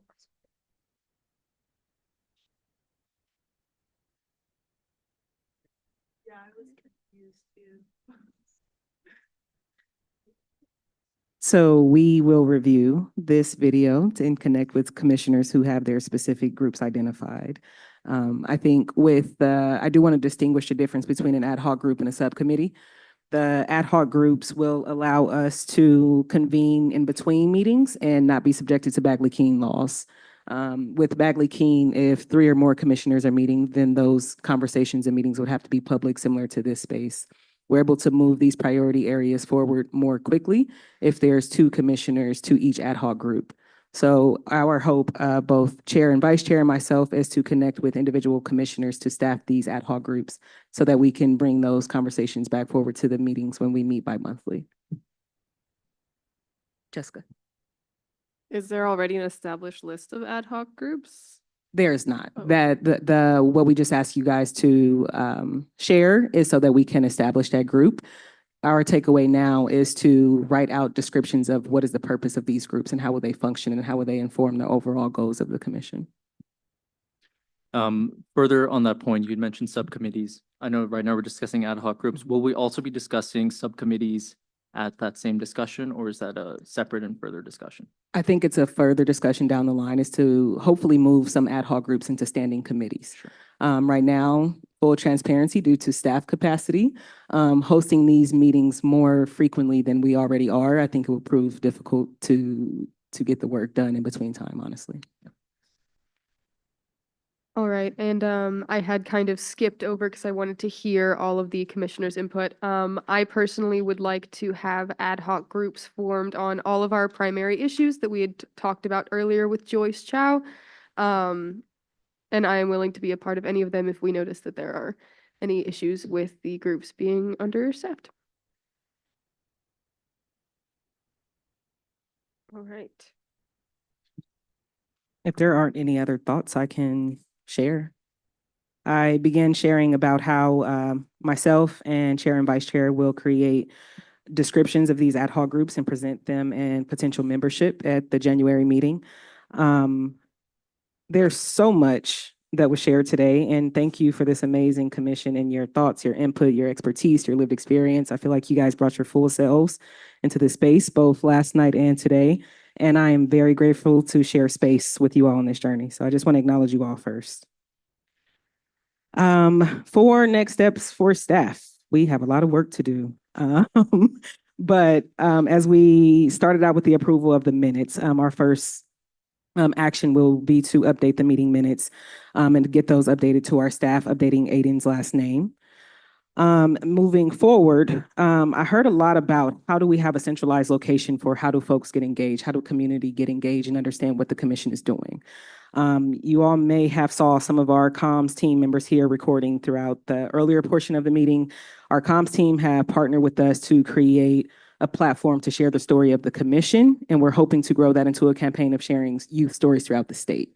They will also be supporting us with creating that newsletter, which will be linked to our news page, our website. So the newsletter will include information such as our community meet and greets. I heard a lot of great shares today from that panel about best practices in community. Hopefully we can share that as well as we travel into different regions. And we're showcasing how San Diego is approaching housing injustice, but it would be great if we could share that with other regions throughout the state. So that is our hope, to share the information that we're gathering. I am very opposed to listening sessions without going back and letting community know what we're doing with that information. So that is our hope with the newsletters. Another opportunity for us to engage with community, a lot of you all mentioned civic engagement. I have partnered with our one of our sister programs, the Office of Community Partnerships and Strategic Communication. They've been hosting statewide community connection meetings throughout the state with a lot of their trusted messengers and a lot of their funders who receive their grants. In those spaces, they're convening with organizations, community stakeholders to hear about different concerns regarding equity on the ground. What I've asked for them to do is help us to curate a space where there is youth of all ages present. There are youth serving organizations and stakeholders who are present who can also inform the work that we're doing. So that will be separate from our meetings, but we're also calling them community connections. But I would love to, in the meantime, I will have to convene with Aiden and Wednesday on who do we want to include in those spaces. But in my individual check-ins with each commissioners, I will ask you all about who should we bring to the table in your respective regions to also inform that process. So with civic engagement being one of our primary charges, we do think it's important to have multiple touches of who are we bringing to the table with that stakeholder involvement. Another action item is, as we are just having grace with the process, many of you mentioned that we have a very huge and vague charge, and I will mention that it's an unprecedented charge to be the voice of elevating those underserved youth of our state. This will take time, you guys. I have had to remind myself of that as I think about the potential of the impact. It's amazing, it's great. With that impact, we're excited to get the work done, but if we're not mindful in how we approach the work, there's no sustainability in it. So with this strategic planning process, it's going to take a while, and I'm actually going to recommend that our next meeting is dedicated fully to the strategic planning process, as we are only meeting bi-monthly. With that, Director Josh Friday mentioned a lot of the programs that the new office of Go Serve currently has supporting youth throughout the state. Another action for staff is to engage the commission with those organizations and those programs that are already up and standing and moving throughout the state, and figure out how can we support with that impact and that access that he mentioned. There's a lot of great work going on. There's a lot of great resources, but a lot of young folks do not have access to it. So how can we support with being trusted messengers of those existing programs? And finally, there was a lot of conversation about voter engagement, youth voter engagement. Director Friday and I have had a conversation about how can we engage with the state, the California Secretary of State, to figure out how can we create some youth voter empowerment initiatives, or how can we support community organizations who are doing that work to really elevate those concerns in those solutions. So those will be some primary actions for staff moving forward. Thank you, Director Wallace, for sharing these thoughts and guiding us toward a concrete set of next steps. These items will be instrumental to moving our work forward. We look forward to reviewing them at our future meetings. All right. That brings us to meeting adjournment. May we adjourn the meeting by common consent? Thank you to the Youth Empowerment Commission staff, commissioners, and public for joining us today. Our next meeting is January 25th, 2024 in Madera, California. With that, we are adjourned at 3:31 p.m.